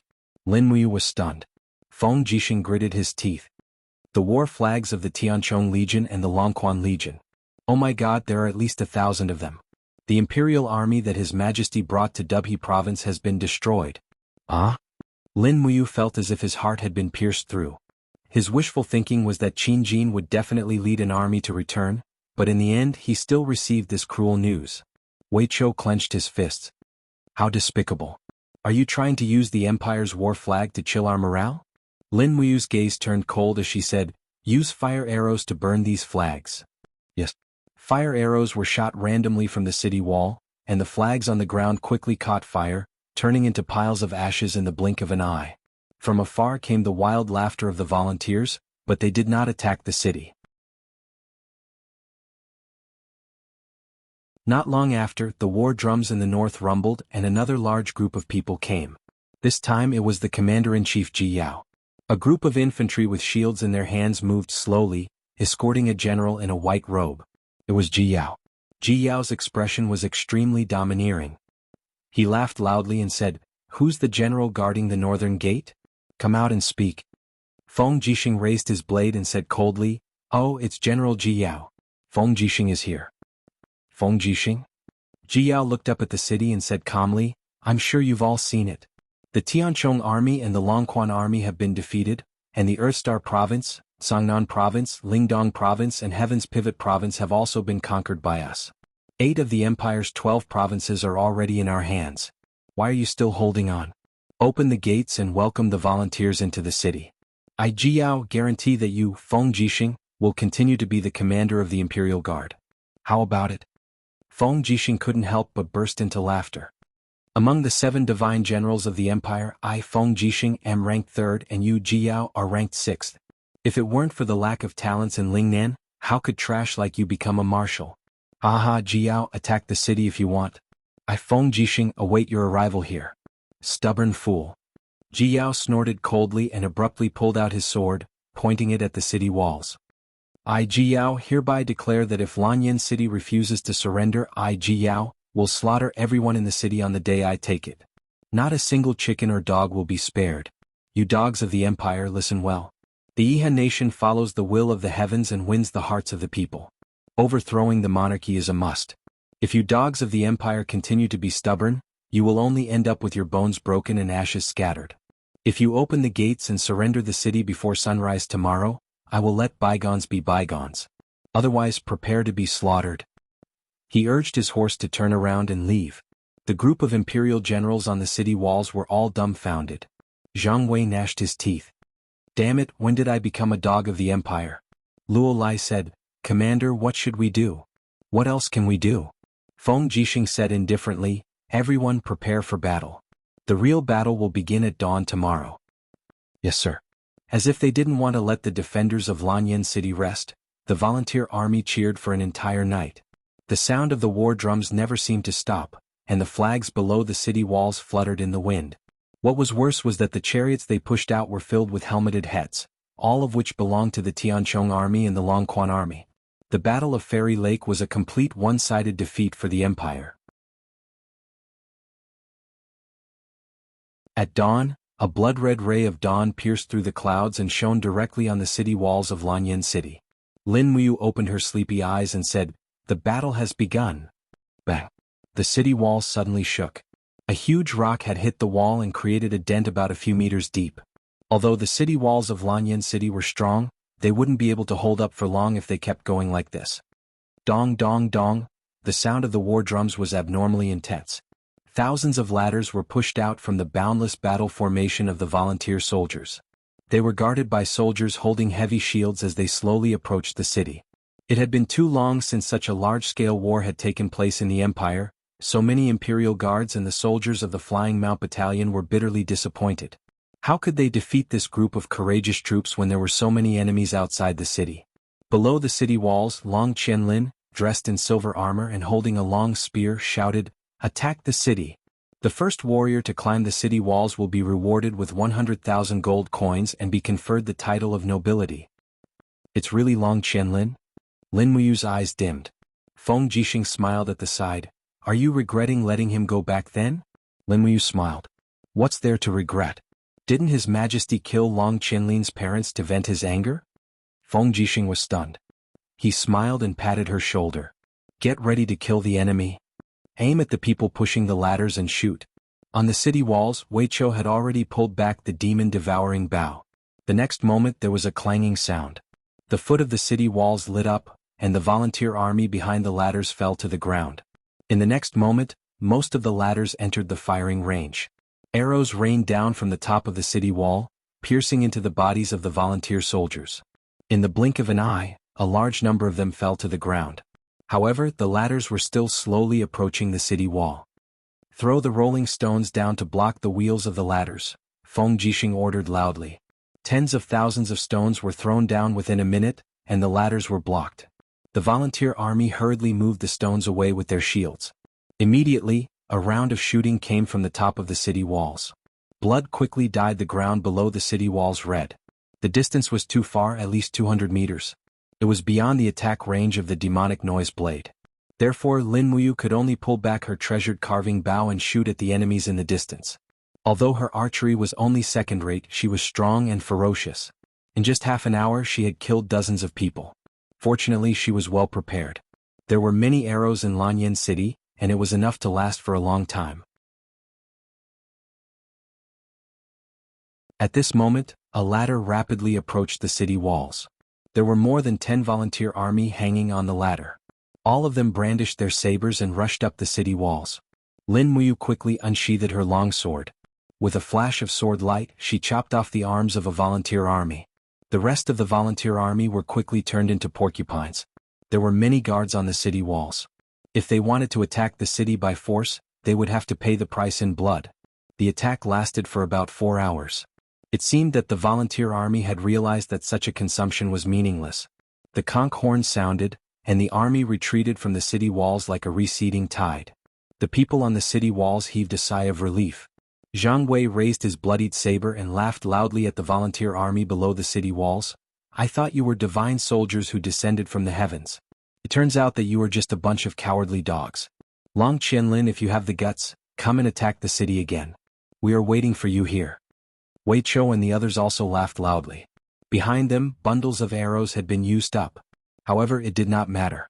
The Imperial Guards quickly carried more up. Below the city walls, Long Qianlin looked at the city walls with a stern gaze. He did not say anything and immediately turned his horse around and left. In the blink of an eye, it was already afternoon. The tired soldiers were sitting on the walkways and resting. A warm spring breeze blew in from the south. Lin Muyu sat by the battlement and slowly wiped the blood off her blade. She looked at Wei Chou, Xiahou Sang and the others and joked, "If you can defend Lanyan City, I will reward each of you with a wife." Wei Chou could not help but blush. "Commander, you must be joking?" Xiahou Sang laughed. "How can one wife be enough? If my lord is generous, please give me a third wife. Oh no, a fifth wife. Let's talk about that when you are able to defend the city." Ah. At this moment, someone suddenly pointed at the sky in surprise and said, "Look, what's that?" Everyone looked over and saw countless pieces of paper flying in the air. They were kites that flew into the city along with the spring breeze. Lin Muyu's heart thumped. "Must be something bad." She said, "Bring the kite with the short string." Yes. A member of the Imperial Guards immediately descended the city walls and soon came back with a kite with words written on its back. Lin Muyu took it and looked at it. The words on the back of the kite were very few, but each word was heart-wrenching. His Highness the Prince of Jinan led 1,000,000 troops to the north and swore to overthrow the monarchy and establish a Iha kingdom where everyone was equal. Wherever the brave and righteous soldiers passed, they would kill the heartless nobles and distribute the land equally. Each family would receive land based on the number of people they had and would be exempted from taxes for 3 years. Lanyan City is the capital of the world. May the people in the city give up resistance and leave the city to surrender. They will all be citizens of the Iha kingdom. If they continue to resist stubbornly, the day the city is breached will be the day the brave and righteous soldiers will slaughter all living things in the city, leaving no one alive.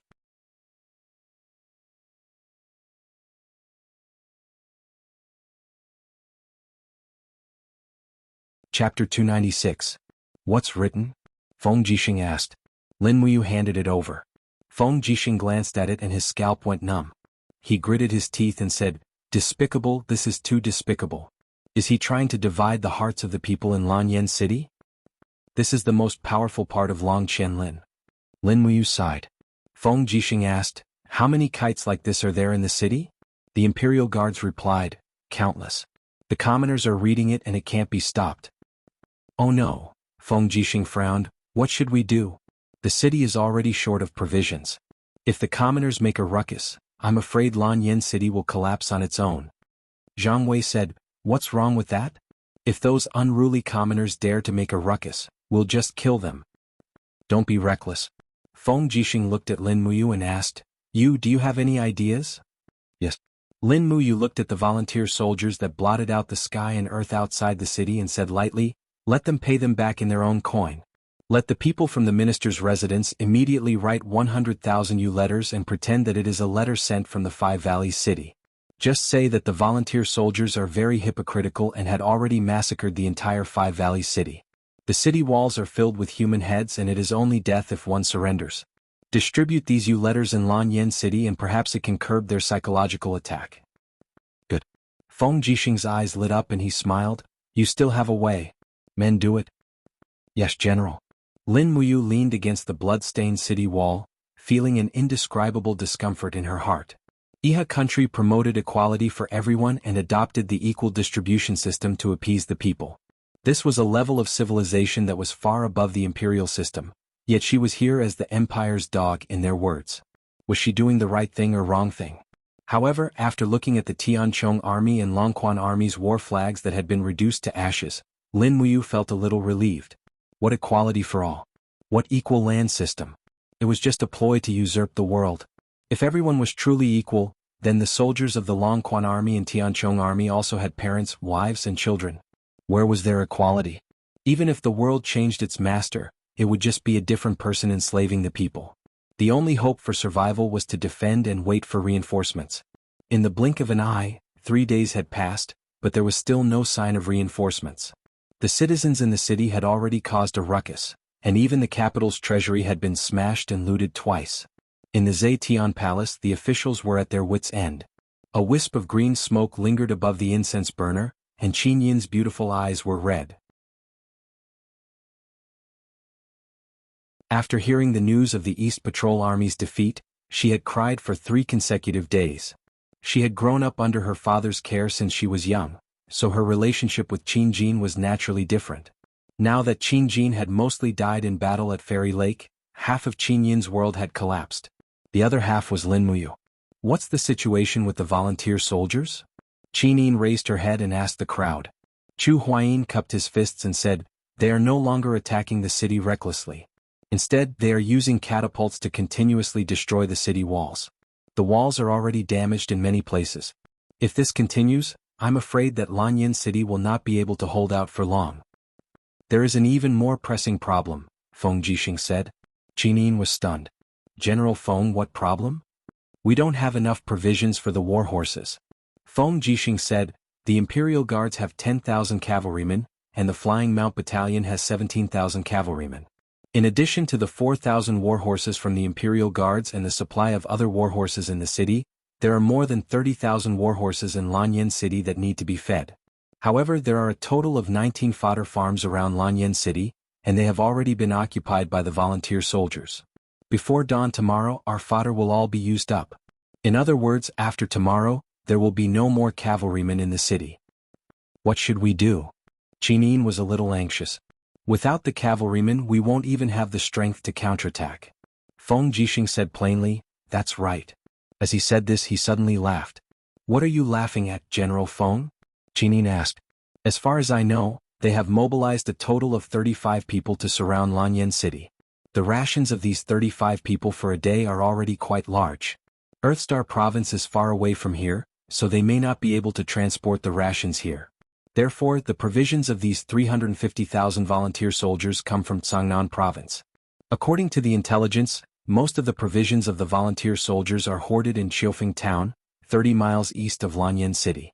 As long as we burn the provisions of Qiufeng Town, I'm afraid that the volunteer soldiers will collapse on their own." Qin Yin pursed her red lips and said, "How to burn the provisions of Qiufeng Town is the key to the problem. General Feng, do you have a good plan?" Feng Jixing smiled faintly. "We can try, but the price will not be small, and we need the assistance of you." Lin Muyu smiled at the side. "Brother Feng is talking about a diversion, right?" "Yes."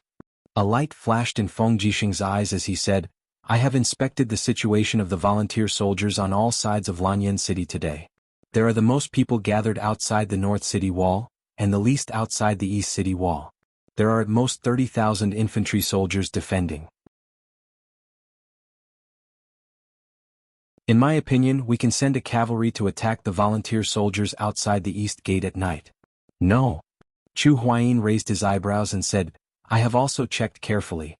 Although there are only 30,000 volunteer soldiers outside the east gate, the birds in the forest in the distance are constantly flying away. There must be an ambush. That is just a trap set by Long Qianlin. I know.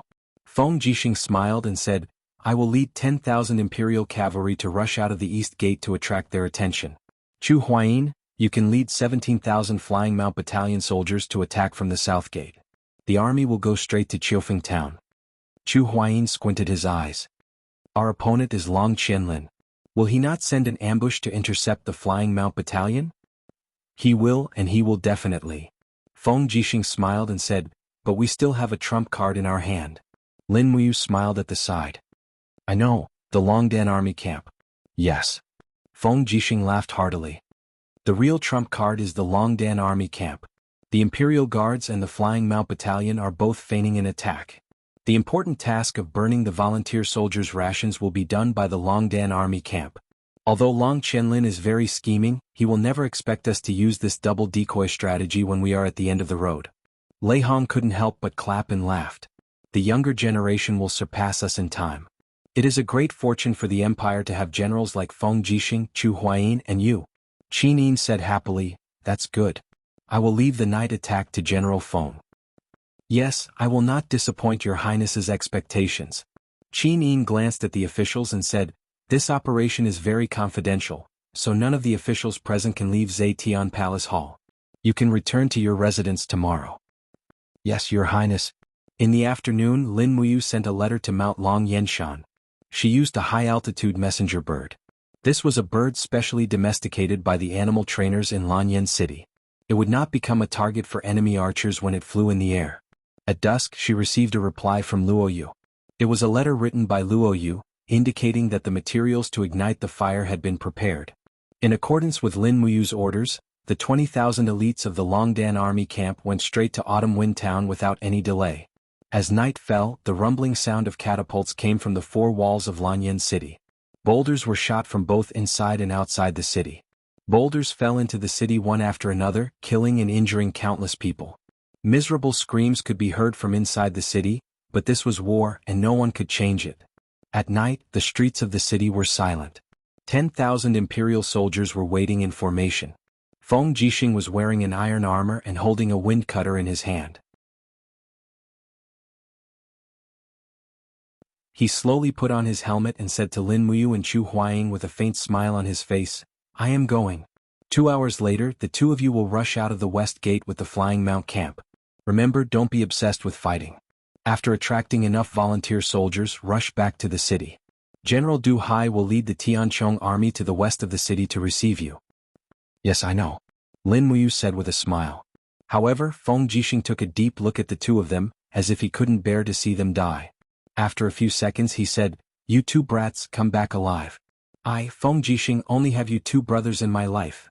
Chu Huayin clenched his fists and said, don't worry, our lives are very tough. Lin Muyu smiled and said, Brother Feng, you have to come back alive too. Wait for us to come back and drink this celebratory wine. Okay. The city gate slowly rose. There were a total of 8 city gates under the east city wall and all of them rose. A dense group of imperial soldiers rushed out on horseback. Almost all of them were equipped with spears and round shields. Their war horses were also the best horses in the empire, and their combat power couldn't be underestimated. After watching Feng Jixing leave, Lin Muyu said, Brother, let's go. Have you seen Sister Chu Yao? Chu Huayin laughed and said, Brat, are you worried that we won't be able to come back alive? Yes. Lin Muyu nodded and said, I'm indeed worried. Don't worry, we'll come back. Let's go, don't let Yao worry. She's with the people from the spiritual medicine department and is treating people in the casualty barracks. Okay. Not long after, the sounds of killing filled the air outside the east city wall. Feng Jixing's imperial soldiers had already clashed with the volunteer soldiers. The volunteer soldiers from all directions immediately swarmed over, as if they wanted to tear the 10,000 imperial soldiers into pieces at the first opportunity. After a while, all 8 city gates rose. Nearly 20,000 Flying Mount Battalion's heavy cavalry surged out of the city and headed straight for the volunteer soldiers outside the west gate. The sound of the horses' hooves shook the heavens and the earth. It was as if the entire Lanyan city was trembling because of this battle. Lin Muyu held the dragon spirit sword in her hand, and the horse she was riding on was snorting.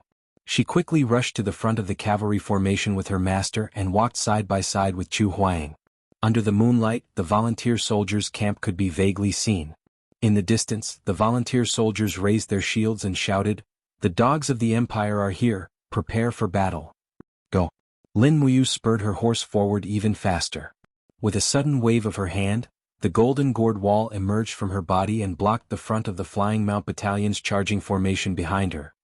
Pa pa pa.